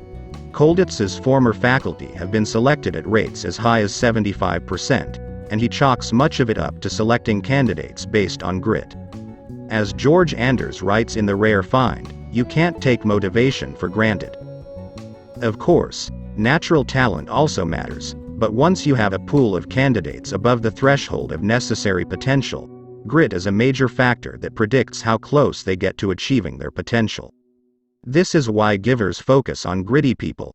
It's where givers have the greatest return on their investment, the most meaningful and lasting impact. And along with investing their time in motivating gritty people, givers like Skender strive to cultivate grit in the first place. Setting high expectations is so important, Skender says. You have to push people, make them stretch and do more than they think possible. When they take my tests, I want them thinking it was the toughest exam they've ever seen in their lives. It makes them better learners. To encourage effort, he gives them a half-dozen past exams for practice. They need to make a significant investment, and it pays off. Forcing them to work harder than they ever have in their lives benefits them in the long run. One of the keys to cultivating grit is making the task at hand more interesting and motivating. In Bloom's study, across the board, the talented musicians and athletes were initially taught by givers, teachers who liked children and rewarded them with praise, signs of approval, or even candy when they did anything right. They were extremely encouraging. They were enthusiastic about the talent field and what they had to teach these children. In many cases, they treated the child as a friend of the family might. Perhaps the major quality of these teachers was that they made the initial learning very pleasant and rewarding. This description could have been written about Skender. At first glance, he seems to fit the stereotype of an accounting whiz. But at various stages in his life, Skender aspired to be a disc jockey, musician, actor, talk show host, and stand-up comedian. Set foot in his classroom, and you'll see that he hasn't quite given up on these dreams. True to his compulsive nature and eclectic taste, he punctuates his courses with entertaining routines to keep his students engaged, playing 4 songs at the start of each class and tossing candy bars to the first students who shout out the correct answers to music trivia. This is how a poster of a rapper ended up on his wall. If you want to engage your audience, if you really want to grab their attention, you have to know the world they live in, the music they listen to, the movies they watch, he explains. To most of these kids, accounting is like a root canal. But when they hear me quote Usher or CeeLo Green, they say to themselves, "Whoa. Did that fat old white-haired guy just say what I thought he said?" And then you've got him. By cultivating interest in accounting, Skender believes that his students will be more likely to invest the time and energy necessary to master the discipline. C.J. is the epitome of someone who is empathetic, Reggie Love says. He knows more about music than anyone, and he's always able to weave it into the lecture to help people connect with the material. When you think about having to take a hard course, which typically isn't very interesting, having to keep up with it is challenging. CJ made it interesting, and I ended up working harder as a result. Love earned an A in Skender's class. David Moltz, a former student of Skender's who works at Google, elaborates that Skender helps every single student and person he comes across in any way possible. He sacrifices hundreds of hours of his personal life to make an impact on the lives of students and teach as many of them as possible. He goes out of his way to make everyone that he engages with feel special. Throwing good money after bad talent. Because they see potential all around them, givers end up investing a lot of their time in encouraging and developing people to achieve this potential. These investments don't always pay off. Some candidates lack the raw talent, and others don't sustain their passion or maintain the requisite level of grit. Skender once wrote more than 100 recommendation letters for a student who was applying to graduate programs outside of accounting. She was rejected by all of the programs in her first year, and she decided to apply again, so he dutifully rewrote the recommendation letters. When the schools turned her down once more, Skender revised his recommendation letters for a 3rd year in a row. Finally, after 3 strikes, Skender encouraged her to pursue a different route. If Skender were more of a taker or a matcher, would he have given up sooner, saving his own time and the students'? Do givers overinvest in people who possess loads of passion but fall short on aptitude? And how do they manage their priorities to focus on people who show promise while investing less in those who don't? To find out, there's nowhere better to look than professional basketball, where the annual NBA draft tests talent experts on an international stage. The late Stu Inman is remembered as the man behind 2 of the worst draft mistakes in the history of the National Basketball Association. In 1972, the Portland Trail Blazers had the first pick in the draft. Inman was serving as the director of player personnel, and he picked center LaRue Martin, who turned out to be a disappointment, averaging just over 5 points and 4 rebounds per game in 4 seasons with the Blazers. In drafting Martin, Inman passed up 2 of the greatest players in NBA history. The second pick that year was Bob McAdoo, who scored more points in his first season than Martin did in his entire career. McAdoo was named Rookie of the Year, and 2 years later, he was the NBA's most valuable player. In his 14-year NBA career, McAdoo won the league scoring title twice, played on 2 championship teams, and made 5 All-Star teams. In that draft, Inman also missed out on Julius Erving, better known as Dr. J, who was selected 12th. Irving ended up leading his teams to 3 championships, winning 4 MVP awards, making 16 All-Star teams, and becoming one of the top 5 leading scorers in the history of professional basketball. Both McAdoo and Irving are members of the Basketball Hall of Fame. A dozen years later, After being promoted to general manager of the Blazers, Stu Inman had the chance to redeem himself. In the 1984 NBA draft, Inman had the second pick. He chose another center, Sam Bowie, who was over 7 feet tall, but athletic and coordinated. He could shoot, pass, and steal, not to mention block shots and grab rebounds. But Bowie never lived up to his potential. When he retired from basketball, ESPN named him the worst draft pick in the history of North American professional sports. In 2003, Sports Illustrated, whose cover Bowie had graced years earlier, called him the second biggest draft flop in the history of the NBA. The biggest? LaRue Martin. In selecting Bowie second, Inman passed up on a shooting guard from North Carolina named Michael Jordan. With the third pick, the Chicago Bulls selected Jordan, and the rest is history. After being named Rookie of the Year, Jordan racked up 6 championships, 10 scoring titles, and 11 MVP awards while making 14 All-Star teams and averaging more points than any player ever. He was recognized as the greatest North American athlete of the 20th century by ESPN. Inman recognized Jordan's potential, but the Blazers already had 2 strong guards. They needed a center, so he drafted Sam Bowie. With that choice, he didn't just miss out on Michael Jordan. He also passed up future Hall of Famers Charles Barkley, drafted 5th, and John Stockton, drafted 16th. It was bad enough that Inman chose Martin over McAdoo and Irving, and Bowie over Jordan, Barkley, and Stockton. But drafting professional basketball players is at best an imperfect science, and even great managers and coaches make mistakes. What was worse was that the Blazers held on to both players far longer than they should have. They kept LaRue Martin for 4 seasons, and by the time they decided to trade him, he had virtually no value. The Blazers couldn't even get an actual player in exchange for Martin. They gave him away in exchange for future considerations from the Seattle Supersonics, who ended up letting him go before the season even started. That was the end of Martin's basketball career, and it was an embarrassing outcome for Inman. It was a sore subject, said Jack Ramsey, who was the Blazers coach in Martin's last year and now serves as an ESPN analyst.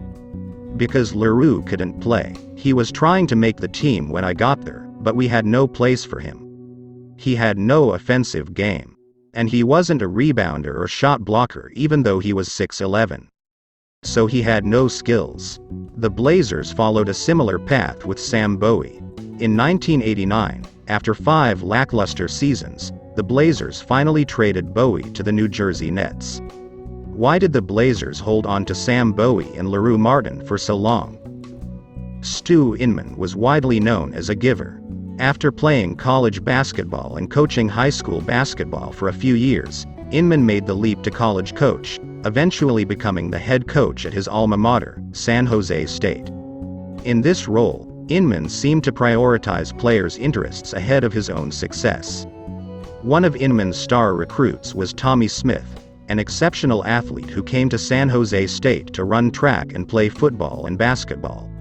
On the freshman basketball team, Smith was the top scorer and rebounder, so in his sophomore year, he began practicing with the varsity basketball team under Inman. One day, Smith came by Inman's office and announced that he was going to quit basketball to focus on track. I thought he was going to blow up at me, Smith writes, but he didn't. Coach Inman said, "Okay, Tom, I understand." He shook my hand and told me to be sure to come by to see him whenever I wanted to, and that I was always welcome back if I changed my mind. That was the greatest thing in the world for me. It wasn't so great for Inman. Smith's speed could have added a great deal to the San Jose State basketball team. A few years later, in 1968, Smith won the Olympic gold medal in the 200-meter dash, setting a world record. But Inman had wanted what was best for Smith. Along with letting top talent walk away, Inman made room for gritty players even if they lacked talent. When a skinny white player named Terry Murphy tried out for the varsity team, Inman respected his work ethic and invited him on board. Murphy recalls being one of the worst players Inman had ever coached. "I scored 4 points the whole year." Despite this lackluster performance, Inman told Murphy, "I'm never gonna cut you. you're enthusiastic and you play hard and you're a good guy." Inman was continually giving advice to any basketball junkie who sought it, writes Wayne Thompson, a reporter who covered the Blazers throughout Inman's tenure. "He couldn't help it. Teaching at any level on any subject is the most rewarding thing you can do," Inman told Thompson. "I just love to see the expression on the face of a student who gets it for the first time. Just watching the learning process come to full bloom gives me such a rush." Once Inman developed a positive impression of players, was he too committed to teaching and developing them, so much that he invested in motivated players even if they lacked the requisite talent? In the classroom, C.J. Skender can afford to dedicate his time to students who demonstrate interest and drive, as he can teach and mentor a large number of students each semester. Conversely, in professional basketball and most work organizations, we face more limits. Making a bet on one person's potential means passing on others. Inman had made a commitment to developing Leroux Martin and Sam Bowie.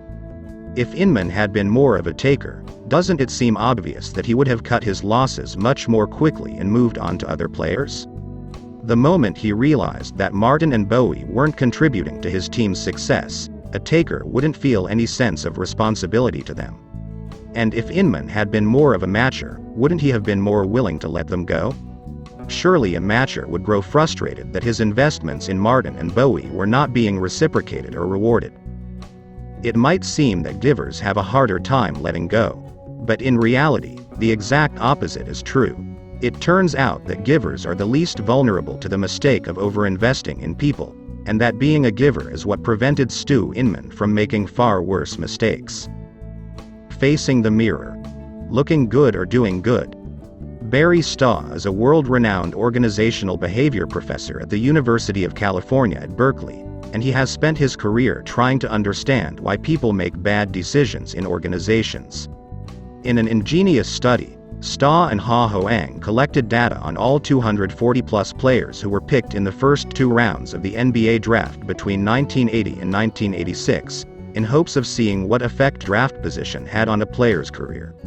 They measured each player's performance with a series of different metrics: scoring, points per minute, field goal percentage, and free throw percentage, toughness, rebounds and blocks per minute, and quickness, assists and steals per minute. Staw and Hoang controlled for each player's performance on all of these metrics, as well as for the player's injuries and illnesses, whether the player was a guard, forward, or center, and the quality of the player's team based on win-loss records. Then they examined how much time on the court the players received and how long their teams kept them before trading them, to see if teams made the mistake of overinvesting in players just because they drafted them early. Thank you from Nation Audiobooks. Hope you enjoy this audiobook.